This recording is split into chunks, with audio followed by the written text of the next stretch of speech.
quick thoughts thinking about the black swan problem and how it relates to God, in the sense that definitions don't have propositional content, but to the extent that we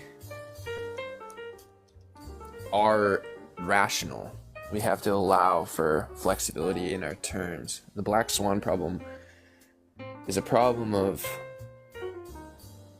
empiricism, but it's also a problem of definitions, semantics.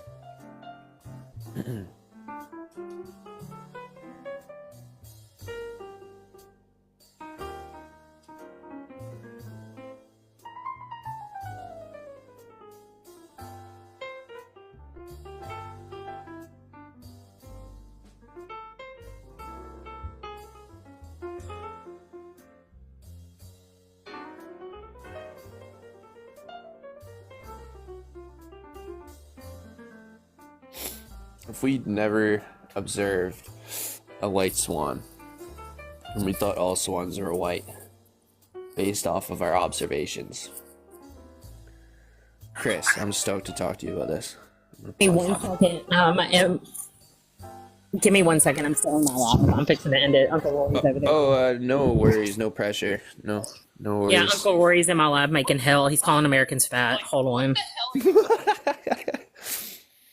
He's crazy. Is that what you're saying? No. You don't what understand that you're wrong, and that's weird. And like, it doesn't mean that like everyone. Oh, this is the one with Nils. Is this Tiny's live? No, this is my live. Uncle Rory's in there calling everybody fat. Oh. Hold on. I'm fixing to end it though. Hold on. Oh, no pressure. I'm gonna mute. Hold on. Okay. This is an interesting subject that you have on. I'm thinking about an interesting one today, the black swan problem. I think Presupmars would get a lot out of this too. Precept, come up, I invited you. Black swan problem? Hold on, I'll send this to some people. Are you familiar with that at all? But refresh my memory. It's been a while since I talked about it. Maybe like a year or more. It's like the classic issue of epistemology. It's like, until we observe a black swan, we it's accurate to say that there are no such thing as a black swan. And for years we didn't think there was such thing as a black swan, just because we didn't understand like probability, the possibility of there being a black swan, even though rare, we just didn't account for it. And so there's this weird accounting issue we have with our terminology. It's like, when we observe the black swan, the 1 in a million, do we change our definition of swan to incorporate the black ones? Or do we say, oh, that's just not a swan? Yeah, I think we change our definition, in my opinion. That's right. I don't. Yeah, because even the minority matter. Or they should. Right. It would be totally irrational to say, oh, just because it's black, that means it's not a swan. If it has all the other characteristics of swan, just a different color, right? Absolutely. That would be like saying that a Labrador is not a dog. Right. So this kind of is like aligned with the issue of God, in my opinion. Because if I was to go and experience something spiritual, we could say that's similar to like seeing a black swan. And then when I come back to town and I report about it, I'm like, trust me, I just saw a black swan. Everyone doubts me. They're like, no, there's no such thing as a black swan. That's impossible. And our problem here sort of becomes about definitions, right? Because the dogmatic person doesn't want to allow for the possibility of a black swan. And so similar to God, I think we have these like semantic issues when describing, like if I had a close loved one pass away in front of me and had a spiritual experience or whatever, and then I go back and tell someone about it, there's two problems, right? There's like the issue of whether or not I actually saw the black swan. Of course, that's the problem. But then there's this other issue of just, since we've never seen a black swan before, we don't really have the language to like talk about it. We're just going to be talking past each other.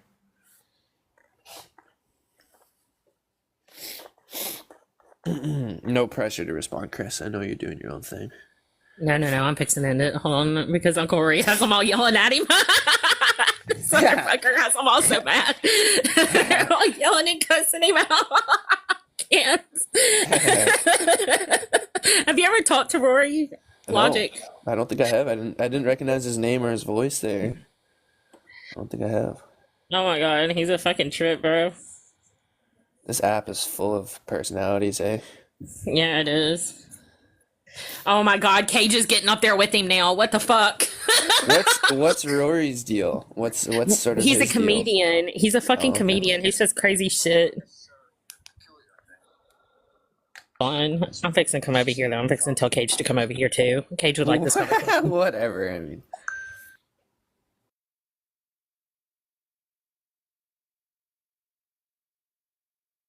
Listen to this. Sunday. Now, where did she even get a hot fudge sundae at that hour? Did she make it herself back in the hotel? And my daughter was like, we knew it was an American, right? And the funny thing is, later on that evening. He didn't even know what he's saying, Logic. He's so stupid. Big Leo debates in the comments saying, "Win, Kris." Yes, Kris won that fight, didn't he? Yes, Kris won so bad. He's so stupid. What the fuck? You're honestly smart to kind of like dabble with multiple accounts so you can dip in and out, like keep your presence on a panel if you wanted to, but dip into another one. Yeah.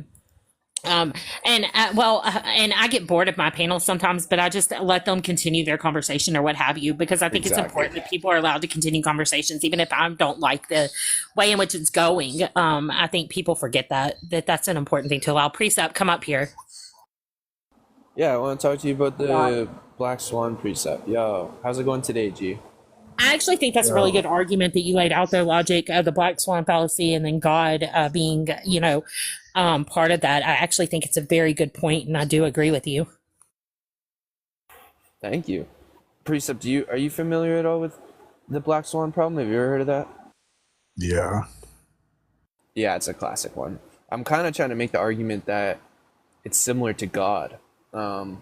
Like if I were to go observe, if I went and saw the first black swan and then came back and tried to communicate about it, well, the problem would be with the term swan. Either we have to change the definition to include black swans, or a skeptic would say, oh, that's not a swan, right? It being black makes it not a swan.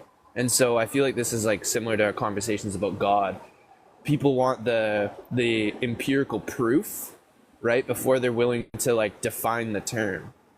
And so my evidence will never be satisfactory to someone who won't incorporate blackness into their definition of swan.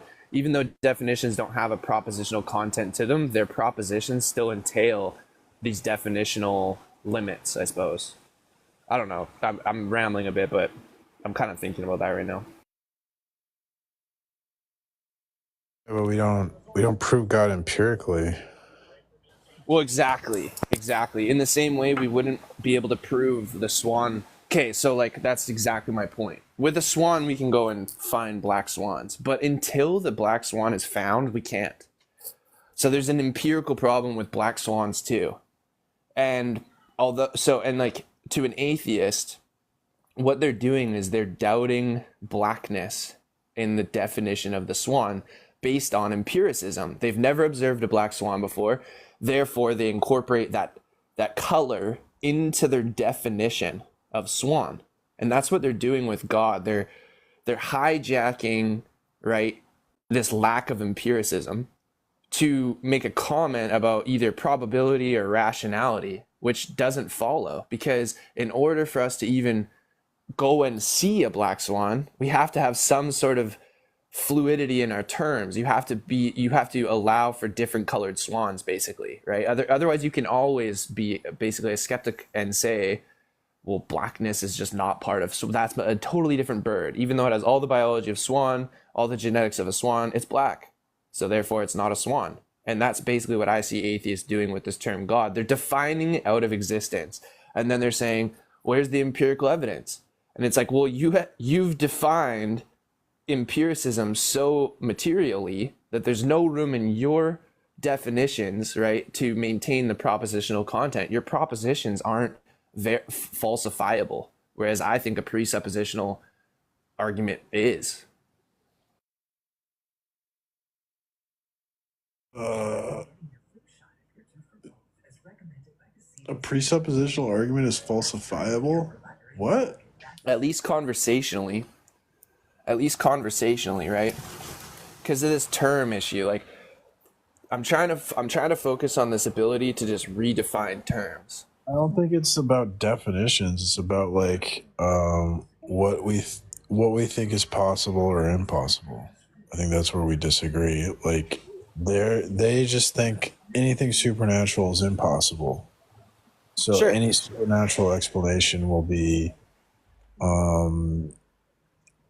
they'll look for a natural cause instead of a supernatural cause. So they'll look for a natural explanation. So it's just...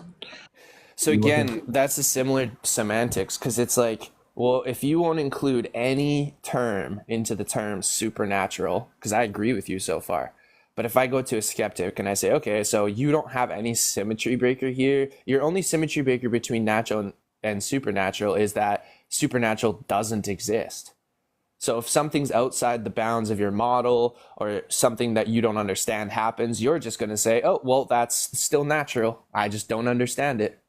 And so this is, again, sort of a terminology issue, because like the semantics, I'm not saying the semantics play a part in the ontology of God or of reality or of black swans. I'm saying the semantics only play a part in our method for communication.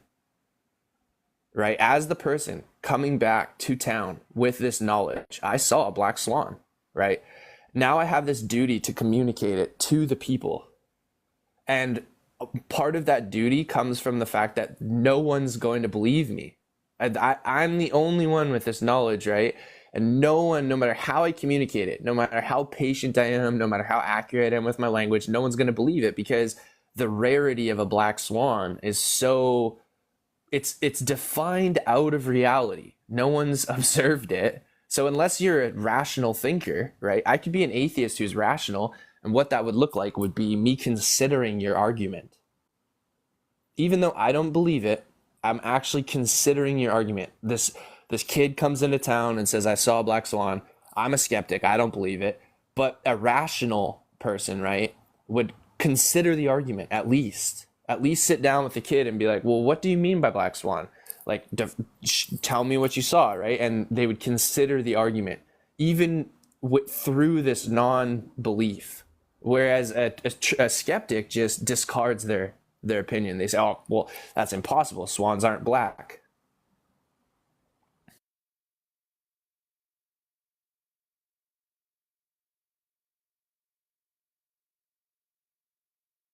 The black swan thing is an issue about empiricism or observational knowledge. Yeah. So it's touching perfectly on this problem of like, oh, where's your evidence for God? Right? Where's your evidence? And it's like, well, before I can show you evidence, we have to define these terms, and you're just defining the term God out of existence. So of course I have no evidence for you.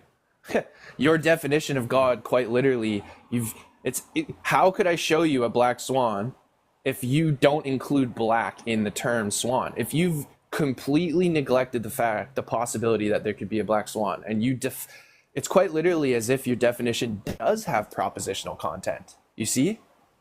People don't want to admit that. They think that their definitions don't have... They think, oh, I can just absorb a definition without it having propositional content. It's like, well, in this case, you can't.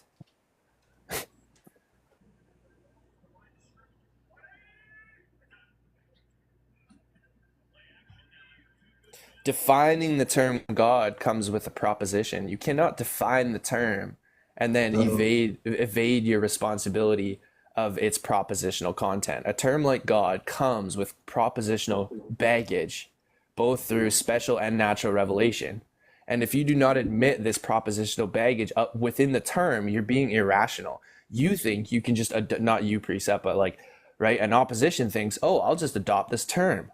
and I don't need to have skin in the game. I don't have to have propositional content. I'm not aware of the propositional content here relative to the term. And it's like, you're just actually ignorant. That makes you irrational and ignorant because you're not willing to, I guess falsify isn't quite the right term, but you're not willing to consider your terms.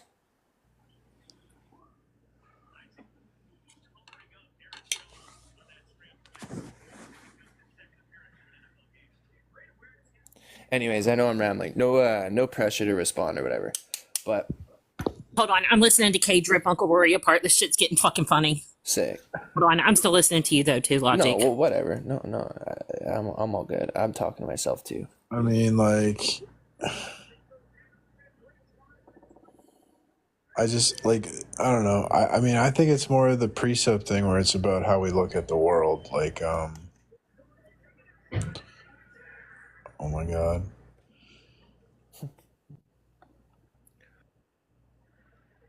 It's just like different data requires interpretation. Different paradigms interpret data differently, and then it's just going to be a question of like, what's the correct paradigm to interpret data? Because I think we just have different we have different worldviews. Like we look at the world differently. The people that believe in God and the people that don't. Yes. So there's another aspect of this is we have to have this this scope where we're to view right the reality, but then we also have another method, and that's for communicating this to ignorant people. There's two methods there. You have the method, right? If you have the method, the interpretive scheme to interpret intelligibility, well, now there's another method, right? You've seen that. In other words, you've seen the black swan. You have the correct method to interpret reality. You've seen the black swan. But now you have this whole other issue, which is communicating about it.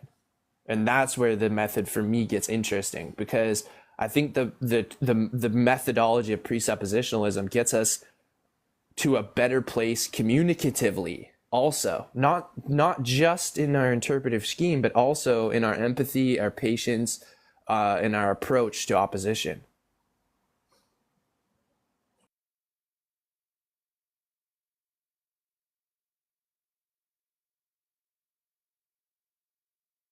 It's not simply enough to see the black swan.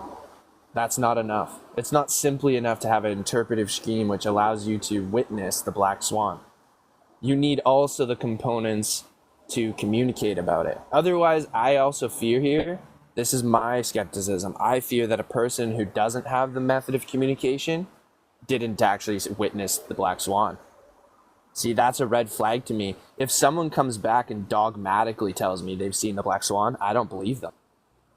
Right? I have to be able to test their idea, push back, criticize their idea. The more they're patient with me, the more convincing they are. Right? The more questions I throw at them and the more answers they have, or at least the more humility they have. Like if I ask them a difficult question and they just admit honestly, I don't know, or there was a limit there, I'm not sure.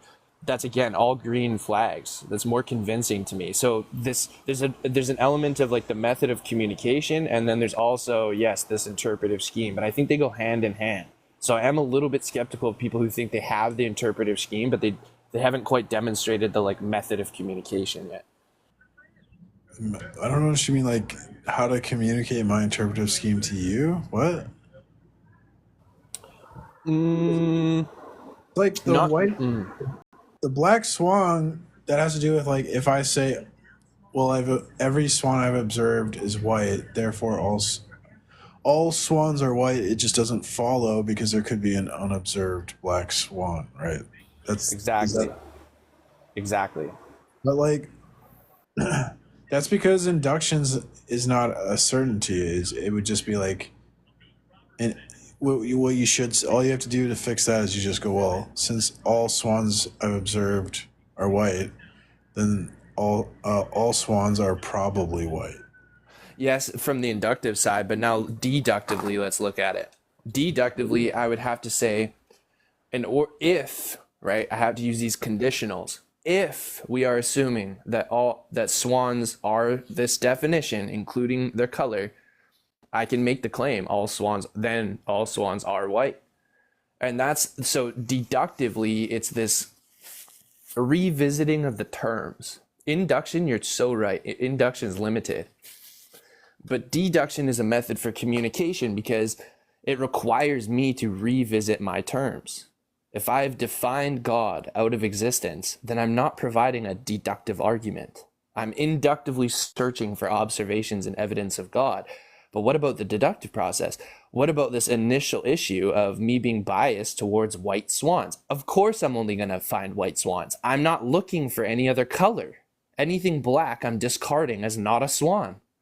So this confirmation bias is locked in with our definitions of terms. And if you don't incorporate the term God appropriately, right, it's going to be this confirmation bias. It's going to be this constant loop of fallacies where you're defining the term out of existence and then unwilling to observe the evidence.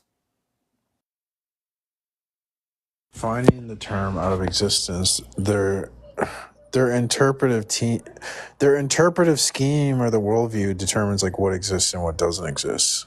And so the worldview is saying, like, we have the same definition of God, right? And like the one person will believe it and the other person doesn't believe it. And that's because their worldview allows for certain things to be possible and certain things to be impossible. Totally. And it's their worldview that would make God impossible, not the definition of God.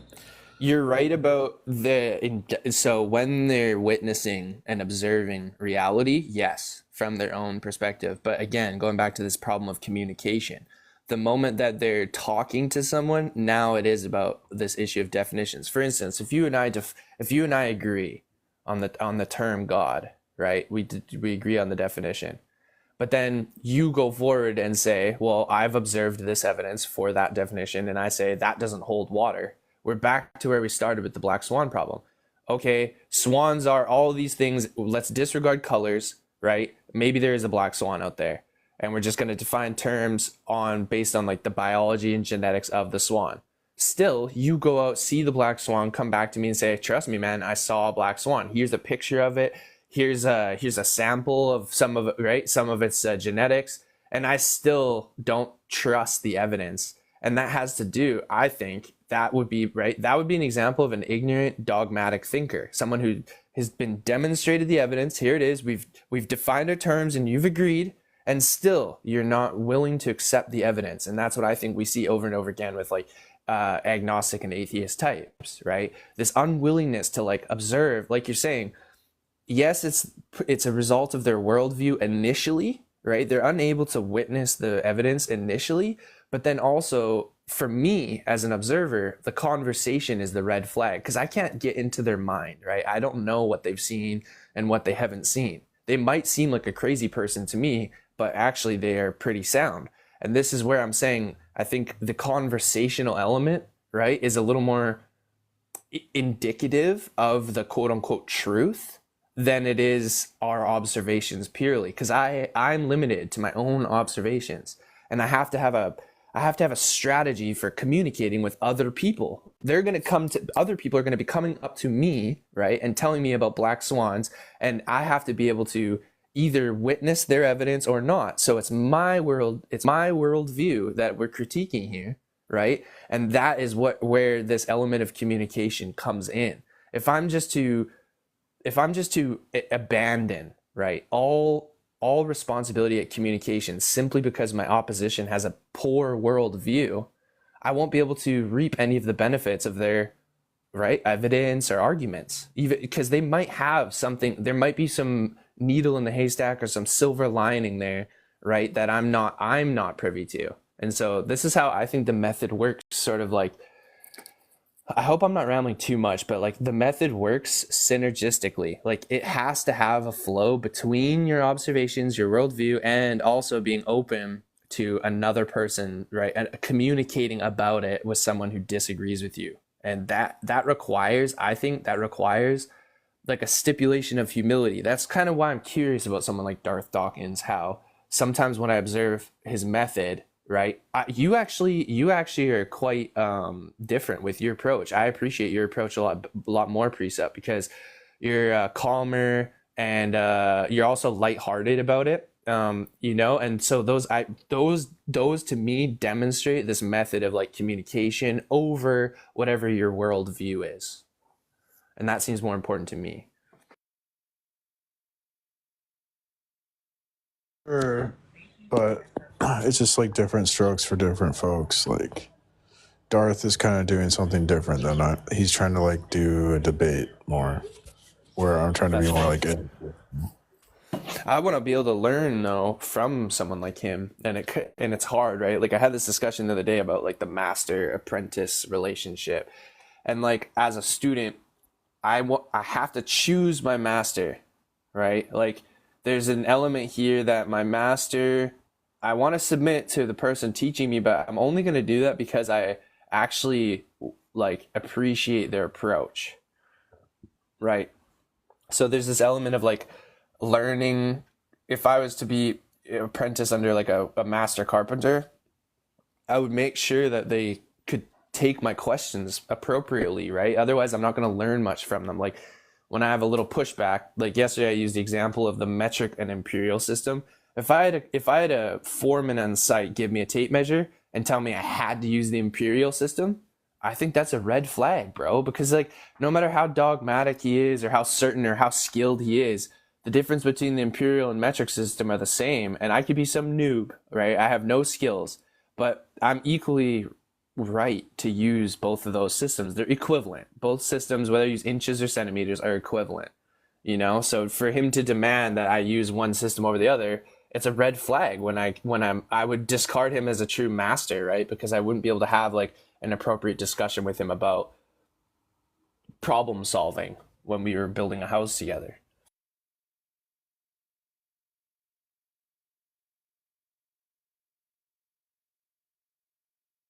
Well, I was thinking about the thing with so with the black swan, white swan thing. You're saying like, okay, so I have this definition that swans are white, and so any evidence presented that goes against my definition, I'm just going to reject, basically. Yeah. Based on my definition. Yeah. That's kind of not what's happening. Like think about like the fine tuning argument, where like we're gonna say the theist is gonna say, so there's these like physical laws that if they're slightly different variable by a fraction or something, then that would make existence impossible. So that existence is fine tuned so that we can be here or something like that. So both parties agree on that evidence, right? Like the atheist agrees. I mean, they both agree that, yeah, if there's a fraction different of some these physical laws or whatever, life wouldn't be possible. Exactly, right. They both agree on that fact, but it's just they interpret that fact differently. They both agree on the evidence, but the theist is taking this step saying that, well, this would be an indication of the intelligent design. That's right. So I guess I'm skeptical how much these people are talking past each other. If they agree on the terms and they agree on the evidence, then it does come down to this other component of communication. That's why I'm drilling home that. I think the method for communicating about it now is the problem. They're talking past each other, right? It seems like their propositions are coming more out of their definitional restrictions than it does their actual conclusions. Because I mean, if the evidence is the same and their definitions are agreed upon, what's happening? It's a communication error. It seems like, well, these people are it's like two ants just having a disagreement on the sides of the hill, but they're talking past each other. One ant has walked around one side of the hill and the other ants walked the other side of the hill. So they're talking past each other because they don't have that.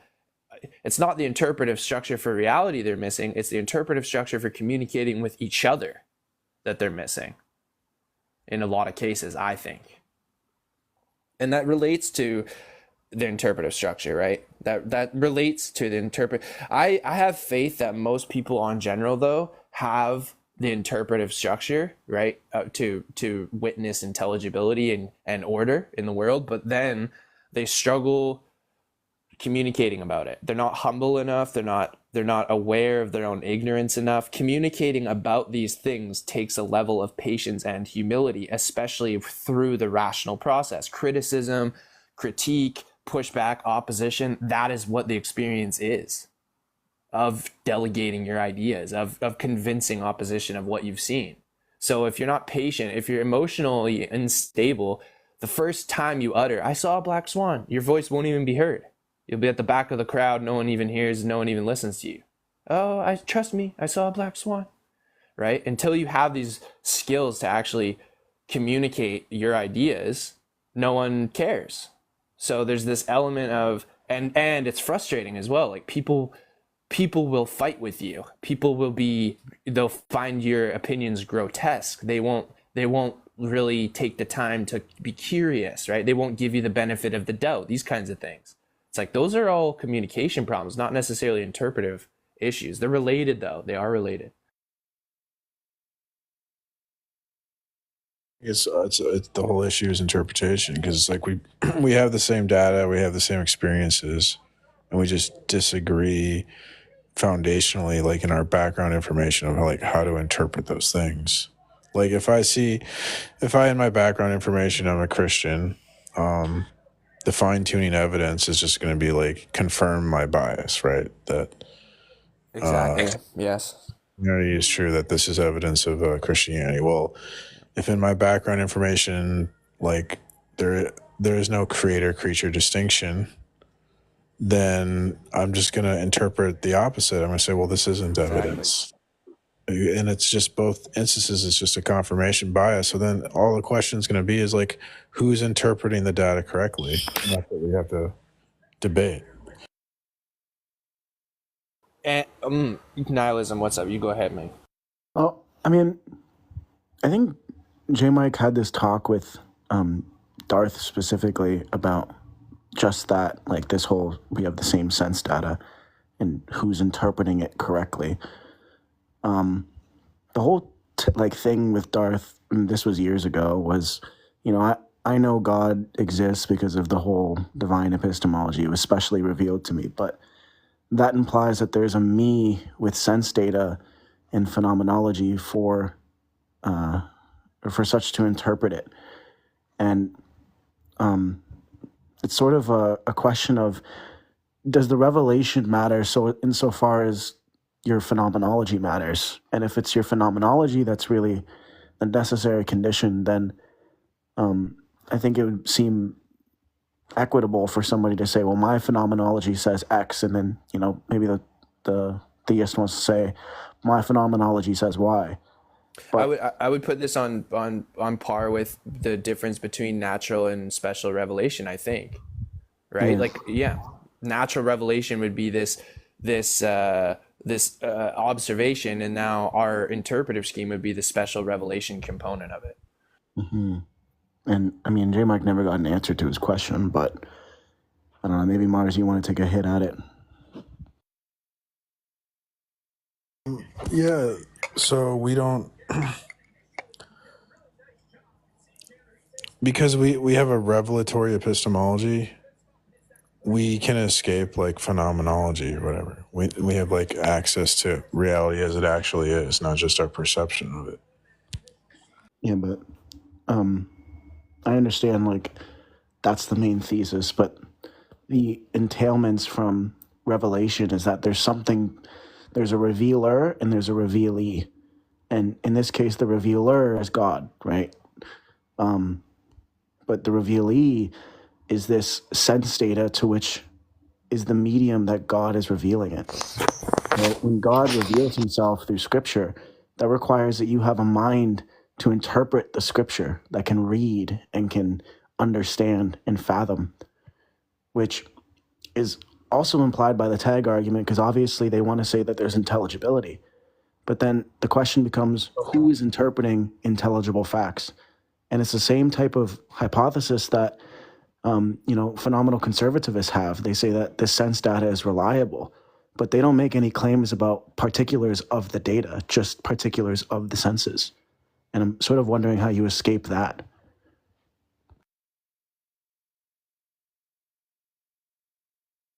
Yeah, because here, hold on a sec.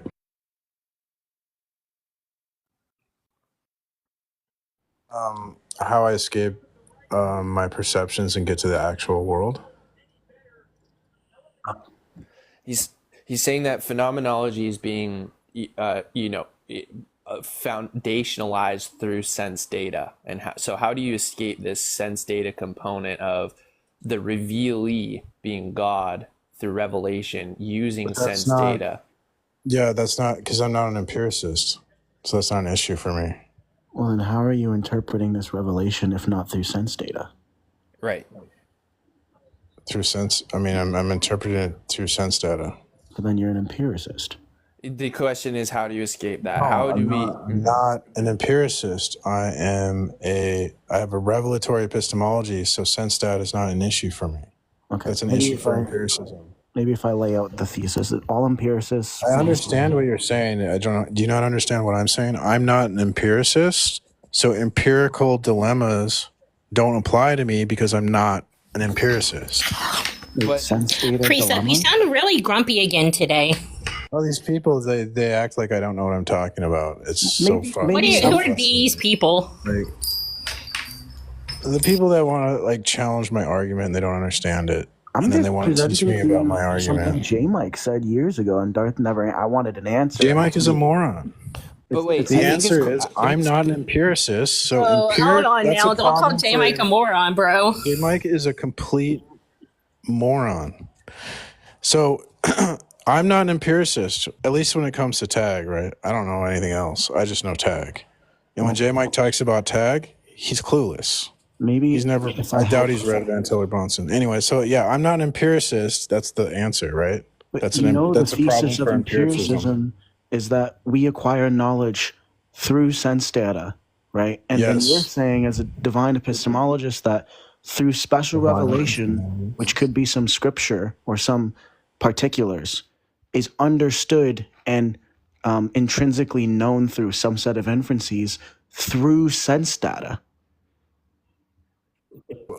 I think your best move would be to say it isn't. I'm confused why you're not taking the stance that it isn't sense data precept. But this is a good question, honestly. I think this is actually genuine.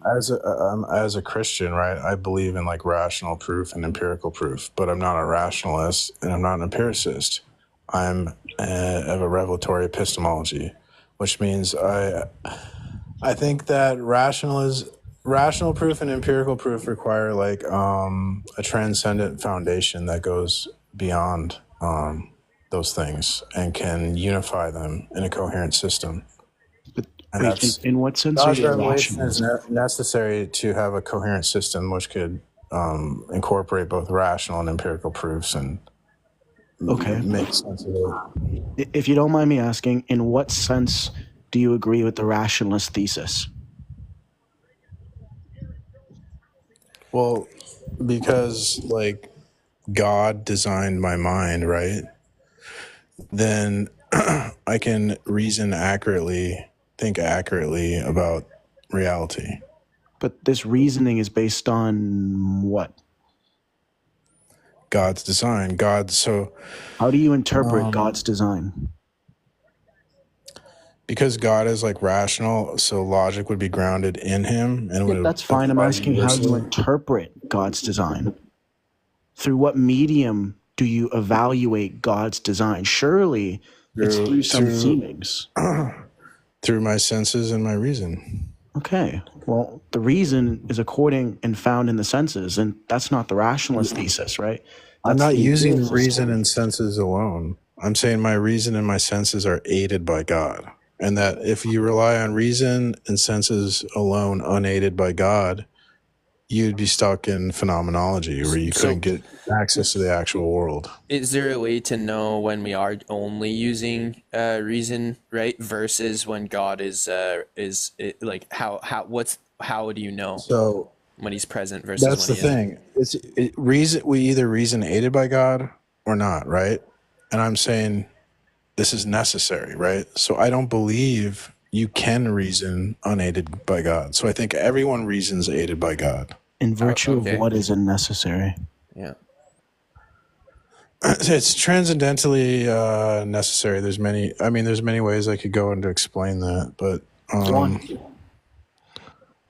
because the empiricists and rationalists, while they've been fighting for millennia, would fucking hate what you're saying. So I'm curious to know how you'd like the rationalists are fighting the empiricists fighting the rationalists, like Star Wars type shit, right? And then you're over here like, well, you both are just false because you're not predicating on some necessary facts. And then they're obviously going to turn to you and be like, the fuck? Okay, well, what's the argument for this necessary facts that would extend both of our theses? And this is where I go to a term precept. Like, I think God's a term that eliminates our. This is why the precept argument works so well, because it's this point of the argument where it's incumbent upon the presuppositionalists to put their confirmation bias in front of them, not as a term of superstition or endearment or complexity or confusion, but as a term of humility. I think God works as that term, not as one confrontationally or combatively, right? To prove it's one of faith. This is, I think, where the concession in the argument actually does the presuppositionalist a virtue. Like, it actually strengthens their argument. I would concede here, but not in any testament to like what you're saying, rationality. It's a faith. There's a faith component here, where that's where, right, my good intentions and my ignorance basically are the things I have to lead with here. It is my faith. It is my moral virtue, gifted by quote unquote God, whatever that is, right? This higher power that has gifted me with rational thought or the ability to act wisely, embrace wisdom, those kinds of things. But it's beyond the conversation at this point. And that's why I think at a certain point, the debate process, the disagreement, there is a concession point that's actually obligatory and mandatory and honest and good. It's not bad. You don't lose anything by doing that, and from my standpoint at least. So anyways, when we're talking about like a grounding relationship, we're talking about like an entity that can explain why something exists or is the case, right?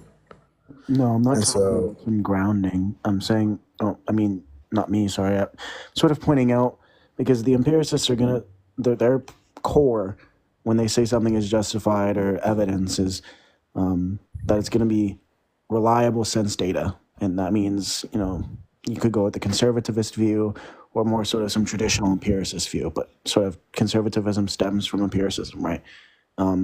Or even like rationalists, and then you're going to have positivists that stem from the rationalists, right? That they're going to be some set of data that is in accordance with some form of reason. But you're saying to both of them that this sense or this set of data that's in accordance with some reason is missing some necessary predicate that serves utility. I'm not saying that. This is what they say. In the history of epistemology, it's been a failure to find like a metaphysical foundation for the epistemology. And so what they do is they try to reinvent epistemology and just make it, they call it like naturalized epistemology, where they basically try to turn it into a science. But modern philosophers have pretty much just given up on epistemology in like the traditional sense. Absolutely not. I mean, in the analytic sense. You don't know what you're talking about. You don't think David Liggins or Roderick Chisholm is trying their best to solve the analytic problem? Those are just two.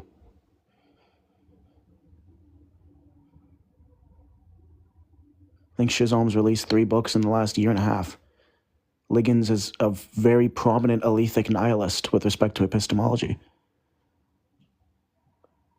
Do you know what you're talking about?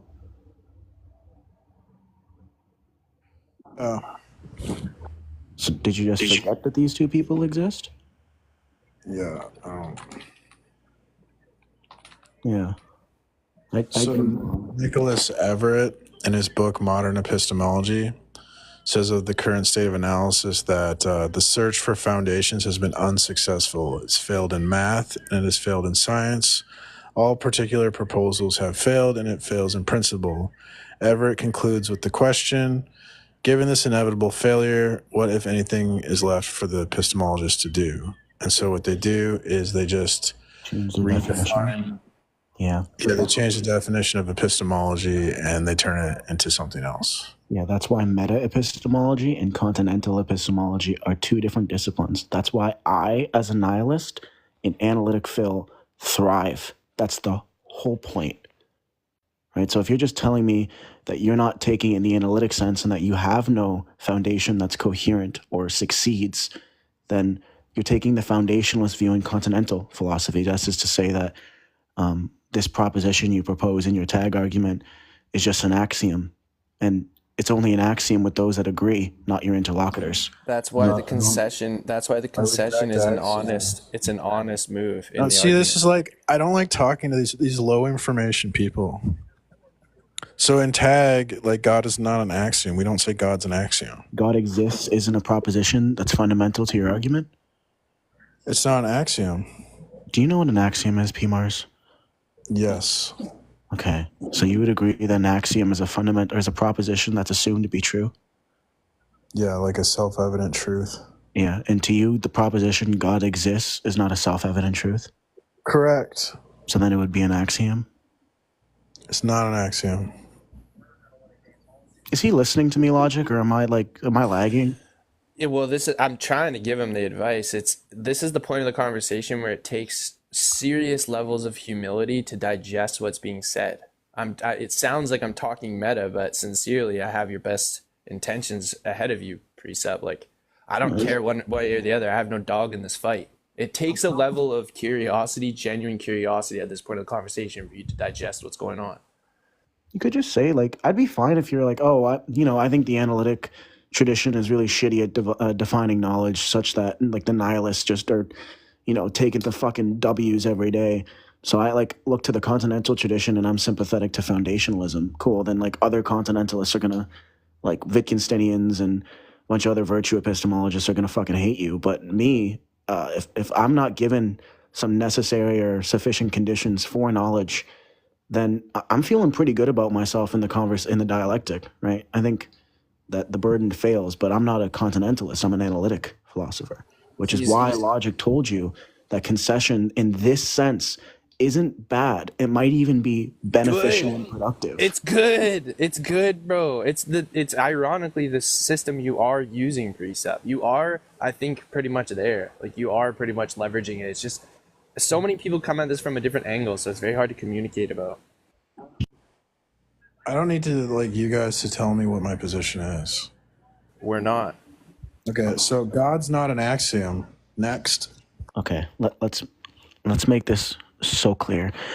We agree that an axiom is a proposition, and a proposition, just so we're clear, is a statement that's truth apt, right?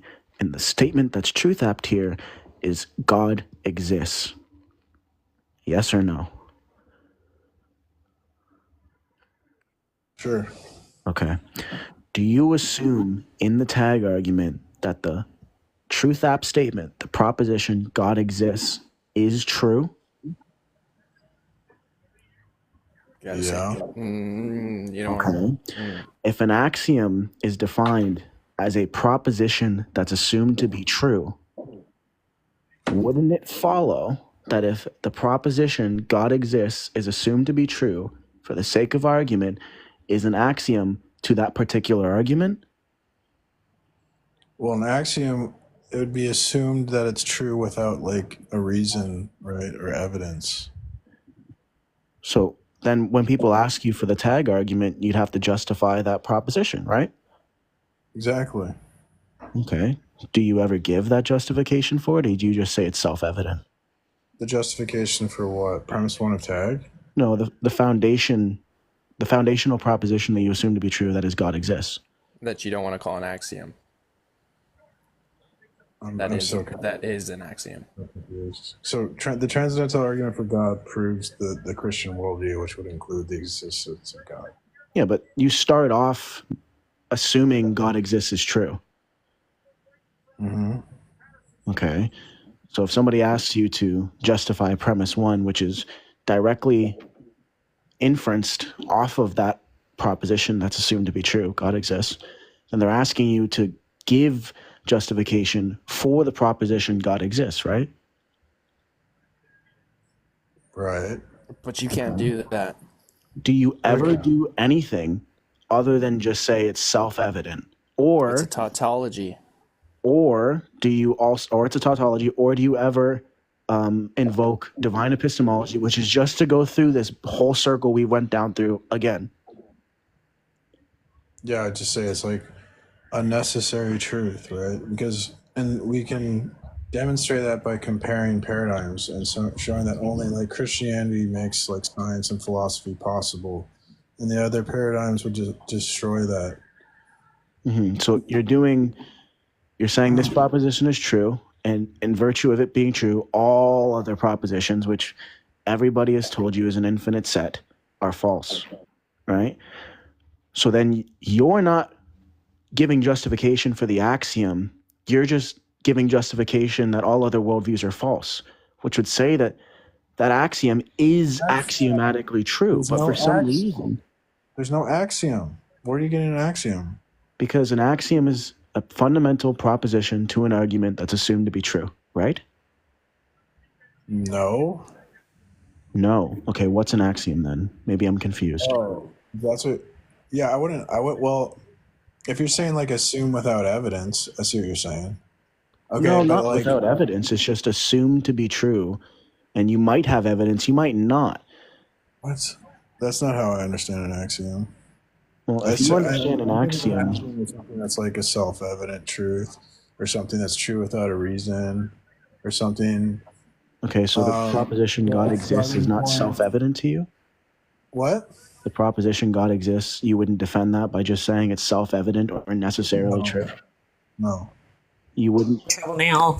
Sharks up here. I really think that people need to stop using words like axiom and seeming because of like this, right? Like the Philbros use terms like seeming and axiom, and PMARS, you could use that against them, but instead now we're just disagreeing on how axioms are even explained to the point that they have no utility anymore.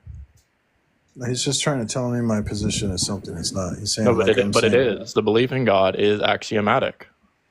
That's not my position. So why are you guys like so stupid? We love Like, you, honestly. that's why. Well, I'm trying to sort of display here. You think I haven't like checked on my position if God's an axiom or not? I looked into this, right? I'm pretty So sure I know 5 seconds God is ago not you said an that axiom. God. I'm So why are pretty you sure- idiots Why- telling me God's an why- axiom when why- that's not my position? Why is everybody so confused on what axioms are? Let's all go around and define this out. axiom differently. Let's do it.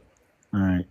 I'm just saying that this proposition that you have, Mars, Atheism does to your brain, right? So like when you deny God, it dulls your mental faculties, right? perhaps I'm stupid. Look, Can we all just go around defining axiom and we see? I'd love to. I would actually love to do that. Yeah. So like, from my understanding, an axiom is just going to be a self-evident truth with like that doesn't require justification.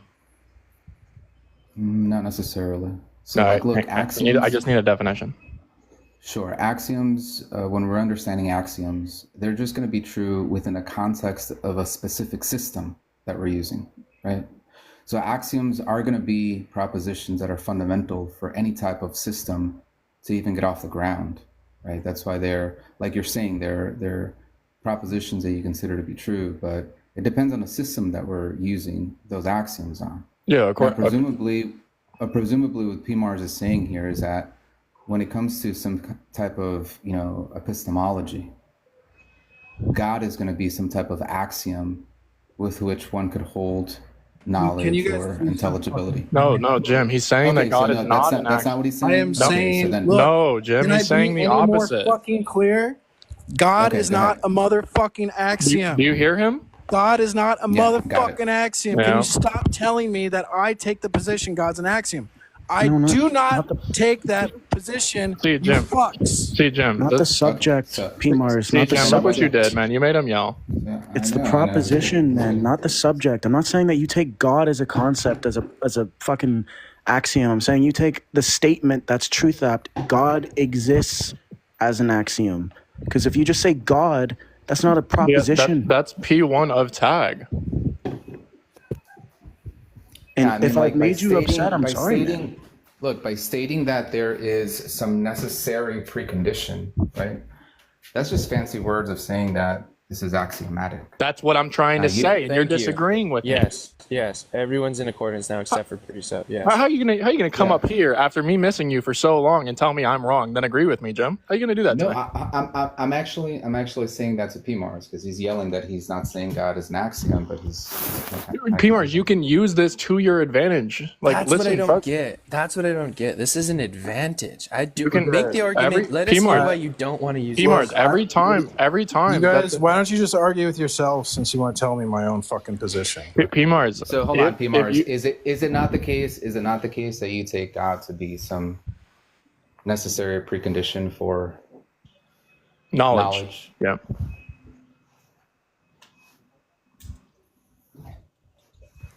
That's a direct question. So yeah, let's hear it. Let's hear it. This is your opportunity. Yeah, so while he thinks about that, like P-Mars, you can use this against people like Jim, right? So if anybody says, well, objective reality is just an axiom, then you can just say, okay, God is just an axiom. Now what do we do?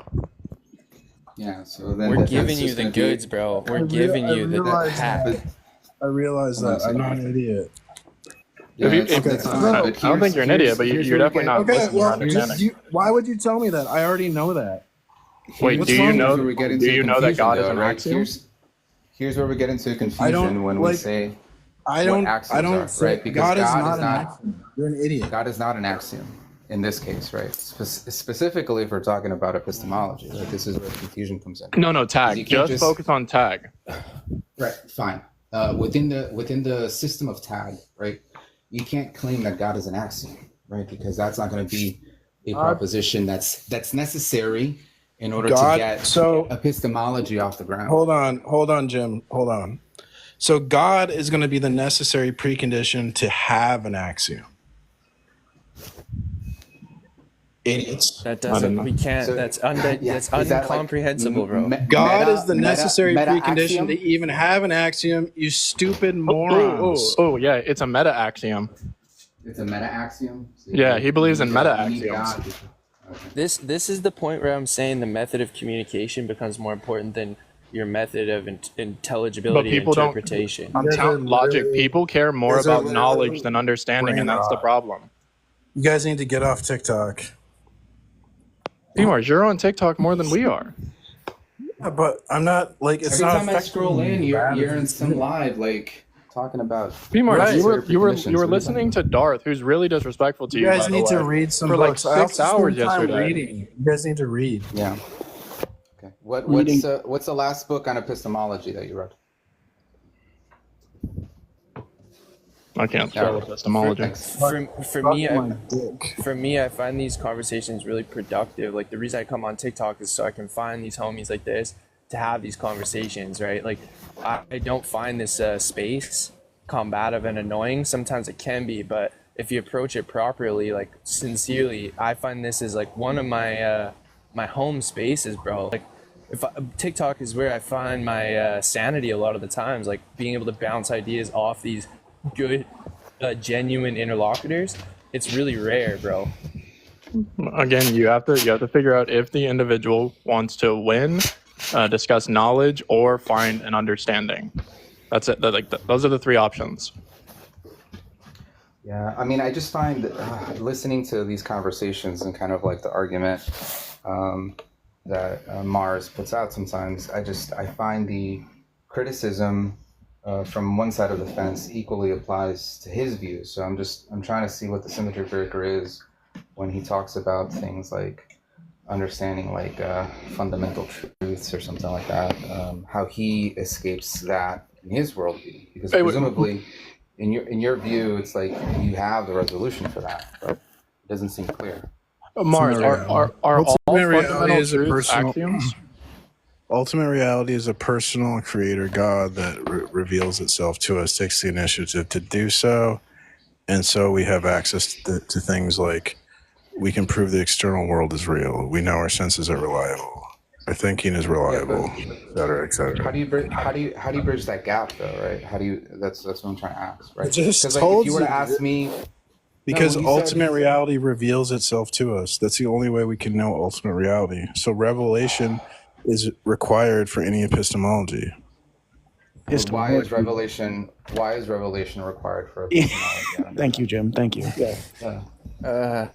Because, like, for example, look, you need to have a criteria of justification before you select a criteria of justification. And so this is an unsolvable problem. But in Christianity, isn't the criteria of justification is a personal creator God that reveals itself to us. How did he reveal it? Escape that problem. How did he reveal it? Is it the Bible? Sense data. The Bible. No. If you say sense data, then you just become a subjectivist. Natural revelation, special revelation, and we're made in the image of God. This is the thing, James. This is why I brought this up, because this is the thing J-Mike tried to say to, your idol Darth, right? Question of non-empiricist, so this isn't an issue. That's the thing, P-Mars. The way you're describing You're this... a non-empiricist after what you just said? No, you're not. That's what I'm trying to get at. It sounds like you would agree with the revelatory epistemology, from all angles, not empiricist, right? But I can use empirical evidence because I have a revelatory epistemology. This is not very complicated. Wait, do you trust the empirical evidence, or do you trust the particular that the empirical evidence is revealing? We can only trust... I need to know what this revelation is. Shark. We can only trust empirical evidence if we have revelation as a foundation. What's for the epistemology. revelation? Well, what's revelation? Yeah, can you break that down? The claims of the Bible. Okay, here's the problem. You admit you haven't read the Bible. No, he has. No, I mean, like, look, even What? if you read the Bible, right? Even if you read the Bible, like the very act of reading the Bible and understanding that, right, isn't the revelation itself, right? You have to employ something in order for you to understand what that revelation is. So it seems like you're employing something prior to getting the revelation that underpins your epistemology. Because my reasoning is aided by God, right? Then my reasoning is reliable and my senses are reliable. So that's not. I'm stealing from what? Who's your authority on Scripture? Who try to reason unaided by God. Wait, who's your authority on Scripture? Not authority on Scripture. I'm sorry, I have to know, right? Because, like, I'm pretty sure that you and Darth are Protestants, right? It's Darth Dawkins. I don't know what I said, sorry. Are you Protestants? Yeah. Yeah. Okay, so... Yeah, who's your authority? Darth Dawkins. Who's also a Protestant? He's just fucking around, man. Look, He's a prophet. like before we shift, right? That doesn't really Said he's a that prophet. doesn't really answer, right? Like saying that. Like, you guys think he's fucking... I think he's fucking around. I know P-Mars enough now that I know his dry humor. Look, just saying that, like, your senses are aided by God, I mean, that doesn't... Again, you're using sense data in order to even come to the conclusion that... His authority isn't even the Bible. His authority is Darth Dawkins. Yeah, but that's not good. Like, I think that... He's saying that tongue-in-cheek. This is why Darth, when J-Mike asked him... Stop repeating that, bro. It's probably why he didn't answer, right? Because he understands that you need to imply some method to understand Scripture, and that's either going to be, you're either going to agree with the rationalists or you're going to agree with the empiricists. And it seems they don't want to commit themselves to the empiricist view because they're so hell-bent on the particulars of the sense data, or of what the sense data is analyzing. But it's refusing to, you're not focusing on what I'm saying to you, right? So empirical issues are issues for empiricists. I have revelatory epistemology. So the problems for empiricism are not problems for me because I have a revelatory epistemology. Okay, how do you, and if I ask you the question, how do you trust it? If I ask you the question, Mars, how do you trust your senses to know that this is revelation? You're going to say, God gave me the rational insight to trust my senses. How is that any different from saying an empiricist might just be saying that as long as the senses are reliable for some means, then I trust them? Because our senses and our reason alone, unaided by God, is not enough to get us to, like, the possibility of knowledge. Yeah, and they're going to say some senses and reasons alone. Wait, hold on. Why is that? Because we can never get to reality as it actually is. We'd be stuck in our perceptions of how the world is. What do you mean that? Fuck Do you think yeah! that one? Oh Hold on a no. second. Do you think that one? Do you think that somebody needs to know the very fundamentals of reality in order to have like some type of knowledge or beliefs or something? Knowledge, you're gonna have to, yeah, you're gonna have to know like what you are, what the world is, and the relationship between you and the world. How are we using Why knowledge? does one need to know that? Hold on. Why does one need to know that? I don't know how we're using now. To to order to like so that our the categories of the mind align with the categories of the physical world. I mean, like I don't need to know the fundamentals of like reality in order to be able to categorize things within the world and have knowledge of them, right? And I guess by knowledge, to answer Shark, we were just talking about some JTP. No. I don't want you to do it. I want him to do it. I want to know how he thinks knowledge is best explained. Knowledge is best explained. Yeah, just through, define it. Yeah, I don't want an example of knowledge. I want your definition. You want my definition of knowledge? Yes. You guys are so obsessed with definitions. I definitely am obsessed with definitions. That's true. Knowledge is just going to be like a belief state or a psychological state with a justificatory path to the actual state of affairs in an external, like real world sense. Yeah, Jim was right. JTB. Yeah, so you just hold JTB. So like, look. If what you're saying is that knowledge is just going to be some type of observation or belief, right? Our belief that a certain state of affairs aligns with what we observe and we have justification. I don't see how knowing the fundamentals of reality is going to be necessary for us to obtain those requirements of knowledge, right? JTP type of knowledge. Because when you speak a sentence, a proposition has to like correspond to reality to be true. Yeah, that's fine. I could like, you know, Yeah, but there's if you don't, look, there's gonna be like stop, first, there's stop, gonna be, hold on, stop. No, I'm not. Stop. I'm not gonna stop. I'm not gonna stop. I'm not gonna stop. Chill. Let Jim riff a bit. All right. Let Jim riff a bit. Yeah. He started to get upset because You know, like here, like you think that he's joking in those moments, but I don't think that he is. Like I think that there's a chance he's like not all there, and like should be treated as such. And like when he says that he views Darth as a prophet, I think we should take that serious. The benefit of the doubt. Have you ever had a one-on-one conversation with him, Shark? Yes, I've sincerely tried to be nice to him. He calls me the devil. So look, so I had a conversation with him, a one-on-one conversation in my lab where it was just me and him, right? Before I drop. Oh, go ahead, Jim. Sorry. Yeah, go ahead, Jim. Let Jim riff a little bit. I miss you, buddy. It's good to hear your voice, and I appreciate you coming up here, Jim. Much love, dog. Yeah, for sure, brother. I'm gonna drop in like 2 minutes, but all I was gonna say is that if that's what he's understanding as knowledge, right? One could have first order justification for some type of justification, and it seems that what he's asking for is like more of a second order. Amen. And into your mic, please. Sorry, man. Is this better? Yeah. A little better? Yeah, I like All that. right, great. Yeah, so it seems like what he's asking for, what he's requiring is some kind of second or third order justification that underpins first order justification of knowledge, right? If he's going for some JTP account, first order justification is enough in order for us to have knowledge under his view. But the second that he gets into like what fundamental reality is, he's no longer looking at justification, first order justification of knowledge. He's looking at like second or third order, right?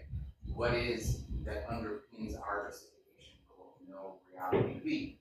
But I don't see how he escapes that, right? Because if he's saying that God is that fundamental thing, well then, you know, that's not going to escape further inquiry or kind of like an infinite regress of justification. Well, how do you know or how can you justify that God is the way he is, right? You can't just say it is because it is, because now you're falling into the same criticism that you're giving other people for not having knowledge. That's the only criticism I was going to say, that from the onset, this understanding or kind of line of reasoning that you need to know fundamental reality in order to have any type of knowledge is just flawed, and he doesn't escape it in his view. Dude, totally. I probably caught like 70% of that. I wish I heard a little bit more when you're away from your mic, but you're spot on. You're absolutely spot on. And Kayj did a really excellent job of pointing out the same cycle. I see the cycle honestly in a lot of different stances, regardless of the substance. I feel like this is a method problem that I see kind of in a lot of places.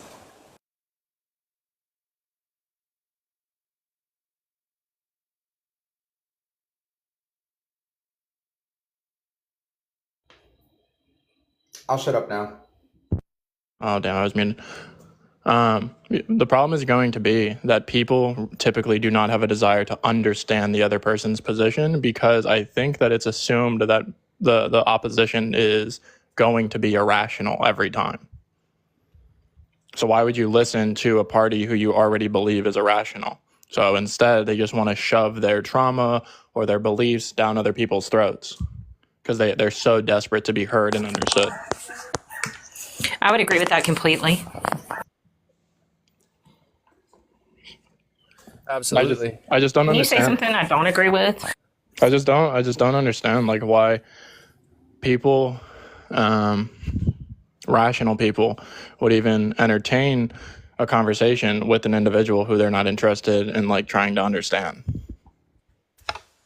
Because they want to gain the upper hand. People aren't on here to gain knowledge or understanding. They're on here to get a W. I think we see that all the time in debates and stuff like that. Like when Logic told Coco, just stay curious. I think that that's something a lot of these people in these conversations lack. It's funny that they don't see how much it protects them. Like we were trying to kind of give Presupmars advice there, because like it protects you, right? It protects you from vulnerability that he got exposed to right there as he sort of got the emotional instability. Yeah, like, you're protected from that under this method. Yeah, you can, and then asking them, okay, well, in your worldview, how do you escape this? And realizing that most people can't escape these fundamental problems, it creates an even playing field. Absolutely. It's crazy though for me, the pattern of frustration, like emotional instability seems to be the ultimate pattern of irrationality. It's inevitable. If you cannot embrace the limitations of your own conclusions, it will frustrate you. Like Well, I think a child experiences this too, you know. Well, I think that so like my son, he's 5, and when he gets an answer wrong, he's so hard on himself, right? And like I just try to sit there and explain to him, you know, are you in trouble? Are you in danger? Or are you just learning? And he goes, I'm learning. And I go, it's okay for you to learn, right? Learning is not always dangerous, right? It can be if you're afraid to learn, but just sit here, try again, learn from the mistakes or the errors of your ways, and then try again, right? And I think that when you're put into like the American public education system and you're punished for being wrong, right? I think that there's some severe psychological harm when you see a C or a D or an F on a grade, and there's not much you can do about it. There's not much you can change. You were judged by an individual, and now you judge yourself. You're wrong. Yeah, you're hitting I would say when so you back that many up with straight things. parents, it's even worse. Like, I think if you have parents who don't appreciate or let you know that it's okay to fail, I think that leads to even an even bigger problem, to be completely honest with you. Yeah, you guys are touching on literally so many amazing things here. I wanted to say, first of all, as a child, I don't remember myself being so hard on myself. School was definitely traumatic, but when I watch you and your son interact, especially playing these video games, it makes me curious about how fast the next generation needs to learn these lessons. Like being immersed in a full virtual reality, you know, where you're jumping over lava pits, it is very emotional. Even a lot of adults literally can't handle those video games. I have to explain to my wife that when he's playing Mario or any of these games, he's in that world. It's a different world. It's a different reality. He is the character, right? That's why he takes it personally. If he falls into the lava pit, the character didn't fall into the lava pit. He literally fell into the lava pit. He's having rebirths every time he has to go through that. Like and so my question to you, Shark, is do you remember being so hard on yourself as a child? Because like, where do you think your son's getting this? If not the education system, do you think it is also just a result of like modern times that, you know, children have to learn these lessons faster? So the education system is almost like doing it's just like really bad at teaching these lessons. It's behind the times because of how exposed our children are to these realities. I think that it's in us to not want to make mistakes, right? Like, I think that when we make a mistake and we recognize that we fucked up, sorry for cussing, I think that just hits us personally. I think that this is like guilt or shame.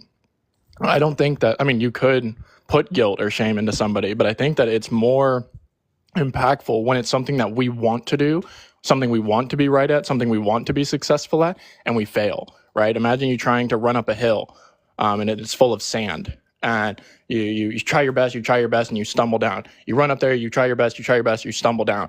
You're telling yourself, you're observing that you're literally not good enough, right? You don't need somebody else to like point at you and laugh at you and mock you and scold you. You're aware alone because it's your goal to go up the hill. And if you can't accomplish your goals, that could destroy your identity if you don't understand that there's an alternative solution. Well, Shark, I think that goes back to the saying about how we are all our own worst critics, right? Because we're harder on ourselves than any outside force could ever be. I think that we are also our best motivators. But I think that we can get to the point where we criticize ourselves to the point of quit, not even wanting to try. Well, I think that guilt is the most personal form of slavery, personally. When if it's absolutely true it is. Guilt, it will literally eat you alive every day.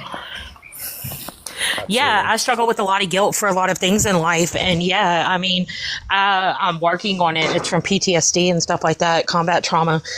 But yeah, it's literally you're a slave to yourself. Absolutely. That's very well said. Yeah, so like in those moments where my son, misreads something or he's rushing, I try to make him aware of what the antecedents were for why he messed up. So if it's a word problem that he didn't read, I can tell him, hey, maybe next time you can read, right? Not just telling him what he did wrong, but telling him a potential solution for next time, an alternative. So do this instead, not just you're wrong. Or like if he's been on for too long, or maybe he's just not in the mood to do math right now, I could be like, hey, maybe right now you've been doing a lot of math, or maybe today's not a day for you to do math. Maybe you want to do science instead. And so by switching from math to science, he knocks out science that day, right? So totally. Realizing there are alternative solutions to accomplish your ultimate goals is really beneficial. And setting like timers. Oh my God, to anybody with kids, timers, bro. Like a 20-minute session, like 20-minute session, yes, something like that. And articulating this to my son, like whenever we go anywhere, or like if he's doing something, he'll be like, how long are we going to do this? What's the timer? When are we taking a break? So that he gets to create the structure of how long he can do something to see if he can handle that time frame. Yeah. That structure is so important for kids too. People don't realize, like even as adults, how much we depend on some form of structure or something like that. And teaching that to kids is an absolute W as a parent. Yeah, like if I just go up, like let's say that my son, he's been on a Super Mario Brothers kick, and so I'll give him like an hour at a time at night, and I need to tell him beforehand, like, okay, you're playing now at 8:30, break time's at 9:30, okay, and then after break time we're gonna make some dinner, late night snacks, whatever, and then do a bath and then read, and then we're gonna go to bed, right? And so by structuring all of that, he gets to be able to see and understand what's happening next. If I don't set that up, all he can focus on is being overwhelmed by not being able to be inside of the virtual world anymore, which obviously is more fun. Wow. So do you think if you were to compare yourself at this age, would you agree that you think he's going through more, like when I picture myself picking up a video game, I didn't need someone to calm me down because, well, A, the tech was just not even close to as good. It wasn't as immersive. But B, I was kind of the one learning about these things. My parents weren't sitting me down and showing me the games.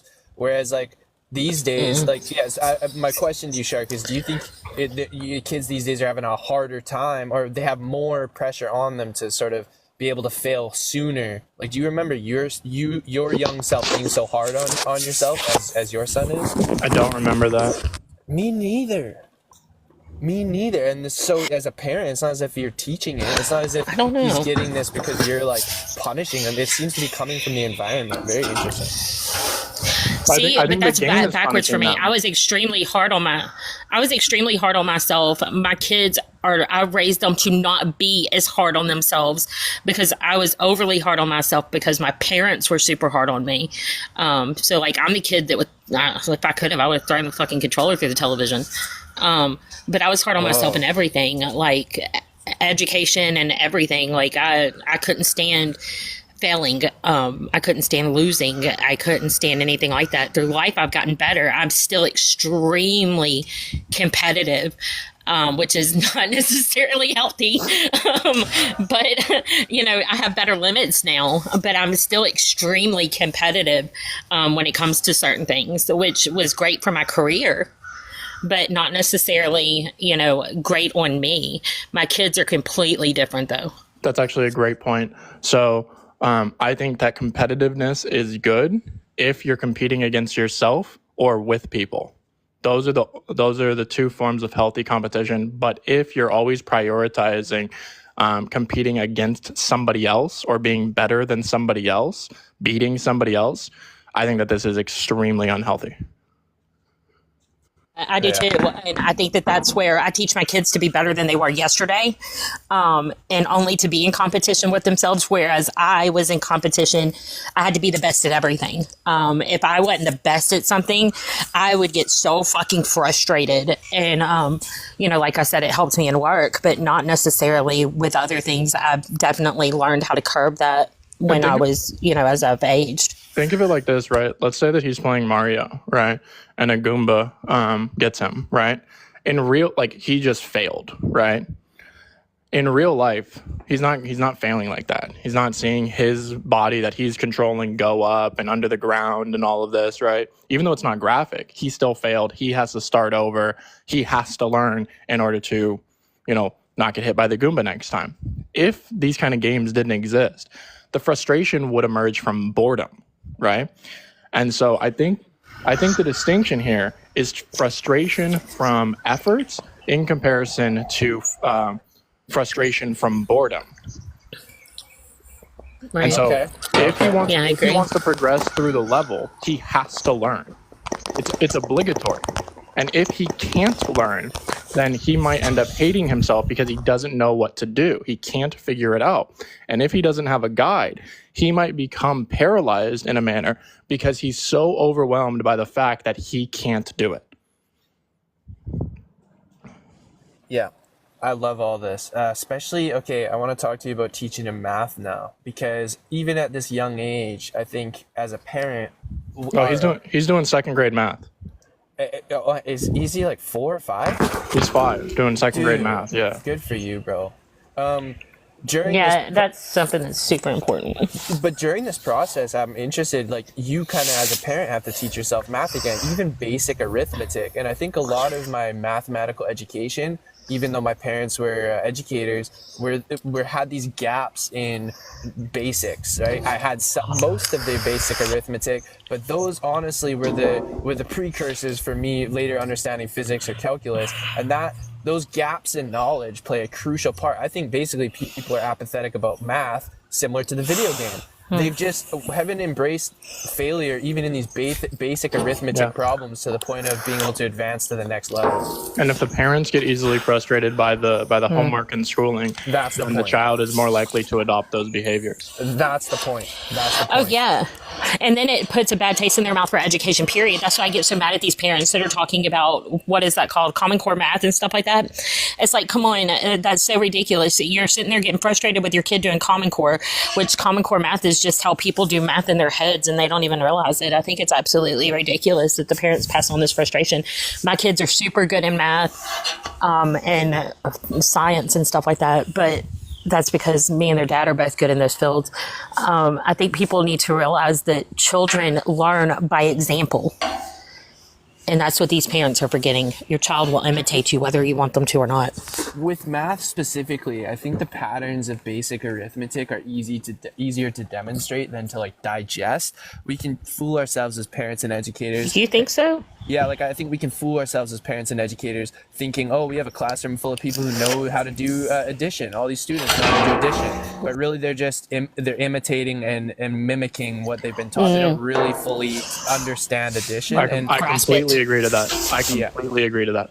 I don't think my son understands. I don't think my son understands math. I think that he can temporarily figure out what to do in the moment. But I don't think that in terms of applying these mathematical skills to real life and these concepts exist yet. Well, anytime he asks a fundamental question that would be like annoying to a typical math educator, those are the opportunities to fulfill his curiosity. Like if he asks a question that seems outlandish or not related to the math, that's as a parent, I think, and as a good educator, the opportunity to kind of like dive in a bit into the philosophy and answer those basic arithmetic questions. Like what is addition? What is this? Like those basic childish questions are actually really hard for most people to answer. I try to show him that it doesn't matter what, like we'll use different objects like beads or Legos or toys. I even let him use a calculator, right? Because the goal is to show him to not become reliant on the tool, but value the tool for what it is and different methods or systems for how the tool can be implemented in his day-to-day life, realizing that he has tools and systems all around him that are rational. Yeah. That is so important, teaching them not to be dependent upon the tool. I think that's one of the most important things that we do teach, or that most people don't teach, actually. Even his fingers, right? Because like if I ask him what's 5 plus 5, he can whip out his fingers and start counting them. Perfect. So every once in a while, I'll be like, what's 5 plus 4? No fingers. And he'll put his fingers behind, or like he'll like punch him into a fist. And then I see... That's cute. Yeah, I see if he can like actually do the math in his head, because I want him to realize that even though his fingers are a tool, his mind is also a tool. Yes, it's this symbolic representation, this ability to critically think abstractly. Yeah. Okay, there's this other component I want to speak on, which is music. For me as a child, man, music played a really important role in my mathematical education without me really realizing till later. Like pattern recognition is all what music is. And so for a child who's bored, in dialect or in writing things down, music is the most, I think, like inclusive and participatory way to just, have fun with pattern recognition. I dance with my son every day. That's so sick. Hell yeah. Yeah, we have Alexa, and every day he'll like wake up and he'll say, Alexa, can you play? And it'll just be whatever song. And he'll go into the living room and he'll just start dancing and running in circles.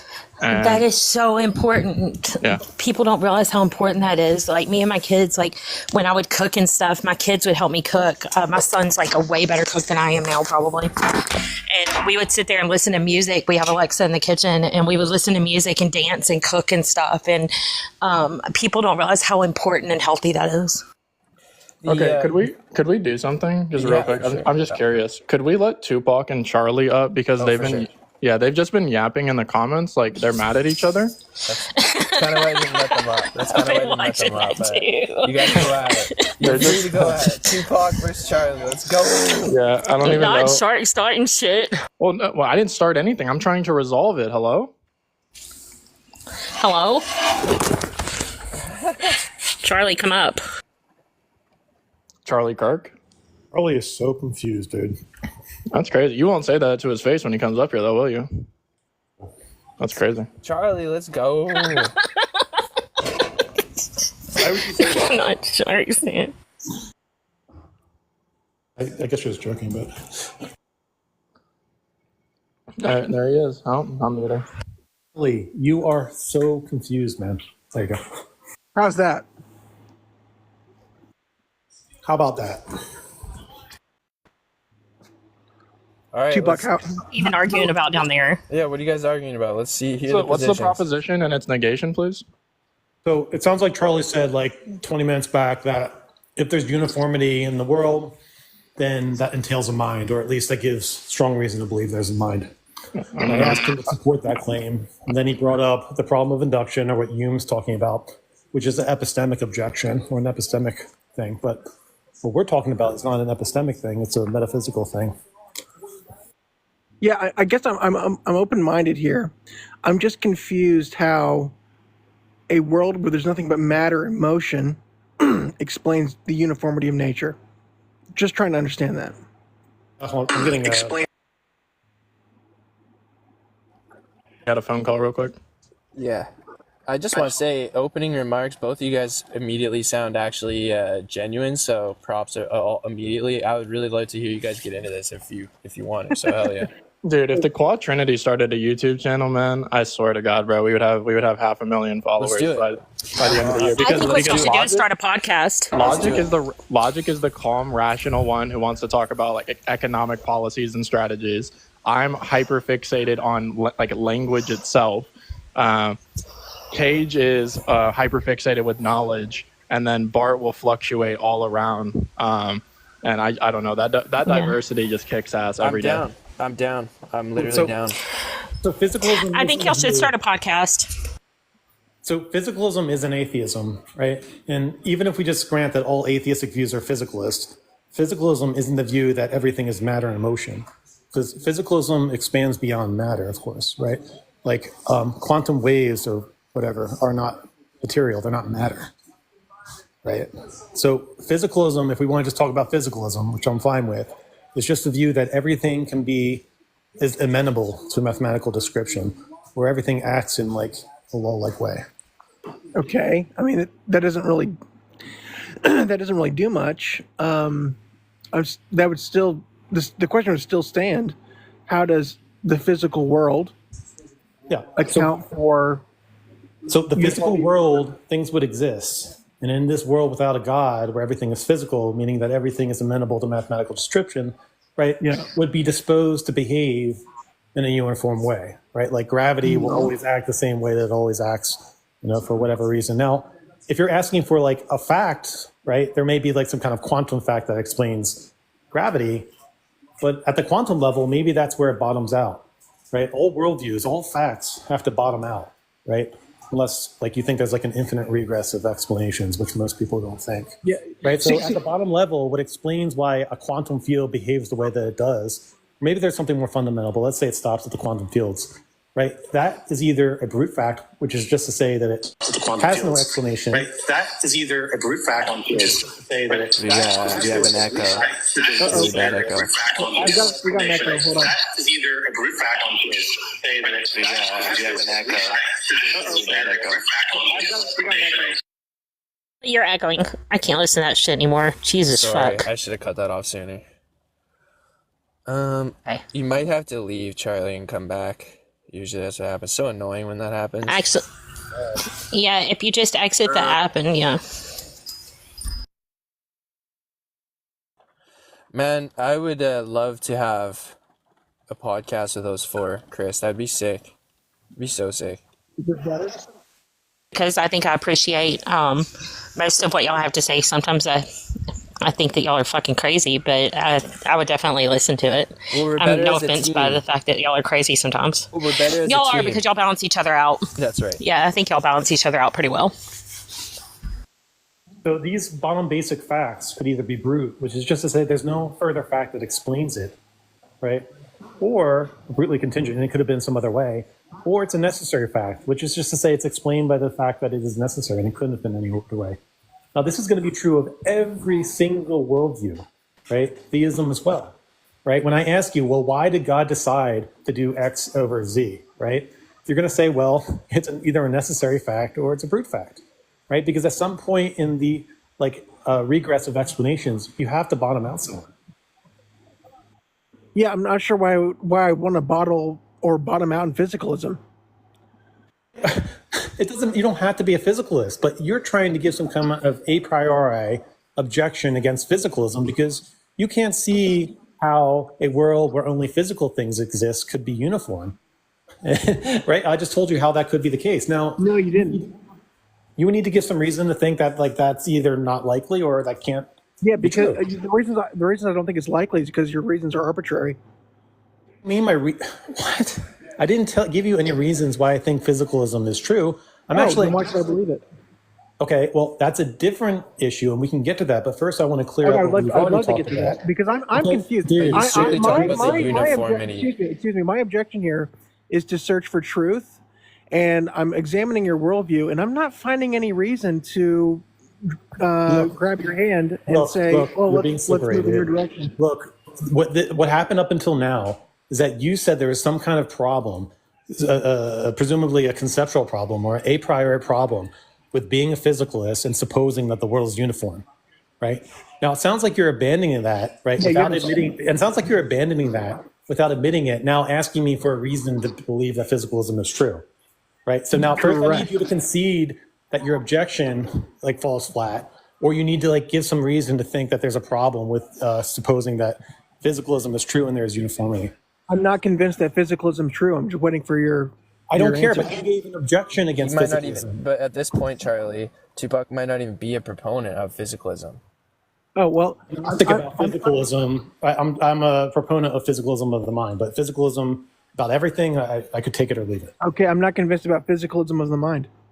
Hey, that's great. You're not convinced, right? But what I want you to concede here is that you tried to give an objection against physicalism. It seems that has fallen flat. Now you're just saying you're not convinced, which is fine. But I want you to concede that your objection falls flat. If I were to expand on this a little bit further, I would just say that there's nothing about the material world, to me, that seems that it proposes that. Well, we exchanged in the comments, right? Can the physical universe provide intention? Dude, we didn't talk about any of that. What you said what I argued with you was about, but I the claim that you made. You said that if that the physical world, if atheism were true, the physical world wouldn't be uniform. That's what you said, but you didn't support it. That's one of the things I said. Yes. The only thing you said, that's what started the conversation. Okay. Now, are you going to concede that there's no conceptual problem with supposing that the world is physical or atheism is true, and there is also there is a conceptual problem with that. So what's the conceptual problem with atheism, with physicalism being true, and there being uniformity? Because if you have the physical world as this is just what is, and that's brute, there is no intention behind that. And if there's no intention, then there's no intelligibility. Okay, that's the. Oh my God. Am I wrong? Your claim. Look. This is what your claim is here. Your claim is that without intention or a mind behind things, right, then the world would not be uniform. That's what you said. No, I'm not even saying that. I'm saying there's no intelligibility. Okay, now you're saying intelligibility. Okay. Intention, That's what I said from the very beginning. Charlie, intention could be just an emergent property, right? Intention could just be emergent. Why was intention be a precondition for intelligibility? Because if Charlie, you didn't say anything about intention or intelligibility until now. That's also right. Yeah, I don't want you to get off the hook here. I want you to concede that you haven't given a reason to think that there's a problem with the regularity of nature, uniformity, or law-like behavior without a mind. Yeah, because if there's no intention, concede, Charlie, don't concede. Get them. Okay. If there's no intention behind reality, then intention is made by your mind, my mind, and everybody else's mind. I'm not talking about intentional states right now. I'm talking about uniformity. Do you concede that physicalism can explain uniformity? Or atheism? Right No, absolutely not. Okay, why can't there be uniformity in a world where God doesn't exist? Neither does Hume. Neither does David Hume. No, Hume is bringing up an epistemic objection about how we can know that the world is uniform such that induction works. That has nothing to do with the conceptual problem with the world being uniform, right? Even if we couldn't know it. You have no idea what Hume said. Okay, so let's say that as far as intelligibility goes, it's all about what David Hume is saying. Shit. Dude, I'm talking about intelligibility. Take that off the table, right? You said that there can't be regularity or uniformity in nature if atheism is true. That's what you said. Why do you believe that? It could be the case that the world acts in a uniform way in perpetuity, but there would be no way of making it intelligible if there couldn't be something that imposes that. Great. So you can see that the world could be uniform in perpetuity if atheism is Yeah, true. by accident, not in an intelligible way. Okay. And that's what's really important here. That's fine. But that is that's a basic concession there. Just to the point of the uniformity. That was a really good conversation. I'm interested to hear you guys continue. If you want to make some closing remarks or whatever, go ahead. I'm also down to shift. I'm not trying to micromanage here, but yeah, whatever. You guys want some closing remarks? I just found that was really, really well. You guys moderated yourselves really well, and yeah, thanks for having that discussion. I feel that was sick. Fine. We can continue if you want. You want to say now that, well, minds and intentional states can't exist unless a mind put them into place. And I'm just going to ask you, why would that be the case? I actually think it's more likely true that atheism is true, because it's harder to explain how this ultimate mind thing will work, such as it creates the world, and then like physical minds come about as artifacts or something. It's not. Yeah, I think you're confusing. This is a lot of atheists that I've heard, atheists that have talked, have made this confusion here. And the crux of the issue is not that a mind is necessary on imposing the regularity of nature. Rather, that mind is imposing the fact that the regular of nature can be accepted. There's a huge difference. Accepted. Are you just saying that like we can't be sure that the world is uniform? Excuse me, twopac. It could be arbitrarily the fact that that matter continues to work in regular ways, right? But the expectation is not supported if there's only matter in motion. And the expectation is everything when it comes to intelligibility. If you don't understand that, I'm not sure how to help you here. Look, why would we presuppose, right, that there's disorder and not uniformity if we also presuppose atheism? Where did you get it? That's a great question. No, this is what you're saying. You're saying that if atheism is true, we have no reason to believe that the world is uniform. What do you mean, right? We can just theorize about it. We could just assume it. There's no instantiation. Wait, what? You tell me. Why would I predict that the past would be like the future, or vice versa? Because it could, first off, it could just be a presupposition that has no further justification, right? No, that gives me no reason to follow you. Also, right, we could just compare models, right, where at the base level it's random, chaotic, and stuff, or it's uniform. And it seems to me, if atheism is true, it's more likely at the base level, this quantum level, things are uniform. Right, that could be a justification, right? I don't know why it would seem more like it's uniform. Because it better explains the data, the explanandum. Okay, now I could ask you the same question. Well, if theism is true, why should we presuppose that the way that God made the world is uniform as opposed to disorderly? Basically, what I'm seeing here is both parties hitting rock bottom in their quote unquote confirmation bias, right, or the Gettier problems of generalizations. Like, no, it's not Gettier. It's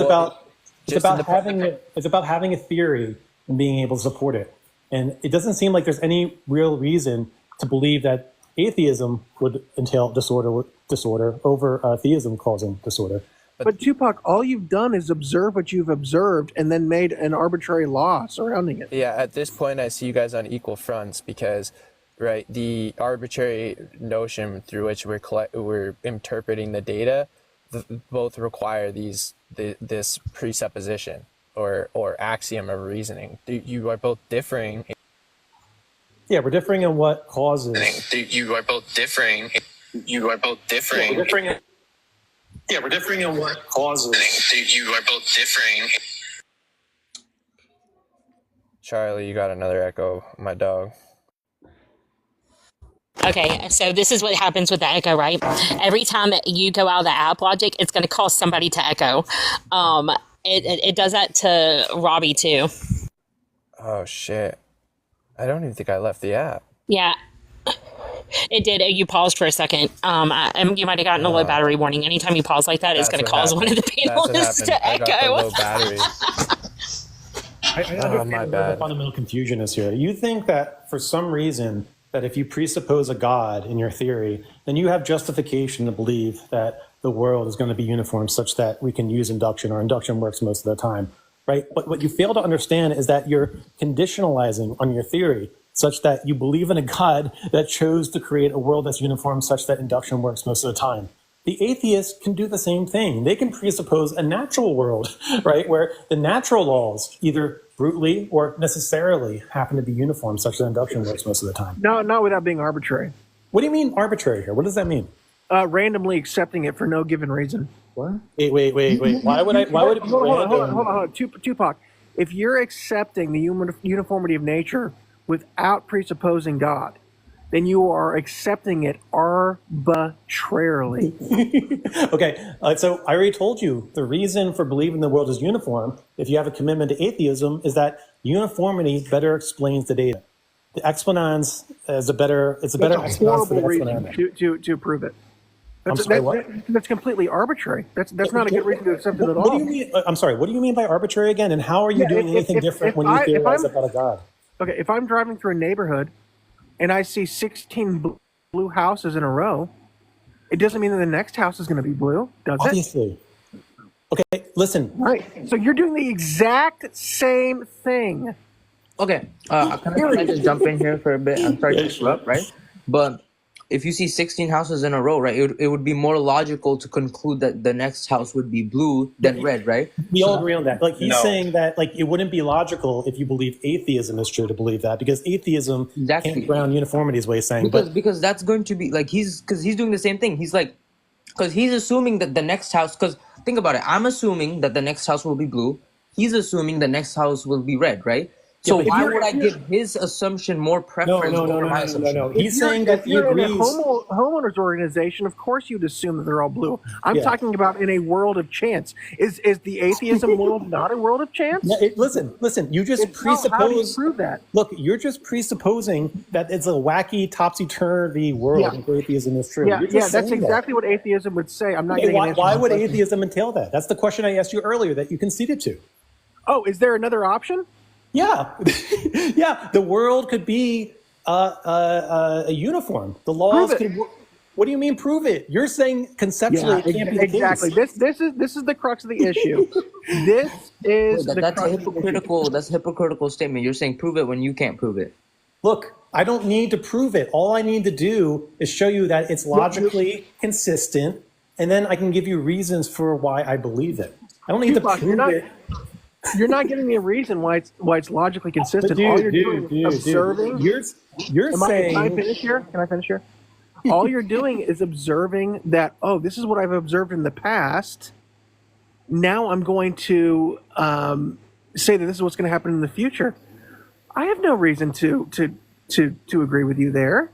Look, your reason for believing that the next house will be blue, like this other gentleman brought up the hypothetical, it's a good one, is because you have commitments to the idea that your world is uniform, such that induction works most of the time. Now, that could be false. We could be all deceived, right? But listen, you have a theory about the world, that the world is uniform. And you think the world is uniform because of God's choices about how he made the world. You're just as quote unquote arbitrary as I am. Why would God's dictions be arbitrary? I have no reason to believe that. Okay, look, all I'm saying here is that all you're doing is theorizing about the world, and stipulating that God created the universe in a uniform way. And then I'm asking you why it's arbitrary, or why I'm somehow at a disadvantage when I say atheism is true and the world is uniform because there are uniform laws that dictate the way things are. Yeah, the whole problem is that you are assuming that the world is uniform in rejection to the God hypothesis. Okay. Are you not assuming the world is uniform? Tupac. I'm trying to understand why you think there's any uniformity without God. And all you're saying is, well, I've seen this in the past. Okay, why do you think that there is uniformity? All you're saying is, I've seen this in the past. Okay, why do you think that there is?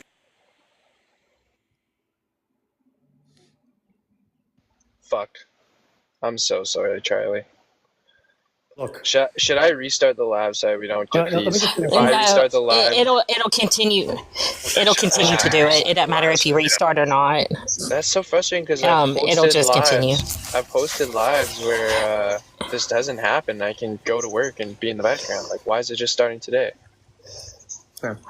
I don't know. I haven't quite figured it out why yet. It's really weird. Like, it does it to Wit when she's in Robbie's house. Let me try. And it doesn't affect everyone. And I think maybe that if they it's just mute. Charlie.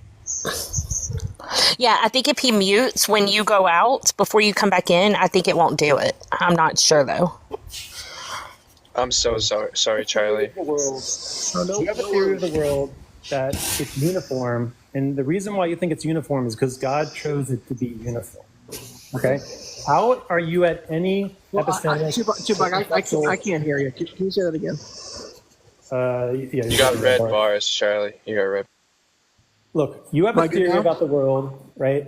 You believe the world is uniform, and you think the reason why it's uniform is because God made it so, okay? I have a theory that the world is uniform, and I think it's uniform because the essence, the being, the things that, like, the quantum field, whatever is that bottom basic, right, is uniform such that everything else is You have uniform. no reason to accept that. Okay, listen, in what way are you in an epistemically or conceptually or theoretically privileged position than where I am? Because of the impossibility of the contrary. Why is it impossible? You already conceded that it's possible. But No, that I can't be the reason. Yes, you did. You conceded that if atheism is true, then there can be uniformity.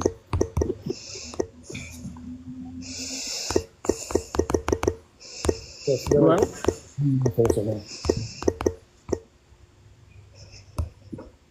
Hello? Hello? Yeah, I hear you, Charlie. Can you guys hear me? No, I think. Yeah, Logic, can you do me a favor and block that person named Lenny in the chat, please? Do me a favor and block that person named Lenny in the chat, please. Well, Charlie, I think you have another fucking. I think it's actually Tupac. Thank Yeah, you. I'll block 1 sec. Thank you, Logic.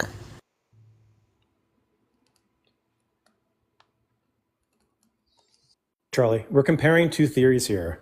Somehow you think that you're justified in saying You should make sure if he can hear you first. Okay. The app is so bad.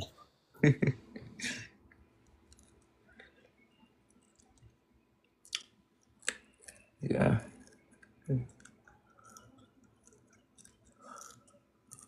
Okay, there we go. Blocked. I have a limited time here, so I'm gonna let Charlie back up. Do you guys mind just sort of making some closing remarks here, and then I might shift topics for a bit, and then get off live, just especially because I'm making you guys echo. I feel really bad about that because otherwise your flow has been not bad. So a couple minutes each, if you don't mind, and then I'm gonna move on. Much I love don't need a both of couple you. minutes. I just have a question for him to justify his claim that somehow the atheist is at a disadvantage in explaining the world, right? Yeah, I heard your last question before I started echoing. I guess it could be true within a certain time index, whether it be a year, 2 years, 3 years, 300,000 years, right? That it could be the fact that a naturalistic worldview could produce a form of nature that is consistent, okay? But it doesn't mean that it's intelligible within perpetuity. Okay. I didn't even do anything that time. Doesn't mean that it's You don't have to drop, Charlie. If you just go out of the app like you're opening your text messages or something and come back, it'll stop.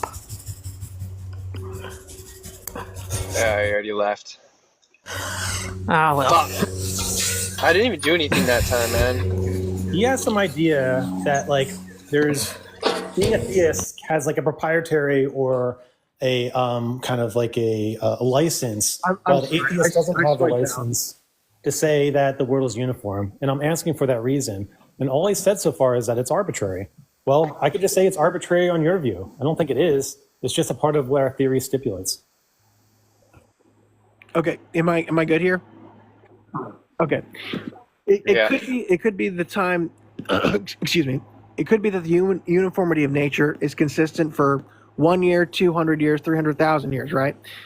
But the apprehension of what's going on in the universe would necessarily be arbitrary, not because that we think that there's anything that's normative or uniform about the universe, but because it's just happening randomly. So all knowledge without an imposer, i.e. God, is ultimately arbitrary. And I don't find that my opponent has given me any reason to think otherwise. Therefore, without God, knowledge about nature, knowledge about uniformity is just kind of random. And that's not a worldview I want to be part of. It's kind of, why do you think an atheist needs to commit? I don't know why my opponent's interrupting me. I think it seems kind of silly to think that. You keep dodging the question. Let me make it very simple. I just answered it perfectly. Why do you think you could just keep saying an atheist can't do X, Y, Z? Why do you think an atheist has to be committed to the idea that the world isn't uniform? Oh my gosh! Give it a reason. Because Can I provide a response to twopac on that, Charlie? Yeah, let's let Charlie. Let's let Charles jump in, and then Presup. If Charlie and twopac, if you want to stick around for like an open discussion, you can. Otherwise, you should continue this discussion. If either of you could host a debate or whatever, you should continue down this road. I love how patient you are with each other, etc. So yeah, Charles, you jump in, then Presup.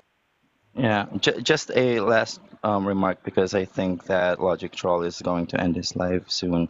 But then I've been listening to both of you guys, and here's what I'm getting. Charlie is presupposing God as the revealer of why the future will resemble the past, because his epistemology is revelatory, meaning to say that his epistemology transcends from human experience in order to justify the fact that the future will be like the past. The problem with materialism trying to justify the uniformity of nature is this, that if materialism were true, the only epistemology available for you is empiricism, which is an appeal to human observation. And the problem is that human observation can only access the past. You cannot access the future. There's no way for you to justify that the future will be like the past based on observations. David Hume says, quote, "For all inferences from experience are based on the assumption that the future will resemble the past. As soon as the suspicion is planted that the course of nature may change so that the past stops being a guide to the future, all experience becomes useless and cannot support any inference or conclusion. So no arguments from experience can support this resemblance of the past to the future, nothing about atheism. Hang on, I'm about to finish. Just let me finish this David Hume quote. So no arguments from experience can support this resemblance of the past to the future, because all such arguments are based on the assumption of that resemblance. I agree. Nothing about atheism entails that you need to be a hard empiricist. Like, nobody takes that view. What we're talking about here is the justification for his claim that somehow when you theorize about a God causing the universe, you get to say the universe can be uniform, but when an atheist says that the universe is either eternal or is caused by some other kind of dimensional thing or whatever, then this universe can't be uniform. You need to tell me why you are privileged to assume or presuppose uniformity while I'm not. Now, the only thing I heard of that, the only reason I heard, gentlemen, one at a time, Let's let Presup get in on this. The only reason I heard, right, was that his view is revelatory, such that there's a God above human intelligence that tells you that the world is uniform. But that revelation is just a part of your theory, dude. We don't agree that there is actual revelation. That's just something you think happened. Okay, so we are on a par here when we presuppose uniformity. We both have explanations. We're not on a par, and I can easily explain. We're saying that. Can I talk? Reason and observation alone, unaided by God, is not enough to get to epistemic justification of nature. We need the aid of God in order to reason and logic and prove that nature is uniform in the first place. Why? Presup, can you please go drink some coffee? You're really grumpy today. Because because there's no like rational justification or empirical justification for the uniformity of nature. So only through revelatory epistemology can we have epistemic justification for that. Okay. If I give you a worldview where I stipulate that the natural world is uniform, and then I give you reasons why I think that theory is more likely than God, a God theory, in what way am I not justified or not rational? Because haven't given me a good reason. revelatory epistemology. So reason and observation alone, unaided by God, cannot get to That's the epistemic claim you're meant to give an justification argument for. of the What's the uniformity argument? of nature. What's the argument? You just keep saying that. Well, so the proposition that the future resembles the past, it can't be rationally Epistemic proven. you presuppose God made it such that Tupac, you can't ask him a question and then not let him finish. We have to let each other finish. Logic doesn't run his panels like this. Y'all let each other finish, please. Let's let Justjim jump in here. Yeah, look, I think the problem of induction that you're pointing out is not going to be escaped by the theist either, right? But the problem of induction is not really what Tupac is asking for in terms of knowledge, right? Because you're making an epistemic claim that in order for us to have knowledge, reason and observation isn't enough unless it's guided by God, right? So what you need to do is support why one cannot have justification, because in our previous conversation, your account for knowledge and just saying that it's some kind of belief for a proposition being true and having justification for believing that to be true is sufficient in order to meet that condition of knowledge. But you're not now supporting why God needs to be involved in that equation.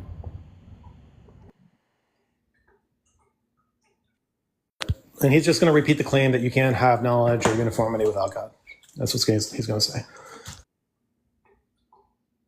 Can I quickly respond to that, Justjim? Yeah, sure. Go ahead.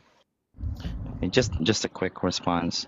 Now, the main issue here is that if you are boxed in your observation, there's no way really for you to.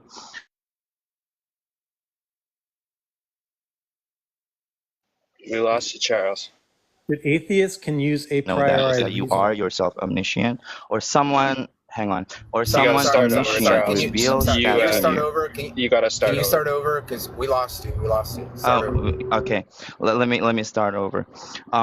If all that you can appeal to in your worldview is your empirical observation, like you cannot really observe the future, you can only observe the past and the present, then you cannot really make that bridge of assumption that the future will resemble the past.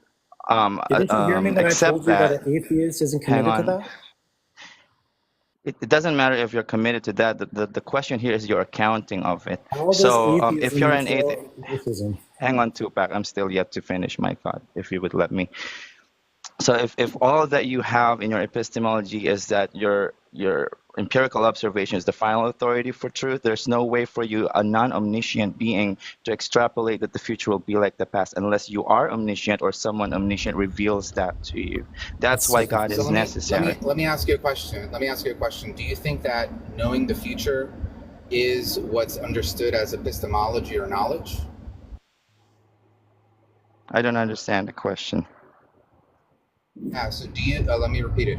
Do you think that having a knowledge of future events is what's understood under epistemology as having knowledge? It's part of it. It's part of it because part of the claim, you see, let me repeat the claim. Hold on a second. The claim is that the claim being Okay, disputed. I just wanted a yes Justjim. or no question. I just wanted a yes or no question so that we could clarify, right, where the confusion is. Because when epistemologists talk about knowledge, right, they're not talking about some type of certainty or knowledge of the future. What they're talking about is a person's account for propositions being true. But then, Justjim, knowledge of the future will be necessary. Hold on. I let you finish before I jumped in. Right? And whether they have justifications for this, right? So accounting for the future or knowing the future isn't necessarily understood, right? Like, for example, you know that you're on the phone right now talking to me on TikTok. That in and of itself, you having that knowledge, is divorced from you knowing what's going to happen tomorrow, right? There's nothing there that accounts for knowledge in terms of knowing the future or having some kind of problem of induction. I disagree. My knowledge Sure. of my knowledge of myself. Okay, let me respond to that. Sure, I'm about to. Here's the question. How is you knowing that you're on the phone right now talking to somebody on TikTok involved with or married to the fact that you know what's going to happen tomorrow? Absolutely. So the fact that I'm looking at my phone right now is not divorced to the uniformity of nature. The uniformity of nature is integral to every empirical knowledge. The fact that I'm reading my phone right now assumes that the same meaning of a phone yesterday and today will carry the same meaning tomorrow, and that would be the same true proposition tomorrow that I was looking at my phone. Uniformity of nature is assumed in every instance, in every word that we say.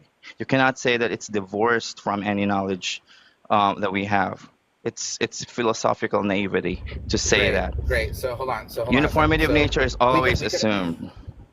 Let me know when you're done, so I can jump in. Okay, so here it comes. Okay, I think we're diverting to the main issue here that is being raised by twopac. He says that he can account for. I'm sorry. Are you changing the topic now? Because we were back and forth on this. We're not changing topic. We're still on the uniformity. Before we run down a rabbit trail, let's address what you just said, right?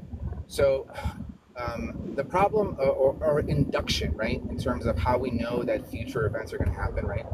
We're not knowing things for certainty, but we're coming up with an inductive argument or an inductive case based on past events, right? So we know things that have happened in the past and things that are currently happening, and therefore we can make an account for the future, right? But induction isn't necessarily integral to knowledge, right? Show me some kind of epistemic theory where induction is integral to one holding knowledge.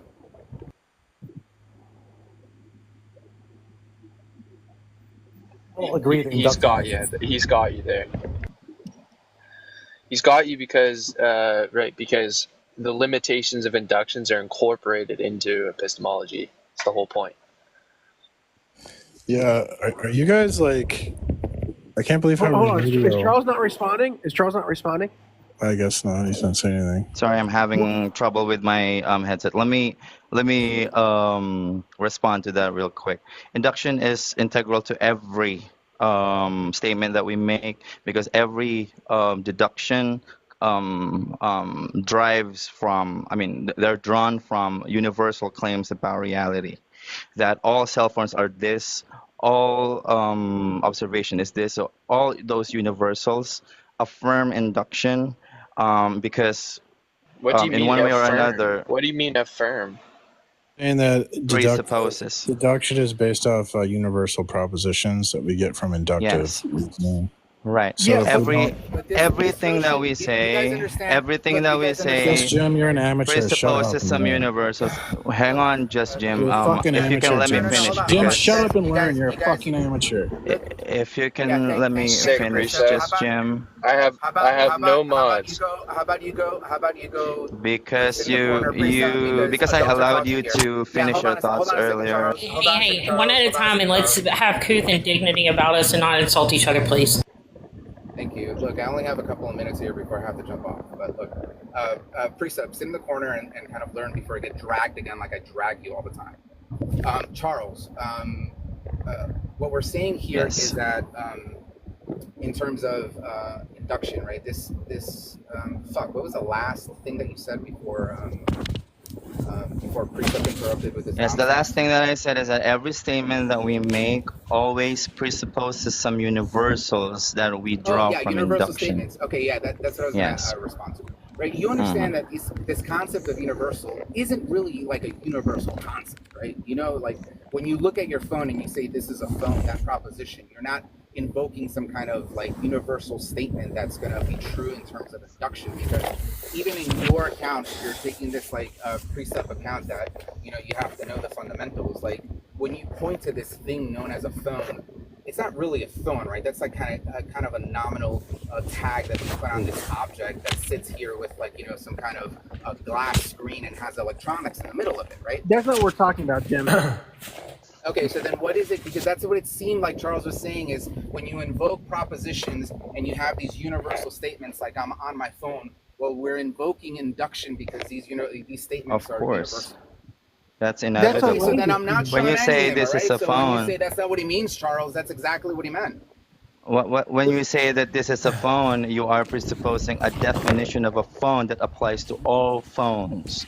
And so you are applying a universal definition of what phone should be like, and therefore you are drawing from induction. Because you have observed certain phones in the past and then extrapolated some definition of what a phone should be like, and therefore you look at your phone and say, this is a phone. Every statement that we make assumes uniformity of nature. Okay, can I ask real quick? Hold on, I want to hear No, Jim's response to that. this is the first time Rational's jumped in, so let's let Rational get his thought out. Okay. I just wanted to ask. So you said that when we make universal propositions or statements, they presuppose induction. But what about like a Platonist who would say, you know, universals exist in a realm outside of what we can induce? Like the only way to get to that knowledge is through deduction. Well, they do the same thing, right? As a Christian would do, but it's the Platonic form. I don't know how they map that onto reality without an intermediary. Look, this is so in the weeds, man. Why don't we just talk about where the Yes, I'm so sorry I have to go because I have to prepare for work. So sorry, and thank you for the discussion. You're welcome, Charles. Look, we Peace can and all- love. You're welcome anytime, dog. Sure, we can all thank agree you. I that there's appreciate that. uniformity and induction works. Why is the theist justifying saying that they have uniformity, but the atheist isn't? That's the question that needs to be answered. That keeps getting dodged. I don't think it's being dodged. I think that if we are playing by the infinite rules, where there's nothing but matter and motion, I'm not sure how uniformity is applied then. Oh my God, dude! You already conceded. First off, it's not just matter and motion. Atheism doesn't entail physicalism. Okay, that's the problem, Tupac. That's the crux of the issue. What is meant by uniform? Why do you have to Drop user? Can we drop user? They're like Logic, drop user. Logic, you're on. Yeah. Thank you. Tupac, that's the crux of the issue. How is there anything but matter and motion with a world with no God? Holy shit, dude. Oh my God. All right. First off, atheism doesn't entail matter and motion. Physicalism isn't just matter and motion. Okay? Nothing about atheism says that there aren't things that are not physical, like there's a dualist world or something like that. If you could derive a contradiction or some kind of tension there, go ahead. Right? Tupac, I'm not. You know what? Whatever you're saying, there's not even necessarily a contradiction there. I guess I'm just waiting for how you can sustain anything that's outside of the material world. I don't know. Listen, I don't know why you're asking me these random questions when I directly asked you a question and you dodged it yet again. Why is the theist in a better position to claim that there is uniformity over the atheist? Go ahead. Again, because of the impossibility of the contrary. I see no. Why is it impossible? Why is it impossible for an atheistic worldview to have uniformity? You already conceded to There's a this. contradiction entailed. What is the contradiction? The contradiction is that you affirm that God does not exist, and you affirm that God does exist. Because there's where in the view do we affirm that contradiction? Well, it's entailed. This is Clark. He's just trolling, guys. There's nothing. Forget Clark then. So back to Charlie. I'm sorry if that's Look, back to Charlie. There's nothing about matter and motion that makes me think that there's any attributes about that are uniform, universal. What are you talking about? Why do you think gravity works the same every time? Why do you think like when you we use a pen? And hold on a second. Let me just say something. I'm about to drop in like 3 minutes, right? So let me just get this out real quick. This quick point. This is a confusion that I hear a lot in these conversations, right? We're mixing up different branches of philosophy here, right? When you start invoking like ontology, You're invoking metaphysics, right? And when you confuse that with how one gets to know something in terms of epistemology, I don't see how you're bridging the gap between what ontology has to do with theories or notions of epistemology, right? Because on your account, like, how are you taking knowledge or truth to be? Like, what is that in your view? And why is ontology necessary in order for one to account for that particular, notion of knowledge or truth? Well, Justjim, am I incorrect in saying if ontology is not revealed or intentional, is it knowable? If so, how? Yeah, That's what's always going to pose the question back to you. Look, we could both be agnostic to ontology, right? We could both be agnostic to like the nature of reality, how things are. Does that necessarily mean that we don't know anything? Nothing could be intelligible, correct? Really? So, like, if I were to tell you, are you telling me that a priori knowledge is not going to be possible without any kind of knowledge of reality in another? Ontological intentionality, correct? Correct. Yes. No. If you now, Jim, I have enormous respect for you. I love talking to you. I love talking to you, Jim. But I'm really trying to be honest here. I'm not sure how the ontological side of things can convey intelligibility without intentionality. What do you mean? Say that one more time. All that reduces to is he doesn't see how the natural world could create minds. That's all it is. I am not sure how the ontology of things can create intelligibility without intentionality. If there's no let's take out. There's three components here: ontology, intentionality, and intelligibility. If intentionality is missing, then things are arbitrary and subject to individual minds. And if they're subject to individual minds, then there are no universals. Wait, what's the argument that if something does not have intentionality, then everything is just going to be arbitrarily known, or people are going to have like arbitrary knowledge? Because Jim, then intentionality is subject to individual minds, right? Am I wrong there? Or look, you could be an atheist. That's what I'm asking you. What's the argument? What's the argument for that? If there's no intentionality by the ontological structure of things, I would have trouble understanding how information is being conveyed outside of the subjective experience. If you have an answer for me, I'm all ears. I don't know what that means. A mosquito. You're gonna go buy a mosquito? What? Got bit by a mosquito. Oh. You have a thought there, Jim? Yeah, I mean, like, I don't think that knowledge is something that's derivative of the external world, right? On my account of knowledge is going to be a function that comes from minds, right? And minds are divorced or separate from the external world. So when you invoke this thing that the external world somehow has to have intentionality in order for us to have knowledge, it just seems foreign, and that's why I'm asking you for an argument. That's where we disagree, Jim. Because Jim, if you're saying that, hey, knowledge is literally just grounded in our minds, I mean, there are 6 billion different minds. What do you think knowledge is? Yeah, that's why I asked you before. Like, in your view, what's your account for knowledge or truth? Like, what is that? Primordial soup. What is knowledge or truth? I guess. What is knowledge? Yeah.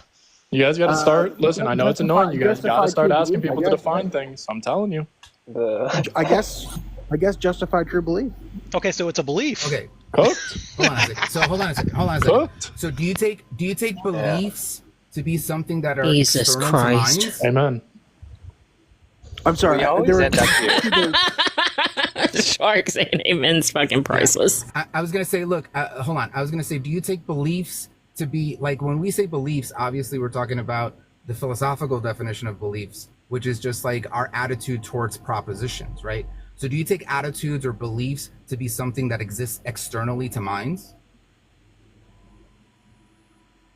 Amen again, shark crap. cooked. Do I believe? I think we're getting off topic here, but maybe not.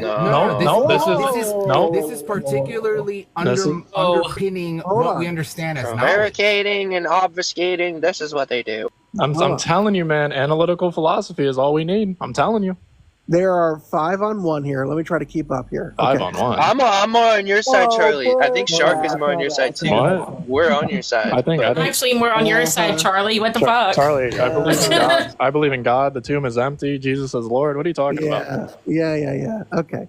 I'm the only atheist here. Well, that's not true. Tupac's an atheist. I think it's a 2v3 right now. Really? That's interesting. Yeah. I could have sworn I knew different from past experiences.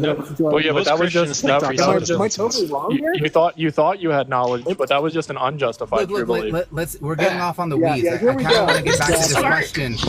I kind of want to get back to this question before I leave. Like, so do you take beliefs or attitudes to be something that exists externally of minds or not? Beliefs are not external of mind. Okay. So what's the issue? So then beliefs are going to be, if we have a belief, right, that's going to be something that's contingent on minds. Now, in order for us to fulfill the requirements of what JTB is, right, there needs to be some type of proposition, and presumably that proposition is describing something within reality. And then there needs to be a mind to analyze that proposition in order to have a belief whether that proposition is true or not. The problem is, Jim, is that the proposition. Hold on. Let me end it with this. That proposition now, in order for it to be true, right, it has to correspond with reality, and the observant mind, right, needs to have some justification why they believe it corresponds to reality. I would agree, and I can't find any reason under an atheistic worldview why the observant mind would say that the uniformity of nature is actually true, contingent upon the fact that nature. University of nature is not required in this. University of nature is not required in this. University of nature is not required in this at all, right? Nothing in your hold on. Nothing in your theory of what knowledge is, which is justified true belief, incorporates uniformity of nature. It just incorporates you. It incorporates you having a belief towards a proposition, whether that proposition corresponds to reality, and whether you have justification to believe whether it does or it doesn't. Yeah, exactly, Jim. Why would I have a justified true belief if the proposition is not necessarily uniform or justified to believe so? That's it was presupposing they're not justified. Hold on. What are you taking justification to be in this account of knowledge? You would presuppose that the uniformity of nature is true, otherwise nothing would be justified, correct? No, not necessarily. I don't have to. Decent point. It's a decent point. Look, you could just grant that. It doesn't matter. Why isn't the atheist justified in assuming or presupposing the uniformity of nature? I'm waiting for an explanation. Well, he's fine conceding that, but now it's on you for justification. Yeah, let's concede that. Let's concede that and go back to the argument or the conversation I was having 10 minutes ago, right? Let's say I do concede that there is uniformity in nature because I've observed it throughout my whole life that nature acts accordingly. That's not a good reason. Hold on a second. Let him make his point. That is a first order justification for my belief for a proposition to be true. Okay, David, you would disagree. I fulfilled already my JTB account for knowledge under your view. Now it seems like you're asking me, well, how do we know that your first order justification that uniformity is true? How do you know that holds? Now what you're asking for is second order justification, not first order justification. Well, hold on, Jim. Hold on. Now I'm confused. I'm genuinely confused here. You said you have first order justification. I'm not sure what those are. I'm actually curious to know. Yeah. So like under epistemology, you're gonna have like different types of justifications or reasons for things, right? Okay. And it could be like your initial reason. Let's say like it's raining outside. You believe it's raining outside, right? You have knowledge that it's raining outside. And your justification for that is that you looked out the window and you saw that it was raining, like you saw raindrops falling, right? So that's first order justification. Second order justification is going to be like, well, how do you know that that's actually water outside? Or how do you know that you could trust your eyes and you weren't like, dreaming or something, right? That's going to be second order justification. Third order justification is let's say, okay, well, I know it's raining outside because I know what water looks like. Well, how do you know what water looks like, right? Those are third order justifications. These all underpin your reasoning behind certain things, right? Okay, so now when we both agree that, look, nature acts the way it acts, I don't know why, but I just know it does, right? And that alone is my first order justification for believing propositions. I fulfilled the JTB account. Now it seems like you're asking me, well, what's your second order justification? Why do you think that nature has the uniformity that it does? Actually, Jim, I'm undercutting your first order of justification, which seems to be empirical observation. No, sure, that's you're not. justification. Under epistemology, observation could be justification in and of itself. Jim, I'm never going to agree with that. I'm always going to say justification in and of itself. Jim, I'm always going to say that that's arbitrary. Did you get a call? You gotta fucking repeat again. The echo of doom. That's fine. Okay, just to go off. So basically, oh, that's not him. His position is that you have to presuppose the order of nature to be able to do any justification of any epistemology, right? And you're saying that's the case. Yeah, I'm saying that's not necessary, right? And you're saying because, like, look, that's the case. Because if the argument is, well, I need to know why nature acts the way it does, and on your account you have that answer, right? Your answer is because God made it that way. Then if we're going down this trail of, like, different orders of justification, I could just ask you, well, why did God make it that way? Why did God decide to make nature uniform? And you're not going to know. And then that underpins, like, I could just say, well, if you don't know why God decided to make nature uniform in such a way, then your worldview is shrouded in mystery. It's arbitrary. So how do you escape that the same way that the atheist does? You don't have no account for why nature is uniform. Exactly. These anyway, I gotta drop. I'm here with my kids. I'll let you guys go. Love Jim. you. Bye. Have a good Charlie, day, man. Love you too. I hope to talk soon, bro. That's what I said earlier. These bottom basic facts are going to bottom out in either a brute fact, which is just to say there's no further explanation, or these facts will be necessary, which is to say it couldn't have been any other way, right? And for like the 20th time, why are you in a better position to say that the world is uniform as a theist versus an atheist? I think he would just turn the question back to you and say, how can you explain it without God? How would you be able to explain the Yeah, so a physicalist would say that there are these bottom basic truths, ontic truths, maybe like a universal waveform. It doesn't matter, right? That waveform is disposed to behave uniformly, such that we can have induction when it's built up to, like, macroscopic objects or something like that. Right? This is the same type of explanation that a theist is going to give. The God is necessary, and he chose, right, to make the world uniform such that we can have induction.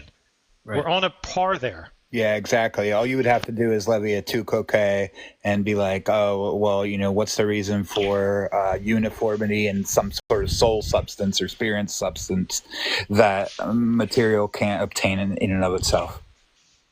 I wouldn't call it a twopac because a twopac is like when you're dodging some kind of like. Well, it's a U2, yeah. Well, like twopac is when you're dodging some kind of potent like criticism towards your view and say, well, you have that same criticism yeah, too. That's exactly what I'm saying. Well, I wouldn't call it a criticism. I just think it's the nature of how we theorize about the world, right? I'm saying you can. Well, you can levy this. No, you can levy the same criticism. I don't think it's a criticism. In fact, I think it's just the way we theorize. I'm sorry. Well, you were already levying that criticism. You were explaining that it would all bottom out at brute. That is the criticism. No, well, I'm not giving a criticism. I'm just saying that we are theorizing rationally the same way. That's what I'm saying. I'm not saying it's a criticism. Well, if they take issue with it, I would think that would be your criticism, is that you're on par. Well, yeah, I mean, it would be it's a criticism because they're just shooting themselves in the foot without realizing it. Sure, but the fact that they have to do this thing, I wouldn't say that's a criticism. Oh, yeah, fair enough. The way you were responding sounded like a criticism to me. But if that's not what you intended, that's fine. So, no, it's just how we theorize about the world. Yeah. It's just how it is. Right. Yeah. I mean, like. And I think, I mean, well, whatever. Open up a whole new can of worms.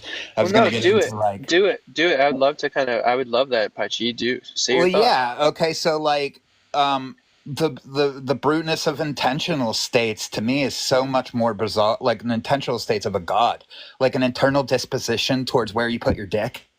Like what? Like the bruteness. Explain that without bruteness. Like obviously that's I'm obviously targeting one type of theism, or right? I'm targeting a specific. So that's a good point, but that can't happen because the precept doesn't even allow a theory comparison. Right. They try to like stultify the conversation. Yeah. That's the whole point. But the funniest thing about precept to me that I've realized, I've realized this for a long time, but I've been thinking about it more lately, is like it's gonna bottom out to be evidenced no matter what, because and they even admit this, but then they'll still say it's presupposed because X is the necessary precondition for Y, such as Y is X is, and then they say they have to supplement X. Okay, so we're back at evidentialism. Yeah, they didn't understand that their theory is worse off, so they try to nip it in the bud before we can do the theory comparison. Yeah, and if you study how it all came about, they fucking admit it too. They're like, the way to get out of this is What is this precept? I saw a bunch of people with that in their name. What is that? They want to say that only a theist, right, who has a worldview where God exists can justify reasoning itself. So they don't even allow you to argue.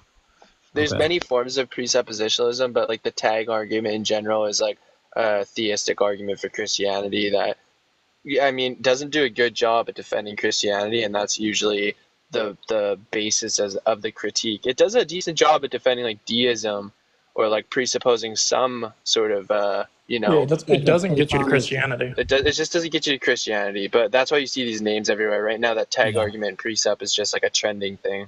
I think it's really funny, the Dyer version where he argues it for Orthodox specifically. I'm like, holy crap, how do you do that? That's to your point about where to put your dick. It's how did you get all the way from that to this? Your dogma, Christian dogma. I just feel like a brute state that doesn't have anything to do with uniformity of nature, an eternal moral disposition, or not disposition, intentional state, an eternal intentional state that to me is pretty hard to explain without being brute. Okay, so we've been talking about this topic now for probably three hours or so. I would like to be a little conceited with the rest of my time here. I want to talk to Shark about this idea of running a podcast and what I want to hear your ideas on it, bro. Do you I'm really fascinated by this. I would also be down to get it started pretty as soon as possible, because we're wasting our time on here not collaborating.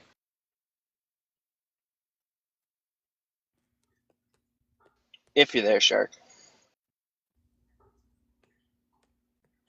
If not, then I've just derailed the conversation for no reason.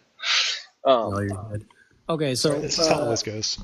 So what about an argument for a non a theist position? So for an unconditioned reality, or for an independent reality, right? So basically, everything that exists in the physical universe is based on conditioned realities, right? For a human to exist, certain conditions have to come into play. Your parents have to conceive a child. You have to eat food, drink water, sleep, whatever. All these things. If any of these conditions cease to exist, you would not exist, right? So we're conditioned beings, and you can project that out to the whole physical universe, right? And then you would say that the universe itself, being a composite or a composition of all conditioned realities, must itself be a conditioned reality, which would depend on, other things for its existence, or it would need an explanation for its existence. And then ultimately, even if there's multiple universes, or even if the universe is infinite, it would still be a dependent reality, right? A conditioned reality. So you would need something external that is independent and unconditioned. So that's what, you would call God. Obviously, that doesn't support any particular religion, but it would support the idea of a unconditioned reality or independent reality, which is the grounding of all dependent and conditioned realities.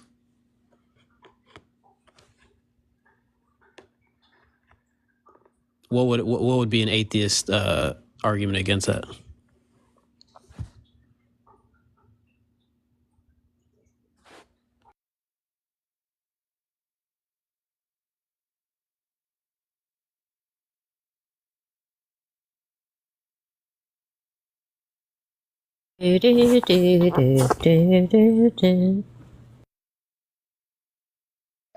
Yeah, I think you drilled rational. You've drilled the point home. I get the sense that everyone's a little distracted from the panel right now, but I think you've drilled the point home very nicely. So basically, this like with this, you wouldn't obviously there's no justification for specific religious position, but it would say that there's some reality, and I think that's what Tupac was mentioning earlier, some like mathematical wave or something that is the grounding for reasoning, or ability to reason, or logical necessary truths and so on. Essentially, you would just need a principle or an independent reality. You don't need to say it's like a personal being, right? And then I don't know if the precepts would be able to make the religion claims based on that. Yeah, one of the parts I focus on is rather than getting sort of bogged down in the differences of our beliefs, I just like to focus on the fact that like any confirmation bias needs to be highlighted. So you can get a lot of green and red flags from observing how genuinely people put forward their presuppositions or their assumptions. Right. I guess I only got silent because I wasn't quite sure what you were asking. Like, were you kind of asking like, were you saying that like, I was a little confused. Were you saying that like, sorry.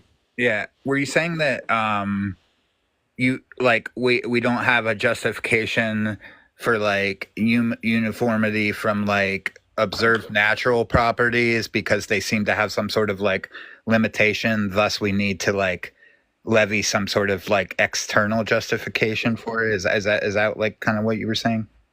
Yeah, I think something similar. Basically, to account for contingent realities or dependent realities, you would have to, they would have to be grounded in something which is independent or necessary.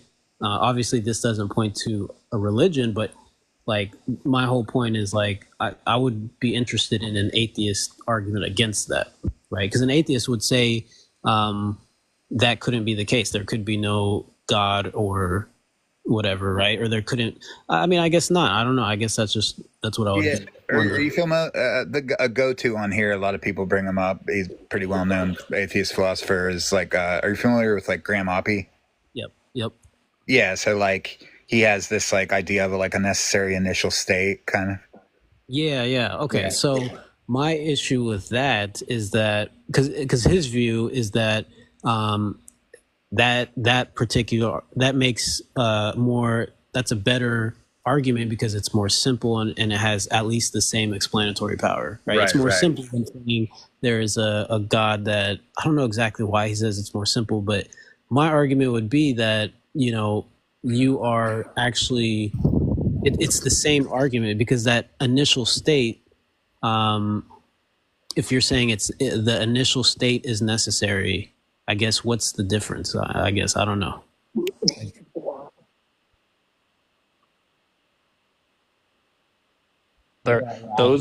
Those people aren't atheists; they're anti-theists. Yes. Yeah. Definitely. Yeah. So he had a debate with a theist, with a Christian, and he was saying because like I need to go back and see why he said that argument is better. Because to me, it seems like it's the exact same argument. You're just saying there's a necessary existent reality that is the cause of It's literally identical. They're saying God exists, just not the religious gods that we've been taught about. They're saying religion is wrong, but God exists. But the atheists aren't going to say that out loud because it destroys their worldview, and they would have to acknowledge that all they're doing is just redefining God. Yes. I would say that I would be against the claim that the universe itself is eternal and the independent reality or whatever, because the universe, again, it's a composition of realities, dependent realities, right? So it as a composition depends on those realities for its existence. If all, like, let's say there's a multiverse that's just a set of all, potential universes or infinite universes. If they cease to exist, then the multiverse, as we call it, or the set itself would not exist. So it's a dependent reality. So it would depend on something else, right? So if you go infinitely, ultimately that infinite set of dependent realities would not even exist if it wasn't for an independent reality, which is not dependent or independent, right? So there would have to be an independent reality, which brings all the dependent or which grounds the existence of all the dependent realities. It must be eternal, obviously, and unchanging, because it's not within the physical reality, which is dependent. And then it would have to be simple, so it has no parts or no aspects or no distinctions. And so anything with aspects or distinctions or attributes or qualities would not be the independent reality. It would be dependent. So we couldn't call that the independent reality. So that's why I also go against the Trinity or, Islam with a God with attributes, because that entails complexity or. Okay, yeah, I'm glad you covered yourself there, because that was gonna be the go-to criticism right there. But yeah, if you're saying that it has to be separate from that, yeah, because clearly most of these models have intentional states and attributes, and exactly that's the point. Yeah, so that's why I would be against that, and so.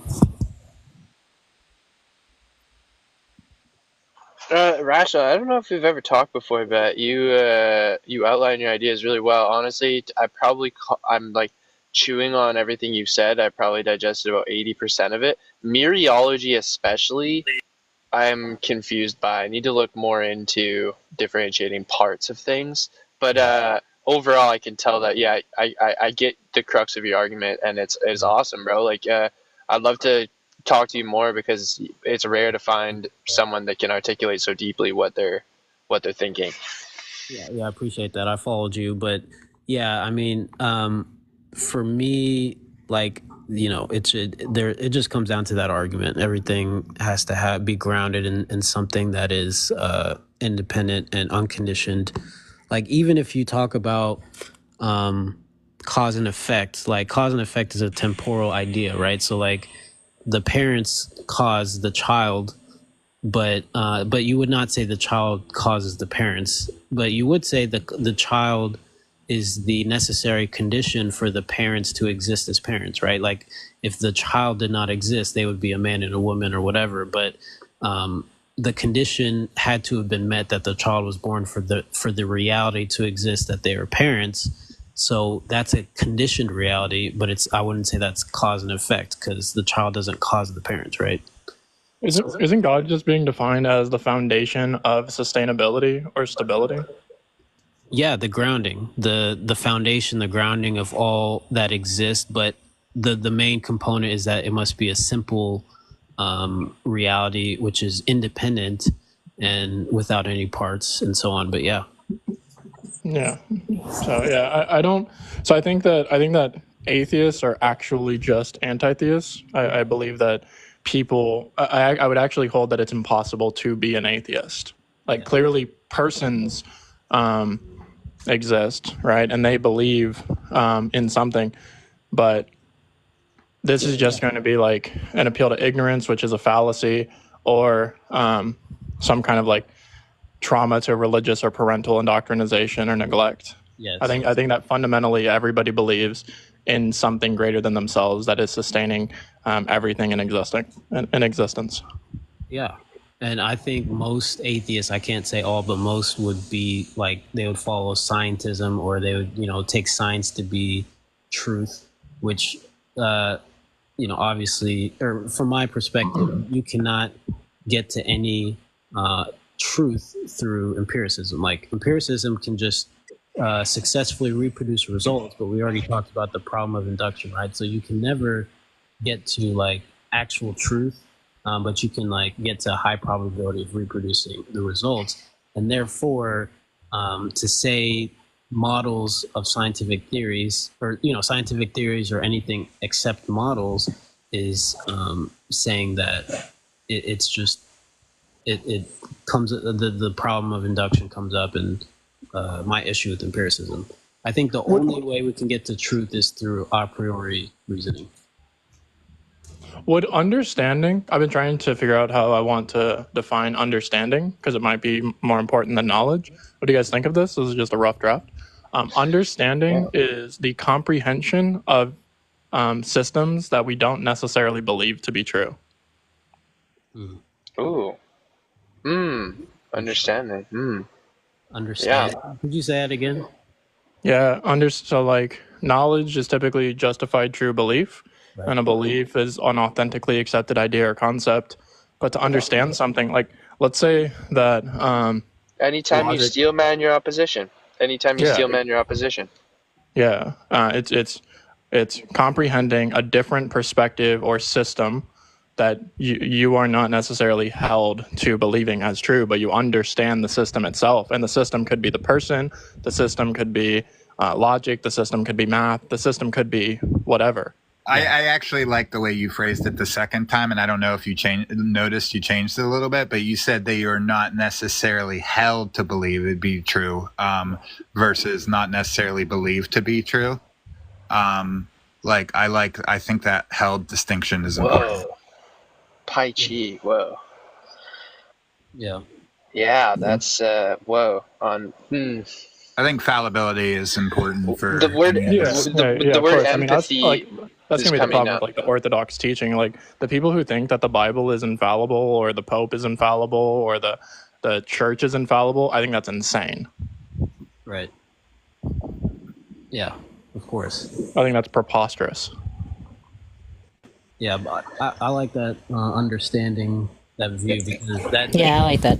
Yeah, so then the standard becomes, okay, so in a conversation, should we be trying to like know Prioritize information? knowledge or understanding. Yeah, should and like knowledge is going to be like trying to figure out which system you are held to believe, or the system that you believe in, and then justifying what you believe.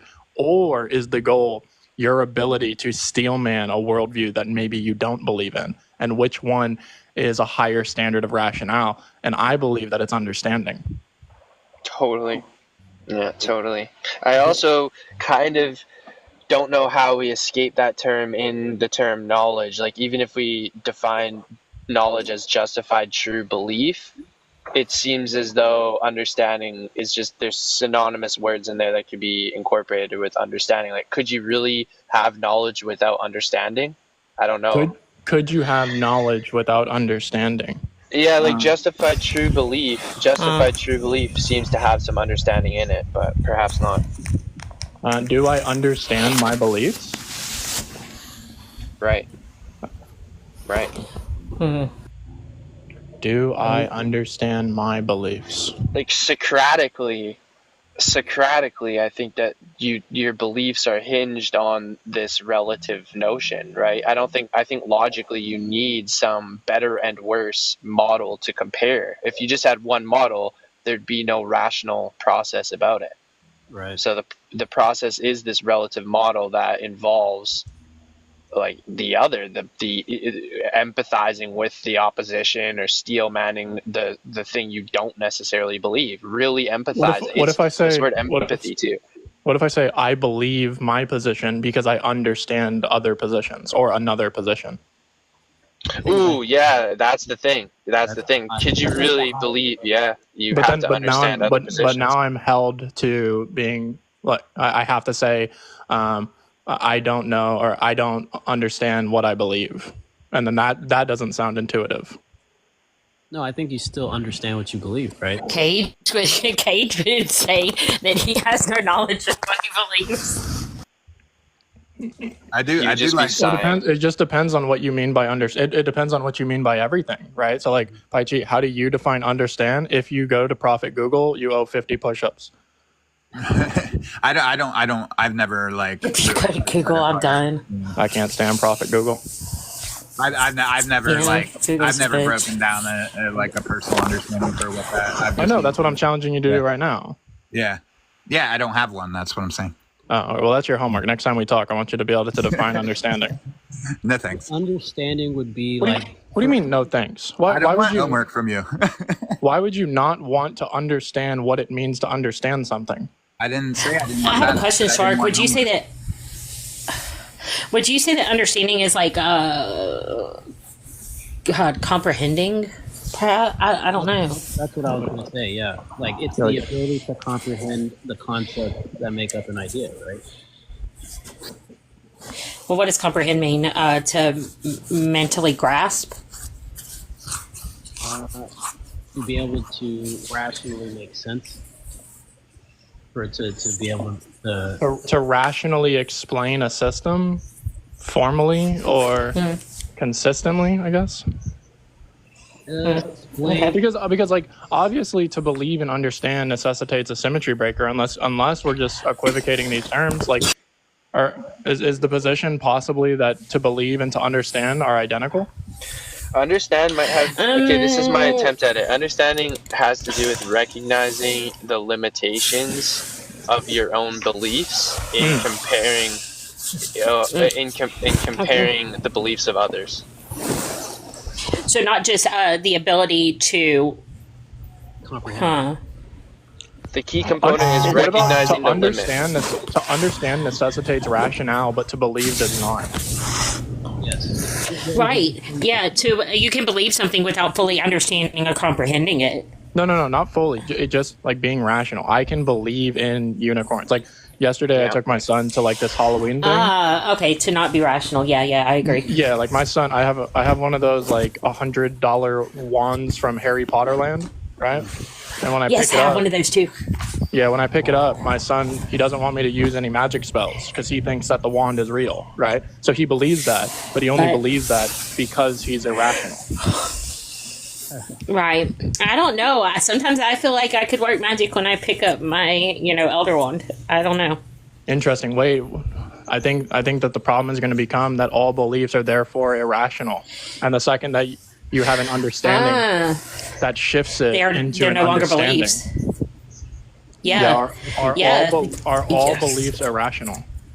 Yeah, and so that's the limit. That is the limit are of all your belief. beliefs rational? No. Could all beliefs be rational though? Because I think to believe, I guess no. Yeah, I guess you're right. All beliefs are irrational. What do you mean by irrational? Son of a bitch. Shark? Rational is going to be analytical and philosophical consistency, prioritizing classical logic in accordance to reality. Okay, yeah, that's what I thought the way you were using it, but yeah, okay. Yeah. All beliefs are irrational. Yeah, like what we is what we believe in correspondence with reality itself? If yes, I don't think it's a belief anymore. Okay. See, that's I don't have to have it correspond. That would be like I would say rationality is just validity. It doesn't have to be sound. Okay, I would agree. Yeah, with you, I would agree. I would agree, but the problem then still that Shark's raising is important because when we are observing a child who's irrational, the question is, what do we mean?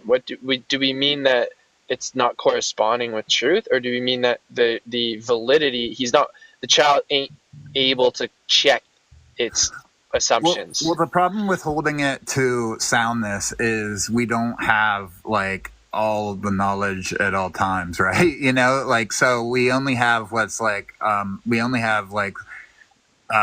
limited epistemic justification, right? So you could have a reason and then have a valid through line, and I would call that you plug it into a syllogism and necessarily follow. But with a child, what makes a child irrational? Is it the fact that I would say like my son has watched Harry Potter, right? And so I think that it's valid that he believes that I'm Right. literally holding a real wand because he hasn't been able to differentiate what it means for the TV world to be fake in comparison to this world. So I think I would say that I would argue for that being rational, but that's not the same as being sound and right. No, but rational. that's what I'm saying. That's what I'm Yeah. saying. So I think that understanding necessitates soundness.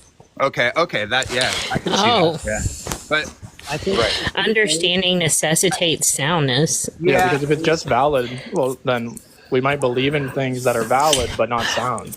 the problem with that is like I feel like we wait. Were you initially saying we really don't have understanding? Then was that your? No, I would hold we don't have knowledge, but we can understand things. Yeah. So if you Interesting. base knowledge on empiricism, then I would agree. But if you base knowledge on Yeah, I don't hold that empiricism is the only model. Yeah, yeah. I actually think very few people do. I think that's maybe like a few colloquial scientism types of people. Oh yeah. I joined a live literally yesterday, and the dude said, "Give me empirical evidence of God," and I said, "Why empirical?" And he said, "That's the only one I care about," and I'm that's gibberish. Yeah. That's completely ridiculous. What I ask for is just like some sort of consistency. It doesn't have to be because it's like if the claim is like spirits and stuff, it's like I'm asking. That's just a category error. So I would just ask for any consistency. Yeah. I still think no matter what. Are you saying that you don't take woo-woo shit as proof? No. Wait, did you ask me? No, I would take woo-woo shit. I would just have to see consistency with the woo-woo shit. Do you know how theists have a problem with the problem of evil? I think that atheists have the problem of choice. The problem. Yeah, I think that the atheistic worldview has a severe problem with choice. How so? I'm literally fucking cackling, bro. That's fucking funny, but Because true. I've never heard an atheist ground your ability to actually make a choice beyond a figment of your imagination. Which is weird. Daniel said, "Give me empirical evidence." That empirical nature of empiricalism is empirically true. You have no empirical evidence at all, and I don't even think you have rational evidence that choices exist. Which actually kind of nullifies the problem of evil, ironically. Yeah. Or maybe non-ironically. Yeah. Yeah, I think that if we analyze your worldview, like in terms, because I think atheism is a worldview, right? I think that it's a clear system, and I think that this system has far more problems of dehumanizing, objectifying, and leading to a world of like eugenics in comparison to the Christian worldview. I think that atheism as a system leads to more anarchy, more chaos, more Americanism, more individualism, more solipsism, more nihilism. Shark, you believe that people do, though, like as far as government, you believe that people do need to be told what to do, though, don't you? Yeah, I think that before we you need... answer, I want to say goodbye to everyone. Thanks for having me on, Logic. Yeah, we Bye, need bye. we need a benevolent authority. Dictator. No, it's not an authority. It's a dictator. No, it's not a dictator. It's a different word. I just learned the word in one of my courses. Let me find it in my brain 1 second. Okay. I love how Shark has to do that. I have to go through the filing cabinets in my head. Oh my God, what is it? It's I'm gonna punch my table. Atheists would just say that the world is determined, right? Determinism, so there's no choice. Wouldn't they just say there's no choice because it's determinism? Who says that? There are atheists who believe in free will. Yeah, that's like questionable. some compatibilist version of free will, which doesn't really make sense to me, Yeah. but Compatibilism doesn't make sense to you? Kind of. It doesn't make sense to me. So, do you believe in free will, Rational? No, I do not. Okay, so you're a determinist. Predeterminist, I guess you could say. A predeterminist? Yeah. So everything is predetermined? Yes. And it's Okay. by way of cause and effect. So if, cause and effect exists in this universe, like it's either it exists or it doesn't. It's either cause and effect or it's chaos, right? So Leviathan state. We need a Leviathan. A Leviathan state? Can you Yes. define that? I have no idea what that is. Can you define that for me? I'm sorry. Yeah, no, the Leviathan is essentially what we're trying to express with a benevolent dictator. The Leviathan is the thing that everybody looks to and trusts and makes the difficult decisions and explains what needs to be explained. That's why God, as the model, has the most social that's success. Hobbes, right? Huh? Hobbes. Isn't that Hobbes? Thomas Hobbes.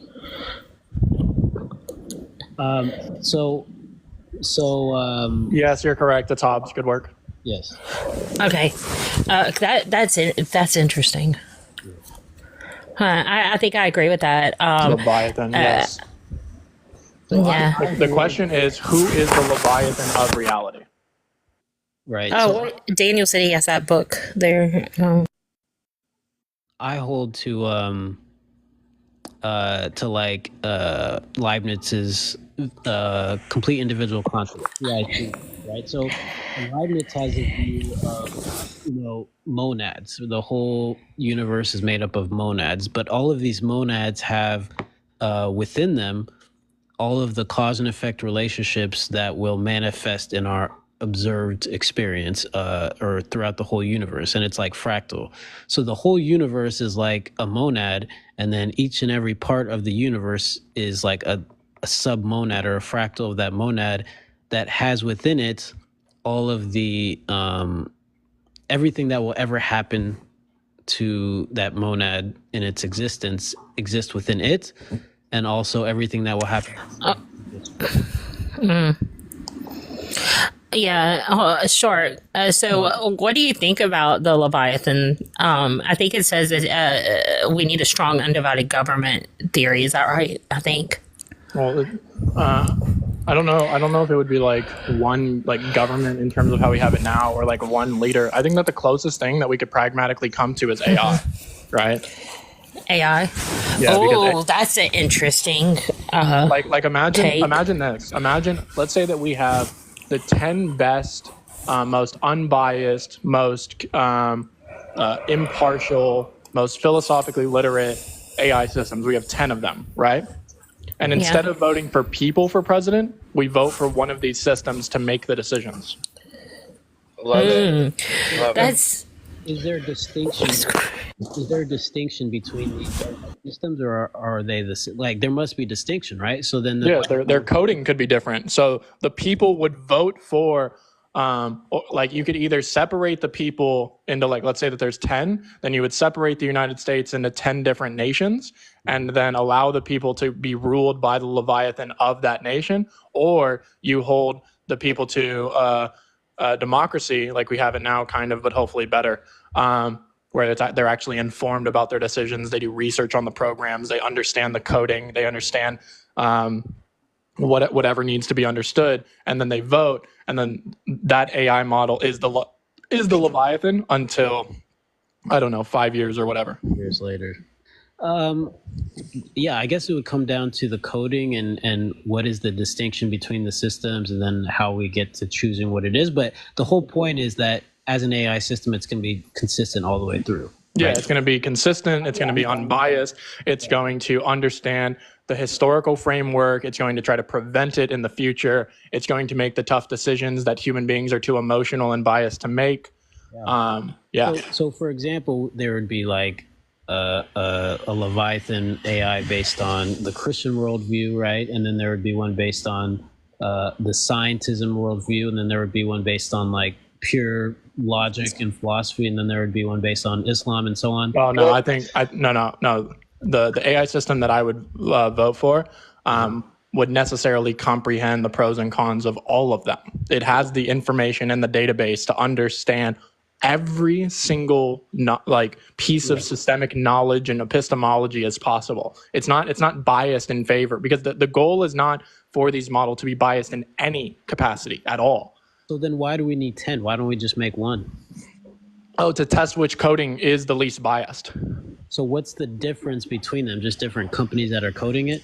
Well, it would be between like the experts, right? So like, let's say that me and Logic are experts in creating these AI models, right?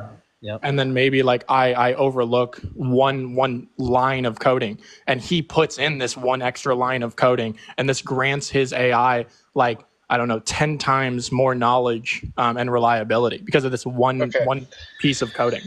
I gotta jump in here and just say it depends on what we're applying these methods to, right? Like, for instance, as far as economics or banking, there's no reason why there's not even required like atheistic or theistic view. It's a math problem, and a lot of our problems, I feel like, are more like this. We don't necessarily need to enforce like beliefs on people, right? There's just certain laws or certain things that we do want to keep standardized. So it's often, from my viewpoint, less of a like virtue and moral issue and more of a standardization or like and a prevention model. The Leviathan is responsible for preventing harm from occurring and protecting people reasonably while giving them motivators and reasons to wake up in the morning and pursue what it means to experience the day. Just like the perfect rational being, or the perfect... like people go, oh, it's a utopian world. Like, yeah, when we are saying we want to like change laws or make laws, this is in pursuit of a utopian, like a pragmatic utopian paradise. That's the goal.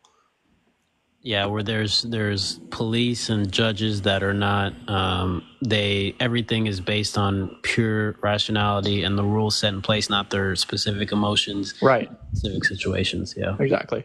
Like, imagine if we had robotic police officers instead, right? And they were bulletproof, right? Yep. Yeah, this is going to keep us safer. It's going to create a higher standard of accountability. As long as they're completely unable to be hacked or influenced by bad actors. Yeah. Well, the way this is going to look like is people buying robots to do their dishes and do their monotonous tasks for them without even realizing that they just brought that right into their home with them, right? And then slowly the moderation and regulation will just be enforced through the convenience and incentives of the robot. Right. You know, if you want to use the robot, you have to follow these stipulations, and that's just it'll be a matter of convenience, not a matter of like political revolution or like, you know, that kind of thing. People will just adopt it because it'll be better than the other system. And basically the robots will protect you. Why you'll buy a robot to protect you, not to enforce law on you, right? You'll assume it's for your protection. Right. But then how is the robot gonna, like, because ultimately if we're saying there's gonna be one Leviathan robot AI that we look to make the decisions, that's different than a robot that we have for utility purposes, right? Yeah, it's different, but these differences, I think there's a bit of a slippery slope. It's just to get used to. You're saying like for us to get used to having the robot and the, you know. No, I'm saying I think it will be actually harnessed. There's not a conspiracy here. I think people will buy robots to protect themselves. Mm-hmm. And then, so it won't look like police robots walking around employed by the municipality. It'll look a lot more like personal security, except you will have these like clashes of different security methods and different people's robots clashing, etc. Right? Like it won't just be one standardized thing. Right. Yeah, thinking about that sounds absolutely insane to me, but it's absolutely logical as well. It sounds like some, like Daniel said in the comments, like some type of dystopia almost. For sure. Kind of, our phone, yeah. Like people, if we said the same thing about like smartphones maybe 30 years ago, people would say the same thing. But yeah, it just becomes a convenience, and then eventually has a tremendous amount of influence on your life. So imagine this too. Imagine if your robot's not only your personal security guard, but they're also a lawyer, right? And they're filming and getting evidence to build your case. And it'll be the way the incentive models will work. I don't think will monopolize something like violence. It'll be more like a monetary policy gain. Like you'll see people getting rich off of their robots working for them, and it more than not, just like phones will provide abundance, right? And Don't make me get Bart here. I'm gonna tell Bart you're trying to phase him out of a job. Hey man, I mean, we'll still need the human addition of it. I feel like, but I mean, you have a pretty conclusive case if you have a robot fully being your full-time witness. I mean, things will not go unchecked. Right, yeah. I mean, I think it would definitely curb some type of lying unless you could teach your AI to lie, which I think that there is an AI model now that will absolutely lie to you. And I think that you could train them to do such. I don't know. It'd be weird, wouldn't it? Huh. Now I'm thinking. Those Tesla robots? Yeah, for sure. What is it, Optimus? Yes, Optimus. Yeah, so that's exactly it. That's exactly it, right? Like when you see them, for instance, even just the change of putting a robot behind the bar in place of you, I think it's going to look less like bars hiring robots and more like individuals hiring them, because you'll need to have a robot that knows how to be a bartender, right? Or knows how to do a specific task. You'll kind of babysit it all day, right? And do your other work or whatever, but like your responsibility will basically be tending to this robot who does your job for you all day. Or if you go to a company that provides you one, then again, you'll be given a loan with interest, right? You'll have to take this robot out on a loan. It'll be your responsibility kind of thing. Not all of them, but when it comes to these highly personalized ones, that's how I see it playing out. Interesting. Yeah, I mean, the Tesla robots, they're coming out. They're supposed to come out next year. I think you can take out financing on them, and they're supposed to help with all your like daily duties or something. I don't know. But. Yeah, so like who are the people buying these? Well, lawyers, doctors, architects, right? So while they're sitting in their office doing their practice, there's a robot kind of doing the meta work for them in the background. And so it's this give and take between them and the robot, and that's something that's learned over time. It's not like maybe they could replace the robot like a phone, but the internal workings of the robot will work a lot like a phone, how we like customize it to ourselves, right? Some will have their robot waking them up in the morning, other won't, right? They don't like using alarm clocks, etc. So if you're a surgeon, you're going to have a lot specialized robot doing different tasks than if you're a bus driver type thing. And maybe perhaps self-driving cars and things will eliminate that need, but I still think we'll have a human element to the infrastructure, like going in, fixing the robots, fixing the roads, all those kinds of things. Yep, definitely. But this element people are afraid of like the clash of violence, I think that's anthropomorphizing. Mostly what they'll do is, again, this monetary element, like they'll make people rich, the robots. They're not going to limit and fight each other with machine guns. That's human. That's like more human than anything. Robots will be able to sort the differences out. You'll send your robot into the field against your opponent, and they'll sort the differences out, right? And like I feel like violence and things will become more like a gambler's environment than one of like political division. So the robots would fight each other in place of like humans going out to fight each other, but then why wouldn't the robots just so then yeah, I mean, okay. Yeah, that makes sense. You know what? Just for gambling purposes, but humans, I think, will forever be the ones like fighting. You know, like UFC and that kind of thing. Even in these high tech arenas and stuff, I think there will always be this as long as we're humans, we don't become like androids and start incorporating these things into ourselves. Right. I think there will be that like barbaric element just kind of always in humanity, and that's what I mean by it's funny that we anthropomorphize and think that those same biases are going to be in the robots, quote unquote, when really it's in your toaster and in your microwave and in your hands right now as you're talking to people. It's like they're not holding the weapons. We are, you know. Right. It's, I don't know. The whole thing is just fucking crazy to me. I don't know. Turn a recurring cost into a one-time expense. Absolutely. Why hire a maid when one can be bought? I mean, damn, I was fixing to say something fucking crazy. I forgot I'm on Logic's live. So I'm not gonna say it. Well, you can say it. What? Say it. I mean, why hire a maid when one can be bought? I mean, just go find a wife, Daniel. I mean, right. One step to save you some money. But I guess, I'm worried that people are going to start turning toward robots instead of actual partners or spouses and stuff. Because, I mean, why get a wife when you could get a robot that doesn't talk back and you can have sex with it? I don't know. Yeah. The same struggles we have with learning how to think about it this way, Kris. Oh my God, I have the best response for you. The same way there's a learning curve to troubleshooting on a phone or a computer. There will be the same learning curve for these robots, even in the sexual thing. Yeah. And so you'll have to be fairly intelligent and patient, and right, it'll be a career. You will have to go down if you really want to exploit a robot, right? You'll be a professional in that sense, which is disgusting, but it won't be for the lazy at-home person. It will be it's like buying a really nice boat or something. It'll have all the gadgets. Yes, absolutely, Kris, absolutely. And freaks me out, Logic. Well, but that's the point of why you would want a real spouse and not a robot. The same problems, right, times 10 are going to come with the robot. For instance, when you take them in the rain, are they going to glitch out?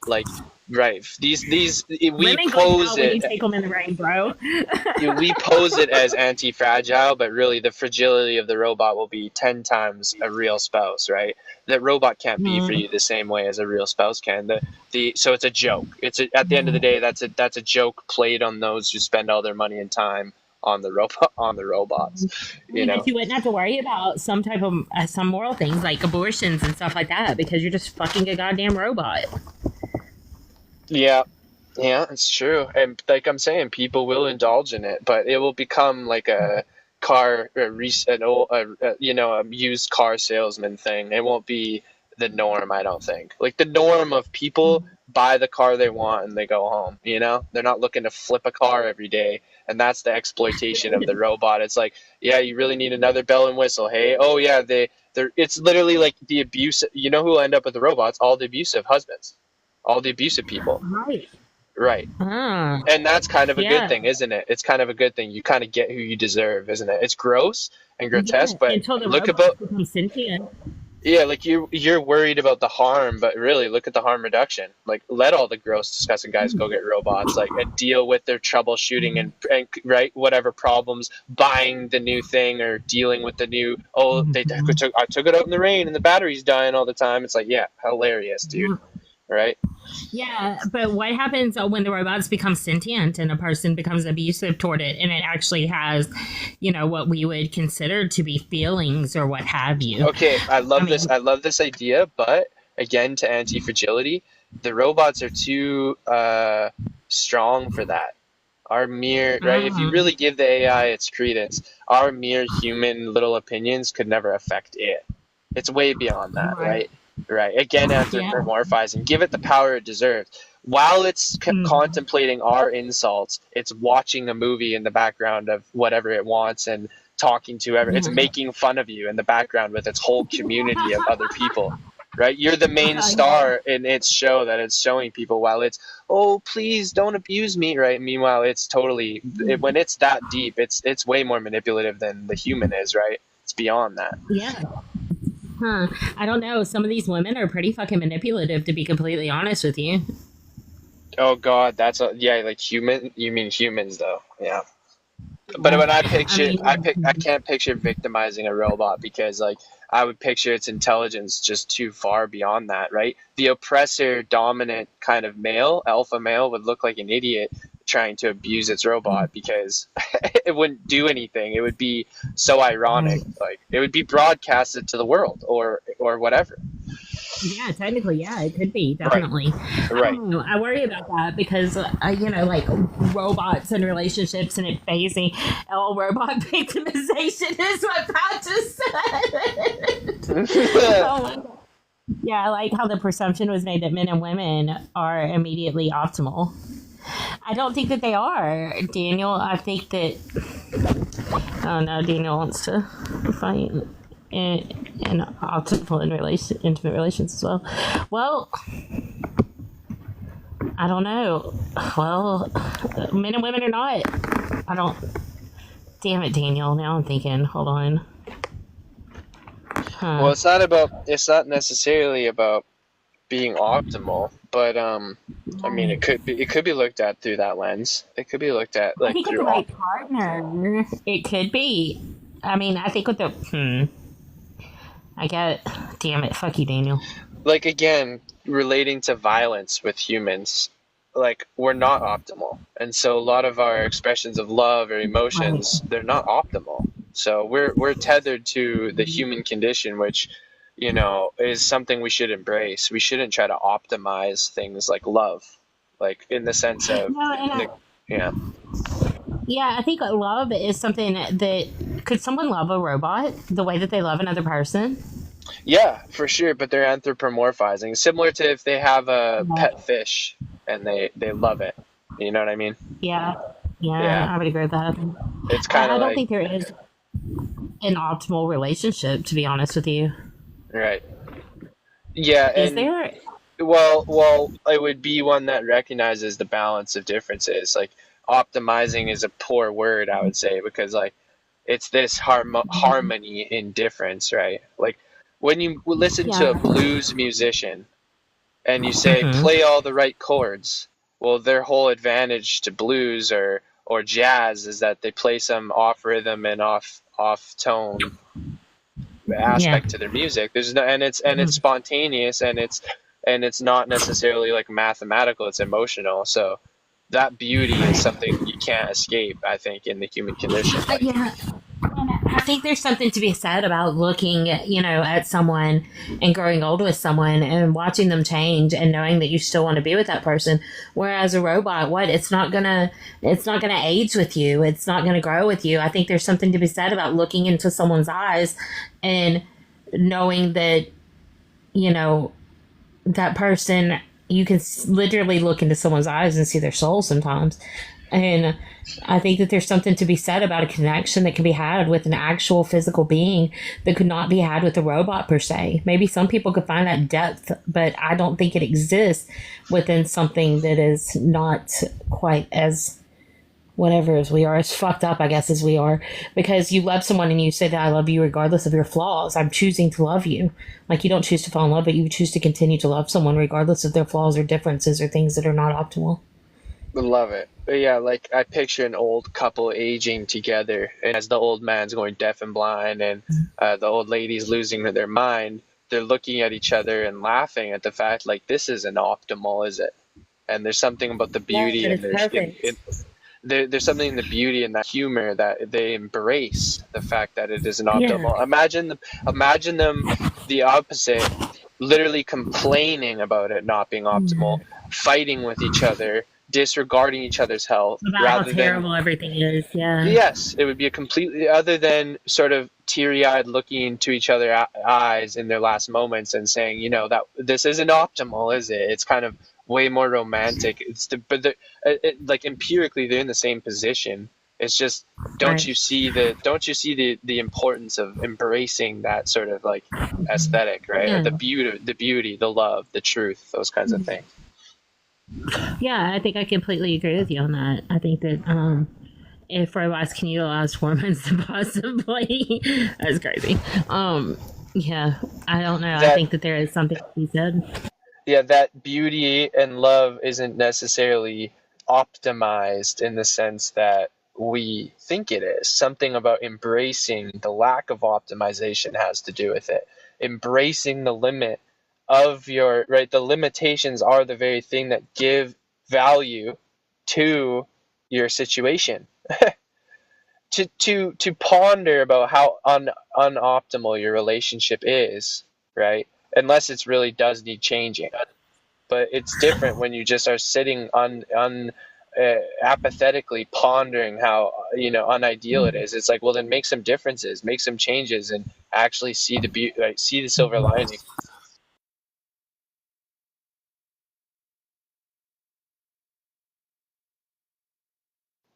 There's always a silver lining. I mean, and that's the thing. It's deciding to.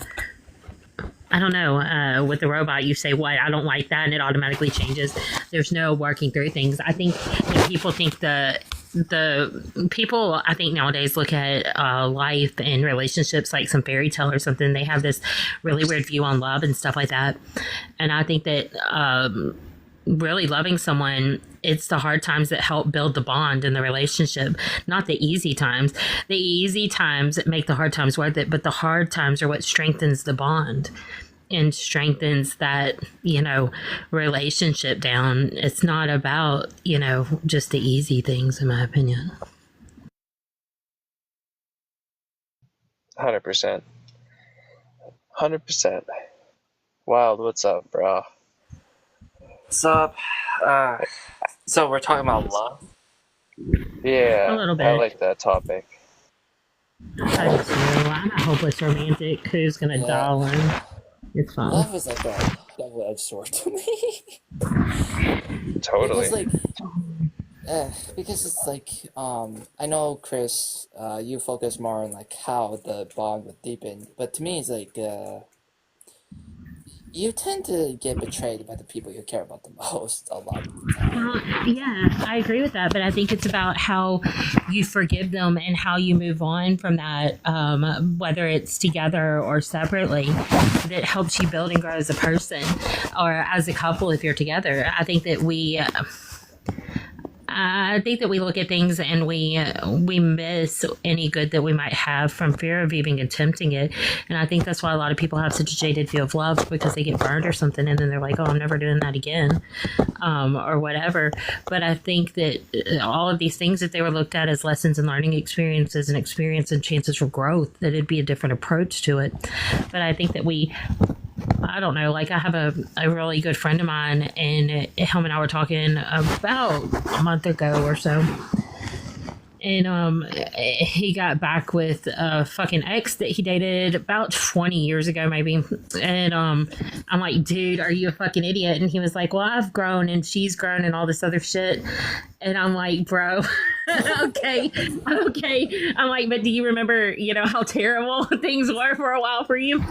But, they've been together about 1.5 years now, and he's happy. And I'm like, I'm glad that, y'all have grown and stuff like that. And he was like, yeah, I had to forgive her for being crazy. And I was like, I started like cackling my fucking ass off. I was like, forgive her for being crazy. And then I felt bad, because I think that maybe that will strengthen their bond, that they know each other's crazy and stuff like that. And now they're growing together. I don't know. I just think that love is so complicated, but it can be such a beautiful thing. Yeah. And like, you can go ahead, Logic. No, please. So like, when I mean like it's a double-edged sword, like I can agree that like, I don't. Okay, hold on. Let me organize this. No pressure, dog. No pressure. So basically, I'm not saying that like people should like be jaded or whatever and give up on it. I mean, the sword is still a tool in of itself. It's just that I think it's best for people to, err on the side of caution in these decisions when it comes to relationships. For the Why err on the side of caution when you could just? I think that love and reason to have little to do with one another, right? There's very little to do in love and reason. Shakespeare said love and reason keep a little company together nowadays. And he also said that love looks not with the eyes, but with the mind, and therefore is a winged cupid painted blind. And I think that Shakespeare had it down pretty well. I mean, love and reason generally know nothing of one another, at least when you fall in love. But the choosing to stay in love is where reason kicks in. Are you choosing to love someone who's going to damage you? Are you choosing to love someone who's addicted to drugs and is going to take you down with them? I think that there is a major difference between falling in love and then choosing to stay in love. The falling part is the part that has nothing to do with reason. The staying part is something that, if you are being logical, that, reason does take a part in. However, I think sometimes when we get to the reasoning part, we reason ourselves out of something that might be wonderful or good because of fear. And that's finding the balance between the fear and the reason, and not allowing the fear of the past to dictate the joy of the future. Okay. I more or less agree, but let's say if a person has a bad experience with an individual who have maybe have a B cluster diagnosis, right, like that, and then that person decided to, okay, because of this experience, I am not going to go through that specific situation with those type of disorders or whatever. What would you say to that type of person? I would say that they have the right to make that decision. However, if the person that has the disorder is med compliant and stuff like that, and has been med compliant for a long time and doing what they're supposed to do, I think that an exception could be made. Just like loving someone who once had, addiction issues or something like that. I think if the person has decided not to do that anymore or something like that, even though you've had a bad experience before, that giving the benefit of the doubt is not something that's necessarily bad. I think that these things are stuff that we have to work through and figure out on ourselves. But ultimately, regardless, it's the person who's getting into that relationship with someone that has the right to make a decision. Like Bart says all the time, you cannot be with someone because you don't like the space between their toes, right? I mean, you cannot be with someone for any reason. And, based off of your past experiences, letting your past experiences dictate your future ones with someone who's not even that person might actually do yourself more harm than good. Because like I say all the time, we will always lose any good we might have by fear of even attempting it. So I think that allowing your experience with a whole different person to dictate your experience with someone else is ultimately self-damaging. I think there's a part here that's I don't know if you can truly be in love without having your heart broken first. Naive love, it's kind of the Romeo Juliet story. And to Kris's part about the rational component of love, it's I think that naive love isn't really true love. I think there is this component of rationality to it.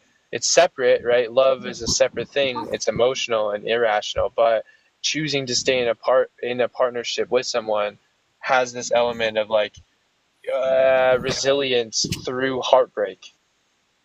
Yeah, and I think that vulnerability that comes with splaying yourself open for someone and saying, okay, I'm going to be vulnerable and I'm going to love you, even though I know that you have the possibility of deciding you don't like the space between my toes anymore and leaving me.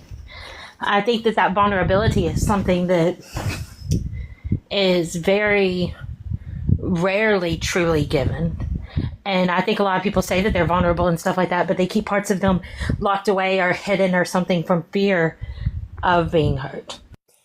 So, let's say person X constantly meet types of people that have these specific issues, and then they constantly maybe stuck is the wrong word, but constantly meeting and falling in love with these specific individuals to the point where they say, okay, these are the characteristics that I'm not really interested in a partner.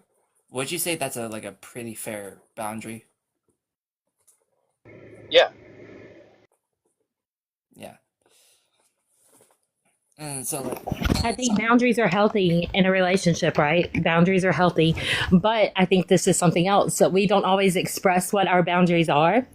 And by not expressing those boundaries, you're always going to lead yourself to disappointment because you can't expect someone to automatically know them.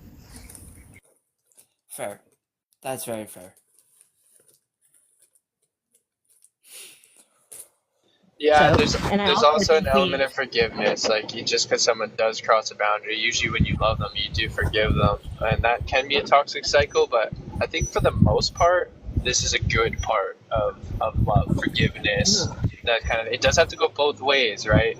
But like yeah. again, articulating that can be a progress. It doesn't have to be decided on today or right now. You know, Right. just have coffee and Yeah. enjoy the conversation, kind of thing. Yeah, and I think expressing dissatisfaction or something like that in the way in which one was treated or something is also healthy. I think the thing is that we are human, right? I mean, like I fuck shit up on the daily, and I'm aware of that. And I think the awareness of our faults and our flaws and the ability to forgive someone is something that a lot of people don't quite realize, that we have to admit that we are flawed as well. And, forgiving someone is hard, especially when they are a partner, because those who are closest to you are the ones who can hurt you the deepest. But I think when you truly love someone, you're willing to become vulnerable again. Yeah. Grace and humility do go a long way. And I think, like, I've forgiven people for, like, really putting the knife in and twisting it and stuff. But I think that I love those people that I've forgiven. People that I don't forgive, it's because I could take you or leave you, type of shit. But I also think love is setting those boundaries, and if someone crosses those boundaries over and over and over again, leaving them is also a form of love, and people don't always see that. Loving from a distance. I love sharks. I don't swim with them. Right. Like, I'm going to love you from way over here. And I think that when someone repetitively does things like that, that is the ultimate love, is loving someone and walking away from them as well. But walking away is not an easy thing, is it? Since we're on that topic, I have a friend on here who was damaged. That's a better word. Maybe that's like sugarcoating a little bit, but for the sake of conversation, she was damaged by this she was damaged by her ex when she was dating him and everything. And then because she still, even though after everything that happened, she still have this underlying attachment to him and whatever. So I try to basically tell her love doesn't necessarily mean you can't distance yourself, Yeah. Yeah. Hey, Pi. Welcome back to Crazy. Did you do your homework? Pi, did you do your homework? No, I'm not gonna take a homework assignment. I'm joking, dog. I'm not gonna take it. Well, yeah. I mean, my aggression is not levied at you. It's levied at homework. I'm not. I love the anti-authoritarian in you. I'm not gonna take a homework it. assignment from anybody. I fucking adore you for that. That's hilarious. I'm the same. That's so funny. He was like, "What? You don't want an understanding of understanding?" I'm like, "Dude, I want that. I don't want homework." The fuck? That's understanding.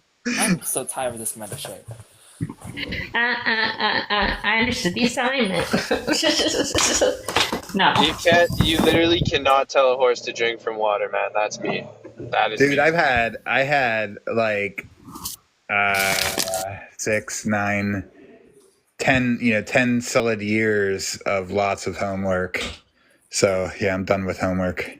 Well, the 10 solid years post high school. It's like I'm done with homework. Near the end of my high school career, noticed that the teacher thought I was being really proactive for asking for the homework before class. But then what I would do is just work on it during class. So I hacked a couple classes doing that. Like I knew if I got the homework done while kind of listening and asking, I would just be like finishing it off. But sometimes there obviously are circumstances they're not going to give you that info, but I would tend to just try to hack that if I could.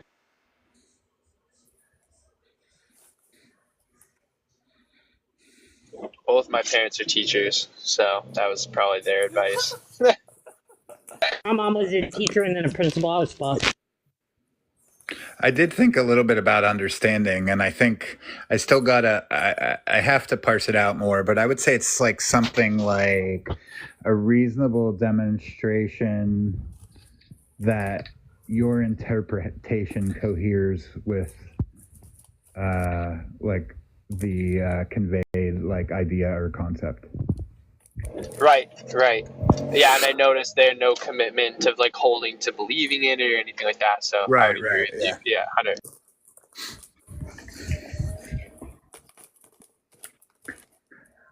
And I do like Shark's sort of point he's trying to drill home about seeking understanding rather than knowledge. I suppose that is kind of a good way of going about conversation, I think.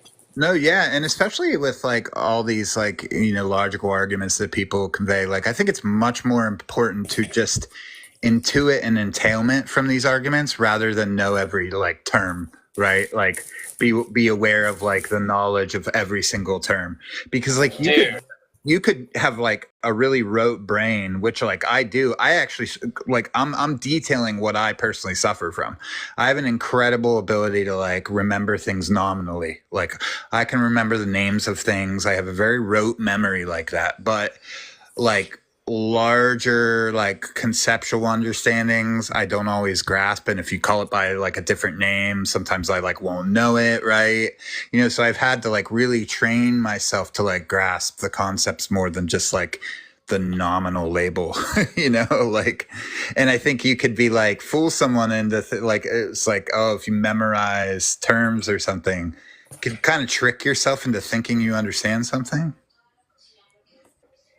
You're spot on, dude. You're absolutely spot on. There's so much there that I want to chew on, but overall, I think the key is that what's your intention behind what you're saying. Rather read between the lines a bit. When you hear a person talking about Christianity, they are not all, even if they're making the same argument, they're not all coming at it from the same angle.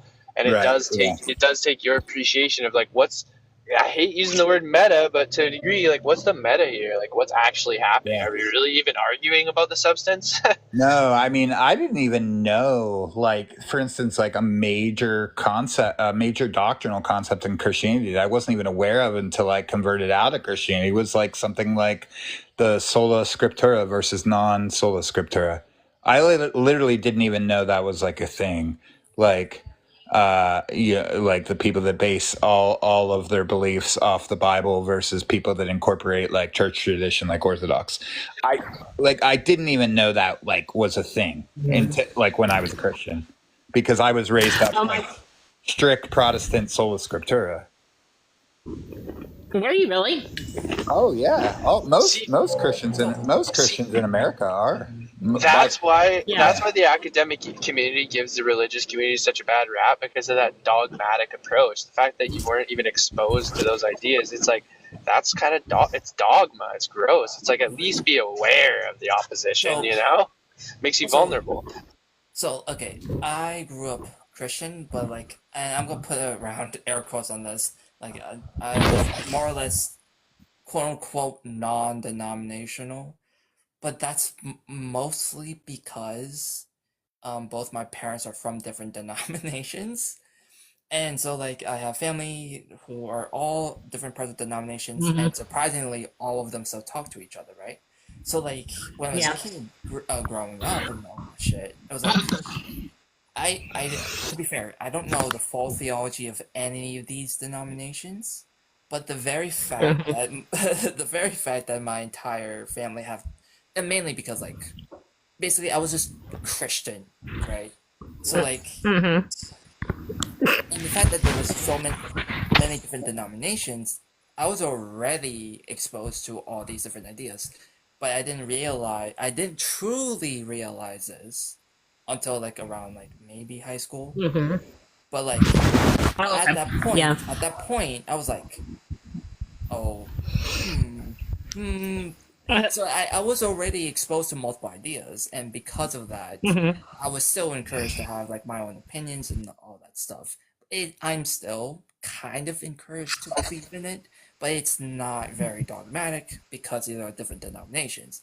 I would probably say I'm probably the only atheist in my family, but it's not uncommon for my family to have differing beliefs about Christianity. Did you see Robbie's new video that he just posted? What video? Wait. What listen video? to this. Listen, Logic, listen to this. Listen. What's the CLT? What's that? You don't fucking address me, you beta bitch. You little fucking bitch. He's not a man. He's honestly just a bitch. You're a fucking idiot. Like, fuck off, Darth. So If you guys want to get it all out there, let's get it all out there. I'm having an affair with Bart. Alright? I don't even know what the fuck that means. I'll call someone the R word. Eskimo sound like Stuff is evil and like stuff is good. Leave it alone, Robbie. it's the Tiffany Lamp Club. Oh! Just a montage of like hits. Crazy things we've said. I'm gonna check this out. recently.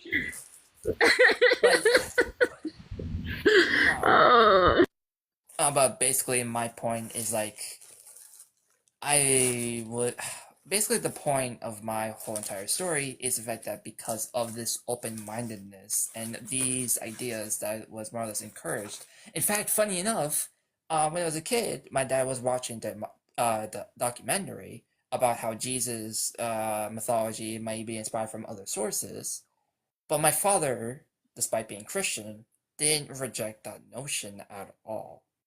So like, I'm already inside the space, even though heavily Christian, but also very open-minded, and I'm able to come to my own conclusions and have that agency. So like, the moral of the story is, I have a very open-minded family, ironically Christian. Yeah. That's like, or like a rare. Yeah, it's like more rare, but that's good, man. That's why you have such an open mind. That's why you're so decent at communication and empathy, bro. Like that upbringing. That skill is from multiple reasons. But I'm sure like having that open-mindedness because my family have differing beliefs does play a part, but it goes way deeper than that. In one part, it's because like despite having siblings, I kind of live with just my parents. I never lived with my brothers, so that plays a part, and also because the language barrier between my mom and my dad, I constantly have to get into the conversation. So like there's like multitude of factors in why I can communicate.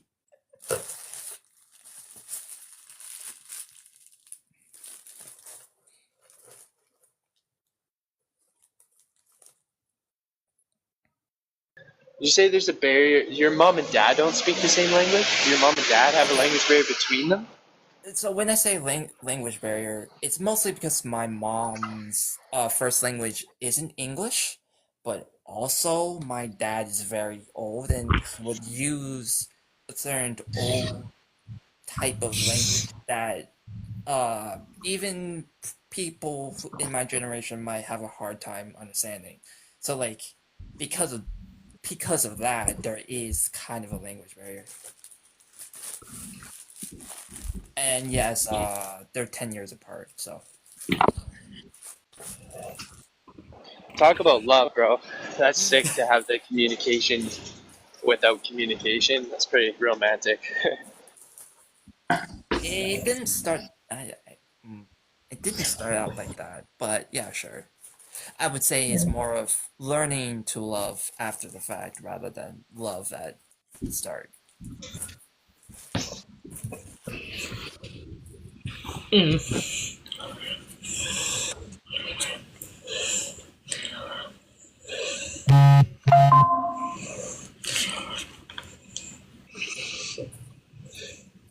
have an interesting question for you guys.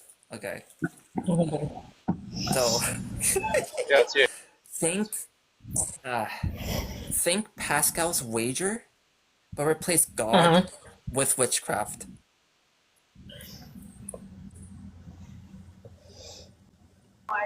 Yeah, might as well believe in it because if it's real.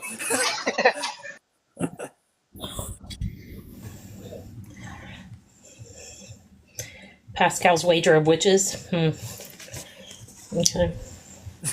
Think about it. Yeah. Scared of witches, then you are God. Probably a W take, though, honestly. Like, to be scared of witches. I mean, yeah, they do hexes and shit. So, like, well, it depends on the practitioner, but, you know. But they don't threaten anyone with eternal damnation. Oh, yeah, they do. You just haven't met the right one. Depends In if they're a general? good person. It depends if they're a good or a bad person. And also it depends if the person deserves it. So the wager is a little bit biased. Everything's a little bit biased, to be Let honest. me just formulate this for real quick, right? So it's either you believe that witchcraft has by witchcraft I mean like there's a way to practice magic or whatever. It's not necessarily on the individual. Okay. So the first option is you don't believe in it, right? If you don't believe in witchcraft and you are correct, then basically all these necessary events are just Sorry to cut you off. What's the punishment for not believing in Wait, witchcraft? hold on. Okay. From witches. Wait. Let me just formulate this. Okay. So basically, if all these events are coincidences and whatever, and it's not built upon by a baneful practitioner like a hex or a curse or whatever, then these necessary events could never be prevented. Therefore, whatever, right? But if you're wrong, and you never reached out to anyone or practiced yourself in order to protect yourself to prevent these necessary events, then you're basically just allowing bad shit happening to you. If you're targeted. Yeah. But if you do believe in witchcraft, then you can avoid. If you do believe in witchcraft and these necessary events exist or whatever, then all this will do is a placebo. But if it's true, then you can avoid these necessary events if you actually believe in it. I think you're kind of misunderstanding the position. What am I misunderstanding?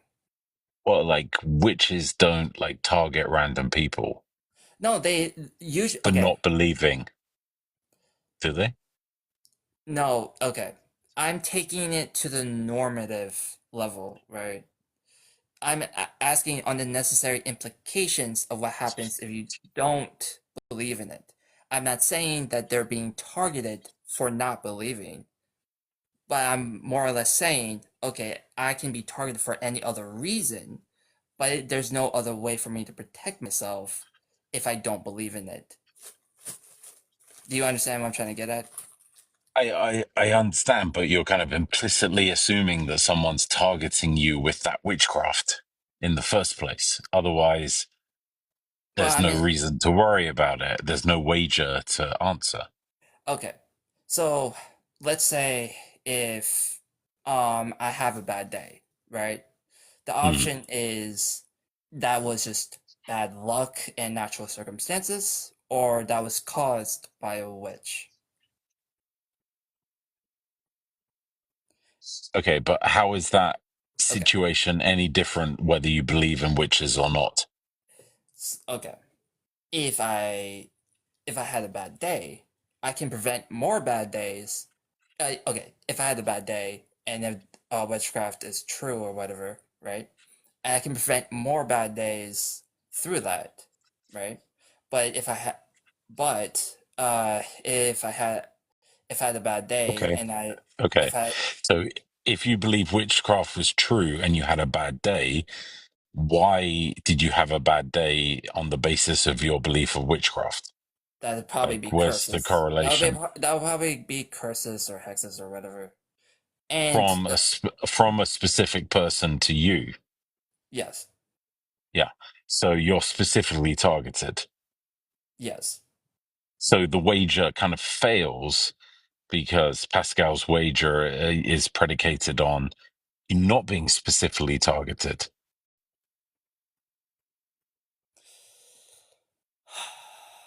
Don't you think? Pascal's wager talks about how if one doesn't believe. Okay, Pascal's wager talks about how if one doesn't believe in God, they end up in hell, right? So they're already targeted for not believing, right? So he's assuming So everyone's targeted. yeah, right. So Yeah, what I'm by definition. okay. So, right, I'm modifying the wager in a way where, okay, I have this situation, right? I had a bad day. It's either A, the bad day happened through bad luck, or B, the bad day had been done through curse. If I believe it's a curse, then there's a way for me to test if that is true. And if that comes out right, there's a way for me to prevent it. But if on the assumption that witchcraft is true, and I don't believe it, then we'll continue to have bad days with this said Oh, curse. But if I'm but wrong, then it's just a placebo or it's just whatever. is Pascal's wager a test or a statement of belief? I'm not really sure. Think it's more a statement of belief that if everyone is targeted Yes, to have a bad time in the afterlife, then yes, but hey what I'm ho, doing, you may as well do what you can to mitigate those bad circumstances in the but future. what I'm doing is using the same framework but modifying it to a different degree on a normative sense. But you've lost the initial impetus of the wager. The wager is that we're all faced with the same fate, so you may as well believe or not. What you're kind of saying is like, oh, if someone does something to me, then I should protect myself against that or not, which is kind of a different logical stance, don't you think? Yeah, I would agree with that. I'm just Okay. using the same fucking framework of chance and risk taking just on a normative level, not necessarily on like the whole afterlife What thing. Because I what do just you think mean there's by more of a basis. I what do you just mean think by a normative level out of curiosity? okay. So this explanation probably helps.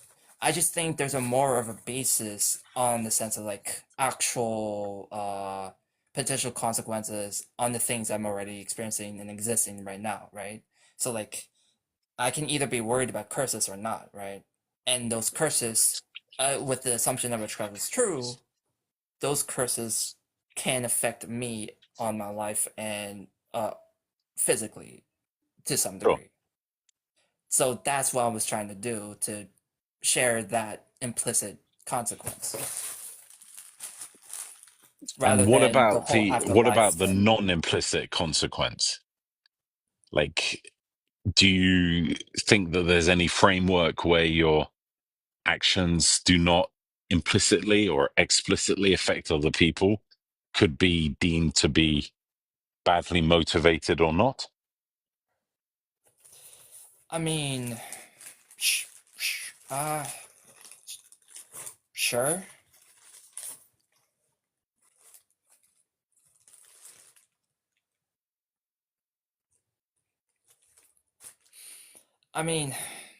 I mean, sure. Like I can do X, and the implication of that thing might be perceived differently of what of what X was trying to do. So sure, the perception and perceive of that notion can be false to a certain degree.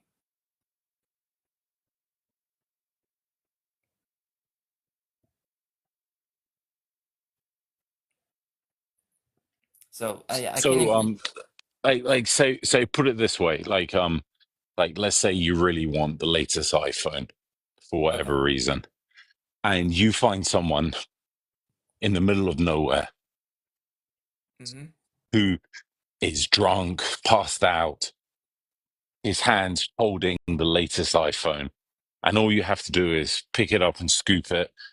Guy's passed out. He's not going to remember a thing. He won't even know he had his iPhone. Would it be morally correct or incorrect for you to take that phone from him? You're not hurting him. You're not hurting anyone else, but you want it. It's morally incorrect. Why? Because that phone probably holds certain important information and data. And not to mention, if he's passed out, that's a very dangerous situation. And if he doesn't wake up or get his phone, he can't call anyone to help him or whatever. Okay, so you're saying like the taking of the phone implies negative actions after it. Yes. In of itself, if like for whatever reason you like, let's say you saw the phone and it had like the welcome screen of Apple, like hello, hola, blah blah blah. He hadn't set it up, and he had another phone in his left hand, like his old one. Let's say he just got a new phone, but he hadn't set it up, and you can see the splash screen of a new phone, and he had the old phone in his left hand. Would it be okay for you to take the new phone? Because he hadn't set it up, he hasn't logged in, he hasn't done anything, he's still got his old phone, you left that there. Well, I would still say that it's morally incorrect. Why? Because even though he doesn't have it set up, he still probably paid some money on that. So that's still technically stealing some form of value, monetarily speaking. What if you had some reason to believe that he stole that new iPhone? Oh, okay. If he stole that iPhone, then Let's at say that point, let's say he's dressed like, in really scabby, horrible clothes, but he has an old iPhone 4 in his left hand and a brand new iPhone 15 in his right hand that's been not set up, and he's passed out. okay. If eh, okay, if he's like in ragged clothes and he has an expensive phone or whatever, I'm probably not gonna take it, because in that essence, he can probably sell it to. Oh well, that's more of an assumption, but point being is like I'm not probably gonna take it because that's probably the only valuable thing he owns. Why? And so my question to you, why is that important to you? I mean, like, that seems like an Okay. arbitrary, like, I mean, like, you're saying, like, oh, it's the only, I've made a value judgment. This is probably the only valuable thing is that he owns, so I'm going to leave it alone.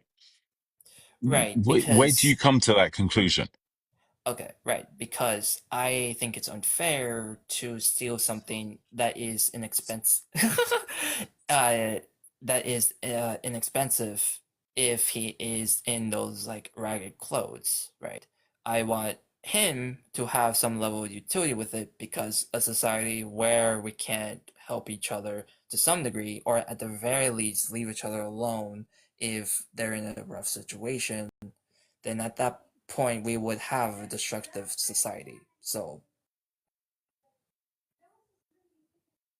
Because in his left hand, he has an iPhone, an old right, one. but that old one is probably has less value within the marketplace at the very least. Sure, I'm making a bit of an assumption there Oh, that so he was gonna. okay, so you invoked a marketplace valuation. Where does that come from? Between you and him just standing on the street looking at his phones. How do Well, you infer? I'm assuming that we live in a society, and society usually entails there's some type of value system of money, right? And Yeah, it's not monetary value, sure. entirely, huh? Yeah, monetary value. It's not arbitrary. Things have value. Right. You're right. Look, yeah, that's what I'm saying. It's Yeah. like things have value, but necessarily speaking, like if you have an old phone, chances are that value of that phone is probably worth less compared to the new one, right? Mm-hmm. So like I'm not gonna steal the new phone. In fact, I probably wouldn't even steal either of them because that might Sure. both help him at the very least to some degree. So now, what if the same scenario and you saw a guy in a really nice suit off a back street of Manhattan? Same scenario, guy's working on Wall Street, clearly very wealthy, and he's passed out in the same situation. Would you find it morally more or less acceptable to take the new phone, assuming the guy in his other hand has a perfectly functional phone, albeit old, So in that scenario? in that Because you scenario, kind of like anchored your value system into how you saw the person on the street. Like if they right. were poor So and like ragged hobo, or whether they were just a Wall Street guy drunk too much and passed out in an alleyway. right. Okay. So the issue there is like, um, uh, I am assumed that I can get away with it 100%. Like he won't track me down or whatever. Dude's unconscious. He's asleep. He has another phone. He's going to be fine. Unless you take both of them, then he's fucked. And you're in an alleyway. No one can see you. Okay, so I can get away with it 100%. Mm-hmm. So I wouldn't. If there's no apparent consequence and this person is wealthy and all that stuff, I don't think I can hold to the idea that it would be immoral in that sense. But it would Because be if the guy looked not wealthy. yeah. But doesn't that that strikes me as an arbitrary value judgment or morality which doesn't hold up to the cold light of day? So with me, Because the guy in the suit who's passed out like could have like $1 million of debt and a pregnant wife in an apartment in Manhattan that's about to be repossessed, and like the whole family to go out on the street. You know, like it's hard to assign moral value to a situation that you just see yourself looking on the street. Like you're not in possession of all the facts to understand how one person could be more entitled or less entitled to the monetary value of that new phone versus someone else. right, okay. I see. Okay. So, okay, yeah. If I would agree if like this rich person has like a pregnant wife or whatever, and he probably needs that for some type of necessity, and I don't know which Yeah, phone. let's say the reason he's passed out in the alleyway is he lost his job today. You know, he lost his big Then banker yeah, salary job. I would probably won't But take it then. but if you knew that, if you knew the background of the person, would that change your decision Yes. versus if you didn't? Yes. Yes, like if I know exactly of what's going on, it would The probably be something. circumstances. Yeah, sure. So my challenge to you, my friend, is how do you parameterize that kind of scenario? Well, what do you mean parameterize? Ugh. In terms of how do you eliminate and how do you faced with a certain faced with a certain situation where you have imperfect knowledge of the whole situation of like why the rich person passed out on the street might be passed out on the street and why you shouldn't take his phone versus the other one who's just passed out in the street and you should take his phone, how do you delineate in your value system between those two scenarios? Because you have imperfect knowledge of why that person is passed out in the street. Could just be a super rich dude who's got his, $500,000 bonus and is partying, and he drank too much fucking expensive champagne and he passed out. You take his phone, you won't really notice. Or it could be the guy that has lost his job and is drinking his sorrows, and you take his phone and it affects his family. How do you externally create a value judgment between those two scenarios where you say, yeah, in one, that's okay, and one, it's not, which is kind of what you said. Right. Okay.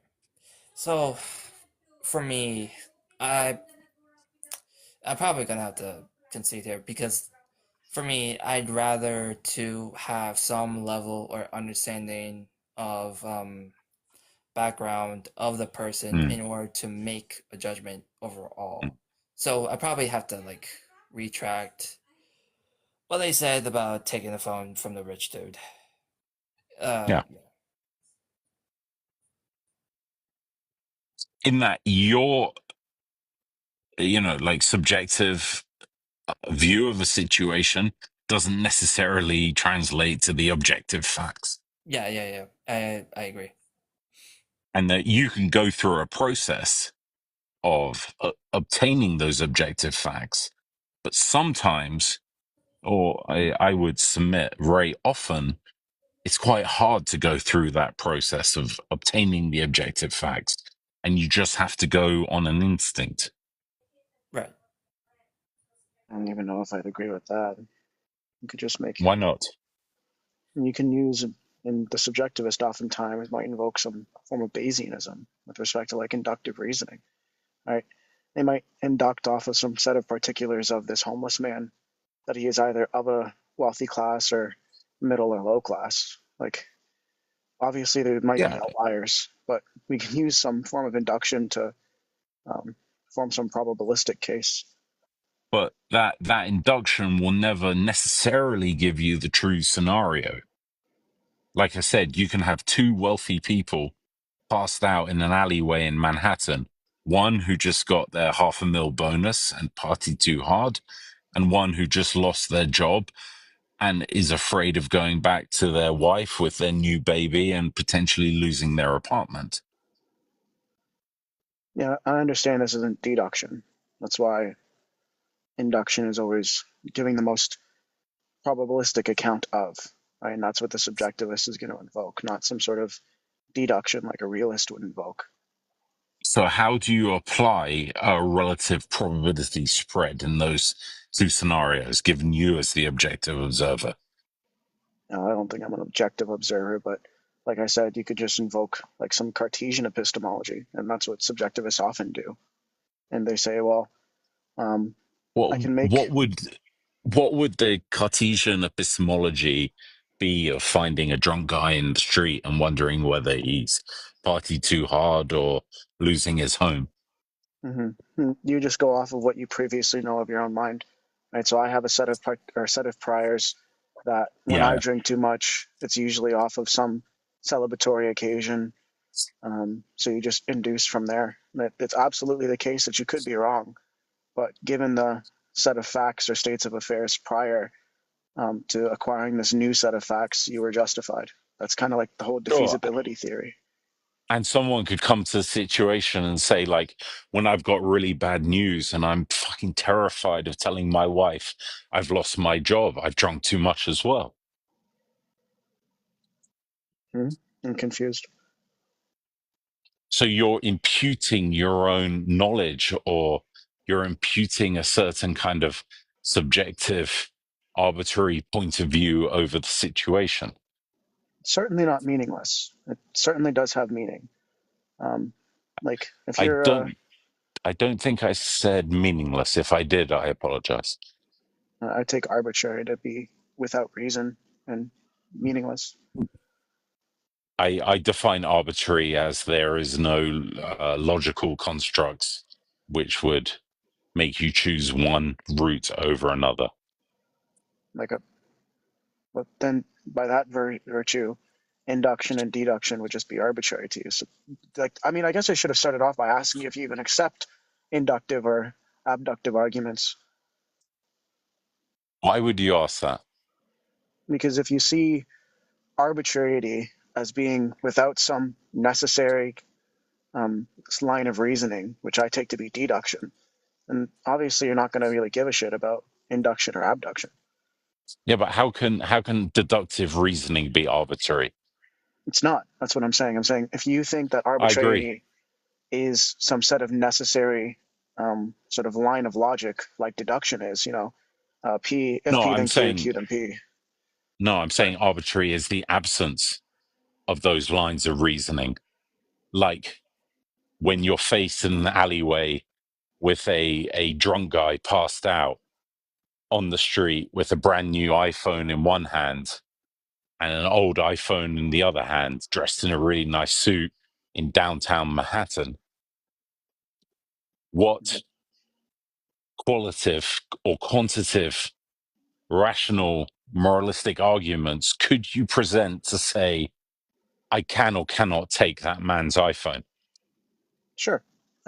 So the empiricist is going to look at that and say, well, it seems to be that he has a high set of wealth given his A, class in which he dresses, B, the Yeah, material sure. items he holds, and C, the place he is in, Manhattan, being a Yeah, very wealthy place. And they're just going to say sure. that if their seemings have previously proved to have been reliable, then they're going to make their justification for their subjectivism from there.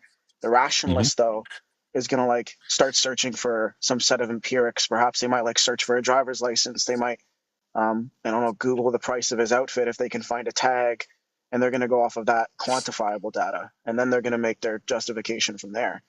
But either one of those are certainly not deductive. Those are absolutely inductive. So if you don't accept induction as a valid form of argumentation, and that is to say it's not arbitrary, then I can't help you here. I don't have any deductive morality arguments. Yeah, but like maybe we're talking cross purposes, and like please tell me if I'm talking nonsense. But I think any argument is deductive from that situation because you make an instinctual choice about whether to help the person or take from the person. So I take abduction arguments, and make sure maybe I'm misunderstanding because you're right. We might be talking past each other. Abductive arguments is when I make a vague observation and bridge an argument or a set of inferences from there. Induction is when I have a set of particular observations and then make my induction from there. Deduction is when there is no observation and you just follow off of what necessarily entails the other, off of your like analytic semantics. Okay, so in the situation I described, how would you approach the Well, I'm a decision-making nihilist. tree? So I think all morals, like I'm a nihilist and error theorist, so I think all moral statements are false. But the subjectivist wants to say that these inductive, we'll just say that they're an empiricist. These seemings are what we can base an inductive case off of, such that it might be good or bad to take, what was it, taking the iPhone or taking some like his shoes or something? No, take the iPhone. He had like two iPhones in either hand. He had a brand new one and an old one. And he was Yeah. in the process of migrating his account from the old one to the new one. Yeah, so they might say that, based off of my seemings of, where we are, perhaps the neighborhood, his dress, his stature, maybe the way he's looked, if he's clean cut, clean shaven, Yeah, maybe how if he he's has dressed. glasses, they're going to say Yeah. like, and if, of course, if a subjective value they hold is relating to some sort of wealth disparity and now that's, immoral, they might say that it is justified in virtue Sure. of these seemings to take that iPhone. Yeah. Okay. Yeah. That's my point. But you can't differentiate prima facie between the guy who's passed out because he got a $500,000 bonus and he's just having a great time, or the guy who lost his job and his family's going to be out on the street and in 2 months. Oh yeah, of course not at first glance. You'd have to do more. You'd have to like invoke like other rational empirics. Like I'd have to see his bank But account statements and all that. sure. But someone faced, and this is my point, someone faced, like, looking at this scenario down this hypothetical alleyway in hypothetical Manhattan, how would that person make the decision whether to take this new phone or not? Yeah, like you're not wrong. If I were to say like if I just you do the thing that I said, right? They make um this argument as to why it's good. Absent any defeater, which would be like the defeasibility theorist view, absent anything that diffuses, or maybe this is a better. Sorry, you broke up a little bit there Their at justification. the end. Okay, you're back. Sorry. It's not your fault.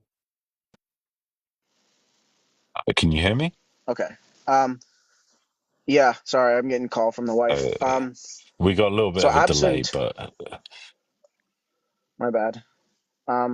So absent any something that diffuses my justification. So in this case, maybe after I take this guy's iPhone, I like open up the phone to find like his banking information, and maybe he's like got tens of insufficient fees. Fuck. And I'm gonna go right after this because I'm being like this is probably an emergency, but there might be like a bunch of other factors that just. Geez, if your wife's calling you, answer the phone. I've been married Yeah. twice. Like, it's a good life lesson. Just answer the fucking phone. All right.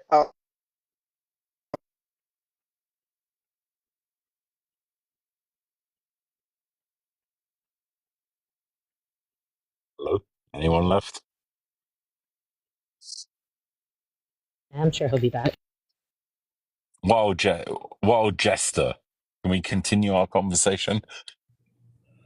Yeah, sure. I'm just about finished with dinner. Okay. Do not allow me to interrupt your food. That's very rude. We spoke like a long time ago about whether energy is conserved in the expanding universe. I would love to know. I would love to revisit this point of contention because I'm not I'm being entirely honest. convinced you're correct. I haven't really looked into dark energy, so like my arguments would probably be what's the right subpar. That's for why not? Yes. Okay. So, based on our seemings, energy cannot be created nor destroyed. So, and energy by definition is the ability to do work.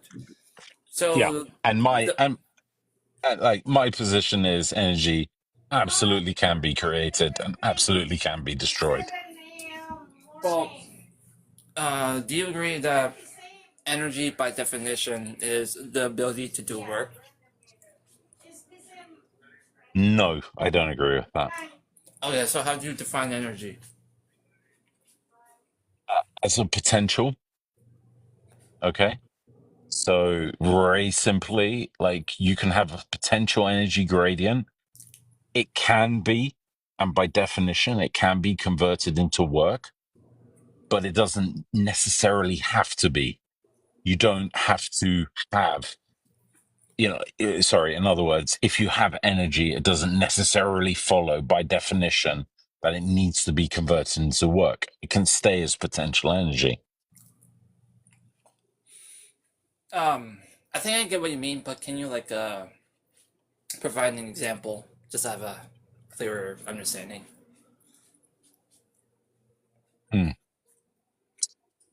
Like, if you are living next to a mountain and you have a boulder, a massive rock, and you push that rock up to the top of the mountain, you you like transfer a huge amount of potential energy into that rock.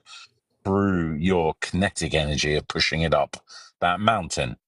But if you find like a stability point on the top of that mountain where it can just rest there for X indefinite amount of time, which I know is problematic, but let's go with it. Mm-hmm. That potential energy that you've imbued into that object does not necessarily have to translate into kinetic energy. Not by definition. Okay. By definition, any kinetic energy that rock has must have been imbued by you pushing it up the hill. But it doesn't necessarily mean that it has to express that kinetic energy. It could just stay there at the top of the hill and chill. So, would you agree that like potential energy just refers to the potential to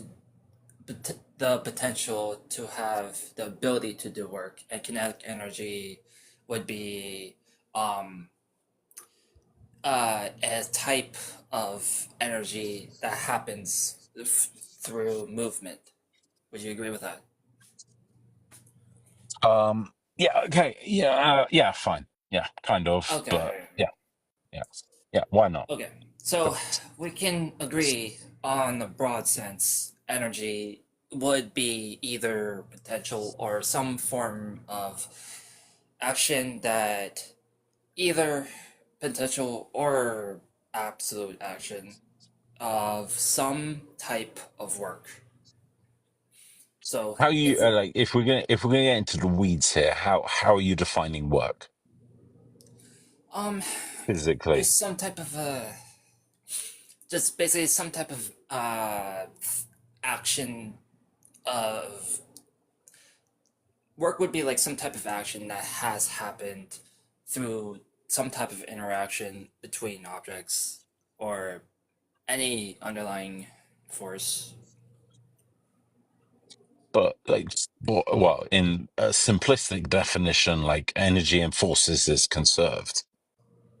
So are you talking about action as being the conservation of forces, or are you talking about action as being the potential kinetic realization of a potential energy gradient? So by work, I simply mean like it's a byproduct of some type of interaction between objects and forces, right? So like an example would be an asteroid is staying still, right? So it's at potential energy at that moment because of the lacking of gravity that exists in space. And then once another object hits it, the energy affects it. The kinetic energy from one object is transferred into the stationary object. Oh, okay. Yeah. The force like we're talking about is friction. Direct energy transfer. Yeah. So that's basically what I mean. Okay. So I'm with you. So if that's the case, if energy is simply potential states and absolute states of transformation and whatever, then it's fair. Can I just jump in? Like, yes, what you're saying is right from a classical point of view, but from as I understand it, which probably is not nowhere near detailed or sophisticated enough, there is a energy potential in quantum fields in empty space. I mean, fair. That's fair. I'm not holding contention. And then when you stretch that space, you sort of dilute that energy potential. Right. So, because my whole point to you on energy conservation is on local scales, like on our planet. Yes, energy is absolutely conserved. But when we look at the expansion of the universe, the stretching of space-time, it appears that energy conservation is being violated because a photon that was emitted from the early universe that's hitting the Earth today has experienced a redshift or an energy loss stretch due to the expansion of the universe, which is precisely how we measure the expansion of the universe. And that energy is not going into any potential energy field or kinetic energy field. In a very real sense, that stretching of that photon, that energy loss has been lost in the universe. So in my mind, it's not correct to say that energy is always conserved. Well, okay, right. So that kind of leads into the point of dark energy. I probably have to look that into more. Dark energy is the mechanism of which, or the field of which, how space time is expanding. Right. Regardless of how you account for the almost regardless of how you account for the expansion, you have to also accept that observables that we see in our universe lose energy due to this expansion. And in a very real sense, that energy does not go anywhere, because it's not like the expansion of the universe kind of gathers energy from the matter that it's expanding. Mm-hmm. So, like,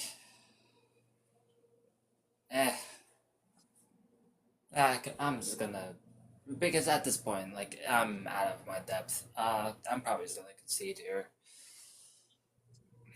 You know what? It's a great thing to talk about and debate, because it's a beautiful aspect of how our world works. It's like I don't know, it's kind of important, and like maybe energy in some overall metric is conserved that we can't like quantify or distinguish. But as we understand things, it appears to be violated. But that's in my opinion, that's a great thing to think about, not like a negative thing, because it challenges all the fundamental assumptions of physics. And like anything in science that challenges the fundamentals always leads to super interesting stuff from Wild. I don't really see this as a concession, bro. I just think that the topic is really interesting and hitting its limits now of sort of where we're all curious about. It's like our depth of knowledge just taps out at a certain point. I don't think you need to take a concession in any way like that. The conversation has really been productive, and I appreciate both y'all diving down into this.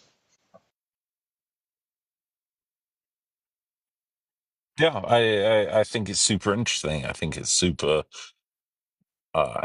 challenging philosophically to say, like, you know, because I hear on a lot of atheistic lives that like, well, energy is conserved, so you know, and like matter is conserved, so you can't create or destroy matter, and you can't create or destroy energy. Therefore, we can run a set of like, you know, logical arguments to deny the existence of God. But this is the great thing about modern physics, is that it's kind of like it's done so much with so little. It's done so much with such basic mathematics. It's explained so much about the world, but it's hit like a few kind of like, you know, kind of issues. It's hit a few kind of like headroom points in its explanation. And that doesn't necessarily imply God, but it doesn't necessarily mean that physics is also the answer. And this duality, or this kind of tension in the mind between a theistic or deistic belief and like what modern physics is saying, I believe is a very productive space to be in. More productive than saying like, well, everything the Bible says is true, or all of physics is true. This I think is there's where value in the middle ground. For sure, and I would say, just to like highlight that middle ground, I would say the strength of something like the academic or scientific method in its honest approach is this ability to highlight the limitations of the model.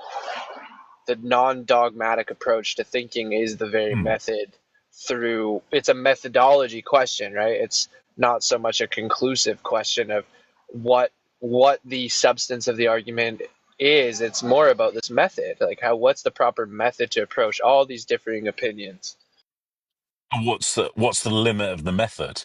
How far can this method take us?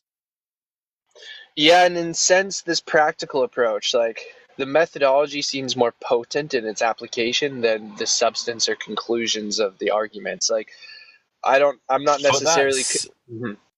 that's changing a little bit in like the last 10, 15 years. In what sense? Okay, in the sense like, and I could be wrong, I'm no expert before someone comes in and lambasts me. The LHC was created to serve two functions.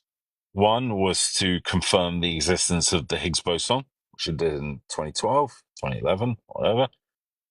And two, to find supersymmetric particles in a certain mass range. That in the mathematical way to kind of like fit the universe together, there was a very natural symmetric implication that there should be twins of all the particles that we know about at a certain mass range, which was predicted to be within where the LHC could find. And what turns out to have happened is the LHC found the Higgs boson, massive tick, beautiful result, beautiful object. The Higgs boson should be studied because it's one of the most simple, beautiful particles in the world. It only has the property of mass, which is amazing. But anyway, put that aside. They should have found other things, and they didn't. And there's this kind of like, it's called the desert of particle physics. That there's this mass range that the LHC has been interrogating, expecting to find other particles, and it hasn't found any other particles. And this is often seen as a failure of the LHC. I think it's the opposite. I think it's actually an amazingly beautiful result, because one of the worst examples you could ever imagine of trying to understand the world is that you cut a proton into quarks, you cut a quark into more fundamental things, and so on and so forth. You keep cutting, you keep finding new things, and you have a kaleidoscope of complexity sort of burrowing down to infinity. But from the way we understand the world at the moment, that doesn't seem to be the case. There seems to be a cutoff where nature says it's not getting any more complex. You can't keep cutting what I have into smaller proportions and finding new, interesting particles or fundamental dynamics. There's this gulf, there's this big energy range where there is nothing being found, nothing new, nothing fundamental. And that's, in my mind, a wonderful thing, because it kind of shows that there is some kind of order at the substrate of the universe, at the fundamental physical level, that it's not just a kaleidoscope of more and more small things that you give more and more irritating names to. Fractalization. Yeah. I could be wrong. Like, someone can come in here like who knows much more about me and argue against it, but this is my point of view. This is like my kind of... Yeah, I like everything you're saying. I guess my thoughts are that somehow our observations, our perspective on the matter is less important than our method for communicating about it. What do you mean by that? I mean that whether or not we can prove that the fractalization is limited or not, and whether we can cut down further and further atomically, like that division process, that scientific process will require a certain methodology. And it's the same in our own lives. Like, being pedantic about matter is almost again less important than what matters, in a sense, right? Because we there's arguments to be made about the large hadron collider just being a failure in its expense and its fruitfulness, not Yeah, necessarily it right. cost $6 billion, and the Right. only thing that it found was something that was predicted in the '60s. Right. That's the steel man for the opposition. But Sure. so this argument of how we apply the method to the bigger questions, I suppose, is where I get bogged down. I'm less intrigued by the particulars, and I'm more intrigued by the method, because that is the prerequisite for getting to the bottom of any of these questions. Anyways, I think I understand. basically, even if we were to build a larger hadron collider, we would still need new methodologies, perhaps, for discovering these symmetrical particles. Okay, have you heard of the hierarchy problem when it comes to the Yeah, mass of the Higgs boson? yeah, And I think this is a really fruitful topic of discussion to go into a little bit more detail. for That sure. there is a certain kind of, and I'm going to really butcher the explanation because I'm no expert, but there is a certain kind of expectation of mass value of the Higgs boson just naturally from the standard model equations. And its actual value is orders of magnitude deviated from the naturalistic explanation. And that issue is called the hierarchy problem. You can Google it. And it's Is one of that underlined by sort of the this problem of unifying Newtonian and relative physics, kind of this problem of before that, even internally in the theory. right. Interesting, Internally right? in the theory, it requires a big adjustment Right. to move the mass to move the rest mass. No, sorry, not the rest mass. Oh, fuck, I can't remember. To move a certain value of the mass of the Higgs boson into its observed range requires a kind of what physicists call a non-naturalistic adjustment, or a kind of like order of magnitudely wrong adjustment. Now, that could just be the case that there is underlying physics that explain the whole thing, and it would not be unnaturalistic to make that adjustment. But as we see the physical world today, the hierarchy problem implies that there is a kind of big issue. There's a big disconnect between what we know and what we expect to know. Yeah. If that makes Yeah. sense. Absolutely. Interesting. So, how much we anticipate that gap is part of the model, I suppose, right? Part of that gap is anticipated by the model, but then there's this other part that isn't anticipated. Exactly. And then Yeah. it's where the LHC comes in.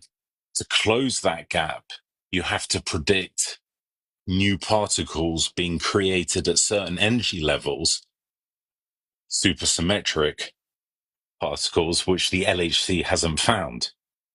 So the more the LHC doesn't find new physics or new particles, the bigger that gap between the observed value of the Higgs boson mass, rest mass, I believe, and Well, that's kind of blowing my physics, the mind. more it grows. Yeah, that's blowing my mind.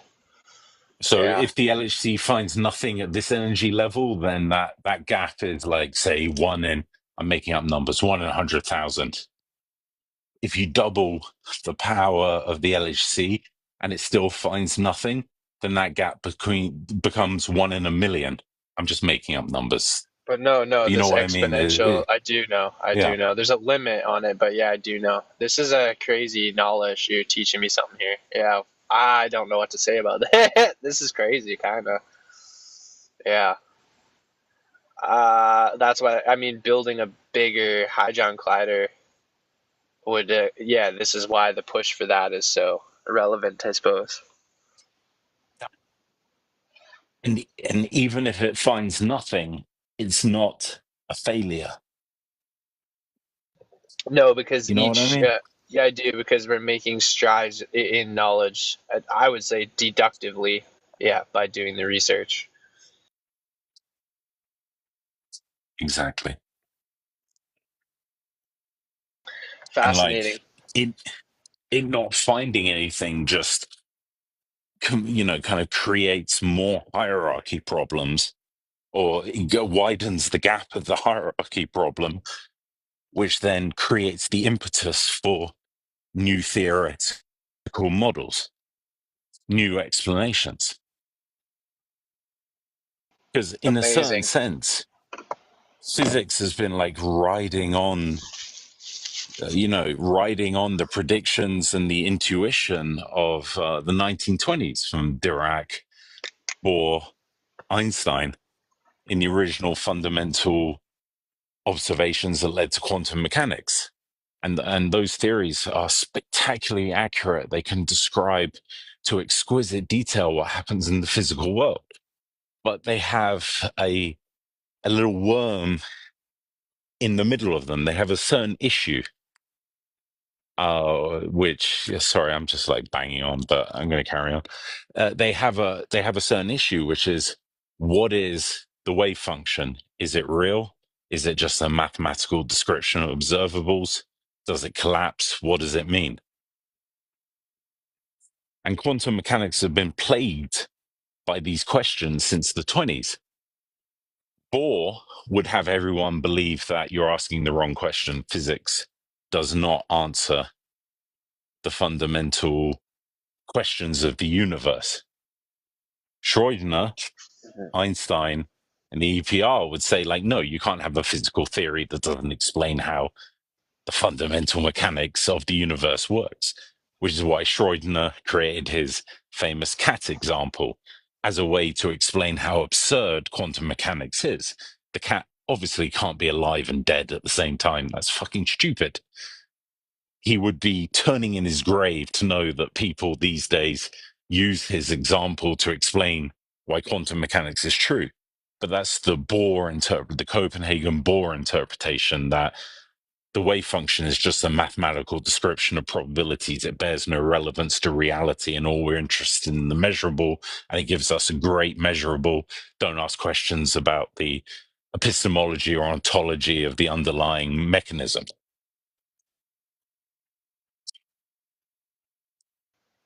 Yeah, And this I would like is, to in hear. my opinion, Robbie, you the should come modern up and problem. continue this conversation if you're free. I would like to hear you guys go back and forth, but no pressure, dog.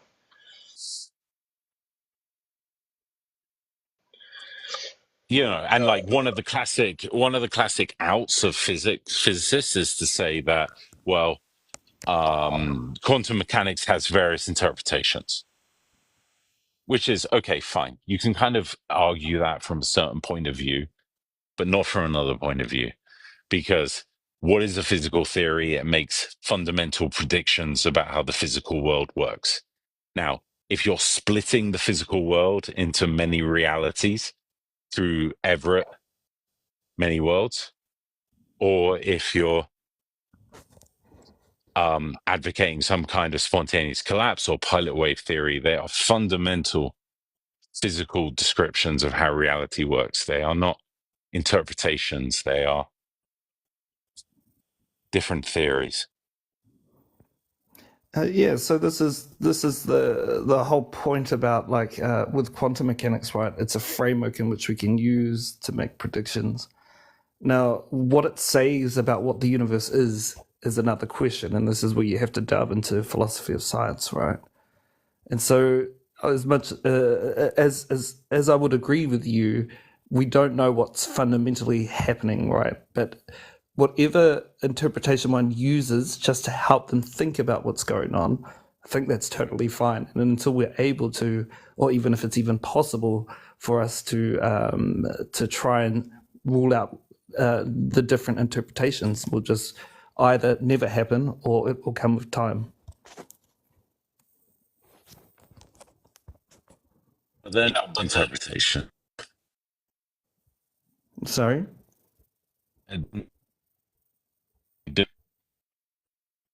Gnostic, you have red bars. You're hot micing. Sorry, can you hear me? Yeah. Yeah, it seems good now. Yeah. No, what I'm saying is they're not interpretations. They are fundamentally different theories. Well, so for example, the Copenhagen interpretation and the Everett's interpretation describe what the universe is separately, right? In philosophy of science, when we're talking about this, we incorporate it as an interpretation to try and describe what's happening. No, but this is where I disagree. It's not an interpretation. It's a fundamentally different physical theory. Well, this is why they're called interpretations, right? You might disagree, but they're called interpretations. No, yeah, you can interpret a theory takes you one way or another. But if you postulate that the underlying mechanics of that theory create different physical manifestations, they are different theories. Yeah, it's a different interpretation of the physical manifestation of what's occurring. I agree. No, it's a different postulate of what's happening physically, which is what physics is all about. I agree with you. What I'm telling you is that when we use it in physics and in philosophy of science, we call them interpretations. But that's incorrect because they're not interpretations. Don't take that up with the field of physics. I don't care whether you think it's incorrect. Well, what would Gnostic? Okay, fair enough. Gnostic, why is the semantic of interpretation bothering you? Maybe you should expand on that a little bit. Exactly, because interpretation is like saying, like, okay, I have a theory that predicts some results. I'm going to interpret how those results operate in my physical world. Okay? That would be an interpretation. A different theory would be like, okay, I have those physical results. I'm going to create a completely different mechanism of how those physical results manifest. And what can be more stark than the Everett interpretation, where the wave function is not a probability distribution? It's just dividing into separate universes, many worlds, versus the Copenhagen, which kind of says the wave function is just a mathematical contrivance and you shouldn't take it seriously. It doesn't bear any object reality in physics. Because we're talking about physical worlds, the physics of how things work. So how can you say that one thing is an interpretation when it postulates a completely different, radically different mechanism of how the world works? Because what I'm trying to point out to you here, when we're speaking about this, we're still using the same theoretical model, and the physical manifestation, as I agree with you, depends on what you think is physically occurring. So there are people that actually think that you would have a quantum system or like an electron in a superposition, which would be a physical superposition. And that's something separate to us not taking it seriously. Obviously, when you talk to most physicists in the field, they'll be like, we don't take it seriously. We don't know what's going on. And they'll admit to that. But there are still those which take it that it is in a state of superposition, the system itself. And so, like I said, we don't know what's going on.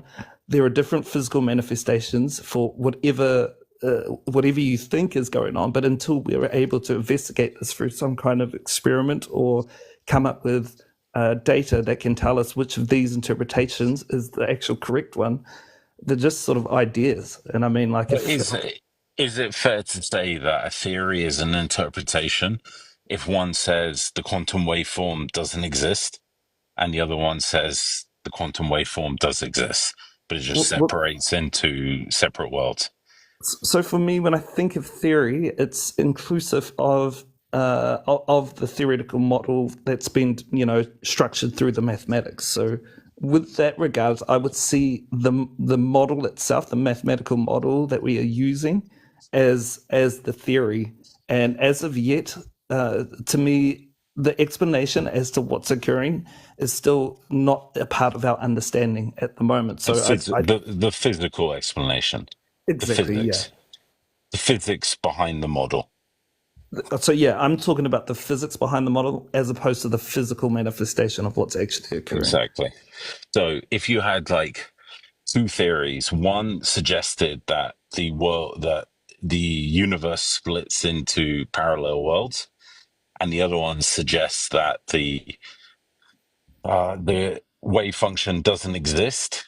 Are they different interpretations, or are they different fundamental physical models? Well, they're taking on the same mathematical principles, and so for me, one says, sorry to interrupt. One says the mathematics is a contrivance and you shouldn't take it seriously, and the other one says the mathematics is real and it splits the universe into many worlds. And this is what I'm saying, right? These are what interpretation you take of the model itself is up to you. Well, I don't know which one is correct, which one is describing the physical universe. But to me, this is why I see it as interpretations of the models that we're looking at, right? Is it fair to call it an interpretation or a fundamentally different theoretical model? I would call it at this point, because this is how it's communicated and taught within the field of physics, that it's an interpretation. And if you have an issue with it, I don't mind. Like, whether you want to say that it's a theoretical description is entirely up to you. But when we communicate within the field of physics, we use the term interpretation. I realize that. But isn't that a little bit misleading? Just looking at the ontology of many worlds versus Copenhagen. Well, I don't see it as misleading. I just see it as that we have a mathematical description that can help us make predictions, and we don't understand what's fundamentally happening. And so for me, because we don't... One of the interpretations says the maths is not real, and the other one says it creates separate universes. But there's not just two ideas to try and describe this, right? This is just so these are two interpretations that I would regard as interpretations. Something like superdeterminism, this has a whole different theoretical model associated with it, right? And so for me, I would see that as a theoretical model rather than an interpretation. What I'm talking about here is that it's more like the Big Bang as well. When you look at the lambda CDM model, you have multiple other universal or cosmological models that embed what we observe and what the model, or we might even change it slightly. So where the mathematics would be different, right? And so for me, this is where I would say that it's a different theoretical model. What I'm saying is that these two interpretations share the same mathematical principles, and then we just have a different physical manifestation or interpretation of what's going on. Now, if you want to call it theoretical... I would put... you mentioned superdeterminism. How can determinism be super or not super? If something's deterministic, it's deterministic, right? Yeah, these are two different concepts. Determinism and superdeterminism are two separate things. So there's superdeterminism is the concept of correlation, not a chain of causal links. So there are correlations between the apparatus and the observer itself. And so exactly. What we would consider to be indeterministic is through this correlation from the early stages of the universe, but they're not necessarily deterministic through the same causal chain, let's say. And so in that case, this is what, if you're trying to think about it in the terms of a concept, this is what separates it from being determinism. And what is deterministic? Just causally linked? Yeah, so if you have like a chain of events that are like one precedes the next, and you get this causal chain. Right. Okay. And those are interpretations or fundamentally different ways of looking at the physical universe? So superdeterminism has a whole different theoretical model associated with it in comparison to the difference between what we would refer to as the Copenhagen interpretation or many worlds interpretation. So it's not an interpretation, it's a fundamentally different theoretical model. Yeah. Yes. Okay. All right. That's my point. Like, it's disingenuous to call them interpretations because they have... I don't think it is. Well, wait, no. Robbie just gave you an example of the symmetry breaker between the two of what a Copenhagen interpretation, why is using that as the word, right? Versus something that's entirely a different theoretical model. Yeah, exactly. So what's the difference between Copenhagen and many worlds? This is what I'm telling you. They're using the same mathematical principles, and we're just interpreting the physical manifestation as something different. What I'm saying to you with superdeterminism, that's structured off a completely different mathematical model. Right. But doesn't interpreting the physical manifestation make them different physical models in physics? So I'm talking about the foundations of the mathematics that are driving the physical manifestation, right? What I'm saying to you is that these two interpretations are basing off our basic understanding of the mathematics, right? And we're just interpreting the mathematics two different ways. Like Whereas you said, that's not like true, Gnostic, like you said, right? Like having the invariable in something like super determinism, right? That shifts the math, having the invariable included, how our causal relations are going to be impacted by the observer or by the machine But actually. that's not what I said. Like Copenhagen says, the quantum wave function does not physically exist. It is a mathematical contrivance in order to derive experimental results. But if you Many consider said let me superdeterminism, finish. Many worlds says the wave function does exist, and it splits our universe upon measurement. So the many worlds is actually saying that the wave function collapse doesn't occur. And there are people who take the Copenhagen's, like when we taught about it in physics, right, we don't take the mathematics and what it's pointing to as something that's to take it seriously. But there are those who do take it seriously, so that you would actually have something in a superposition, like a physical superposition, and then that interaction that or the wave function that describes the possible properties of this whatever. Let's talk about an electron, for example. It's the interaction that collapses a wave function, and people take this to be like a physical interpretation of reality. And this is what I'm saying is that there are those that don't take this seriously. There are those that do interpret it as such, and then there are those that take the many worlds interpretation. I don't see where it's disingenuous to use the term interpretation. To me, it makes complete sense. But what I'm saying to you is it's up to you whether you want to accept that or not. And if you have an issue, I would just take it up with the field of physics and somehow try to get them to change it. But for me, it doesn't bother me.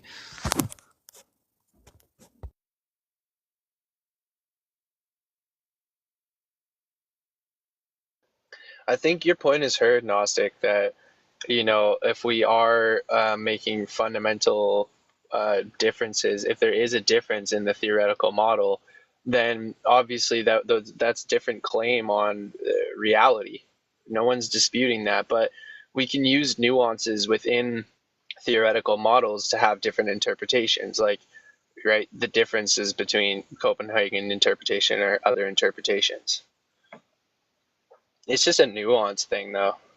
It's a little pedantic, but this discussion was incredible. Honestly, I learned so much. I can't help but be extremely grateful. Thank you so much to both of you. That was awesome. No probs. I hope that it was somewhat helpful. But I do want to go back to Tiny's, and I feel bad. I was just scrolling through to see if there was any cool conversations going on, and then you invited me up. So hell yeah, I don't have hell time. Yeah, Robbie. No pressure to stay, dog. That was sick, though. I learned so much. Thank you, man. We'll talk again soon. Yeah, no worries. Talk soon. Catch you later, Knockstick and Wild. Sorry, my English is bad. No, it's not. Much love, Robbie. Later, dude. I think Gnostic may have had a phone call or he's distracted. Wild, are you still there? More or less. I kind of doing some stuff, but whatever. I might end the live here, y'all, because I've been on for many hours, and I can't help but think that was like the pinnacle of the discussion. That was so good. Did you enjoy that, Wild? That was sick, eh? I was kind of preoccupied. Oh, were you? Yeah. Man, I was stoked to hear them go back and forth on that, and through it, even though it was a bit pedantic, for me it was very educational. I learned so much. That was awesome. Fair. But yeah, I'll see you around, Wild. I may hop into another live here in a bit. but I'm over hosting for now. Much love, everyone. And also, I have been recording all these as podcasts, like all these lives I host, and then uploading them to my YouTube. So this one will be up in a couple days, but if you're interested in checking out previous lives I've hosted, you find my YouTube channel in the my description, my link in the bio. Much love, Wild. Peace and cheese.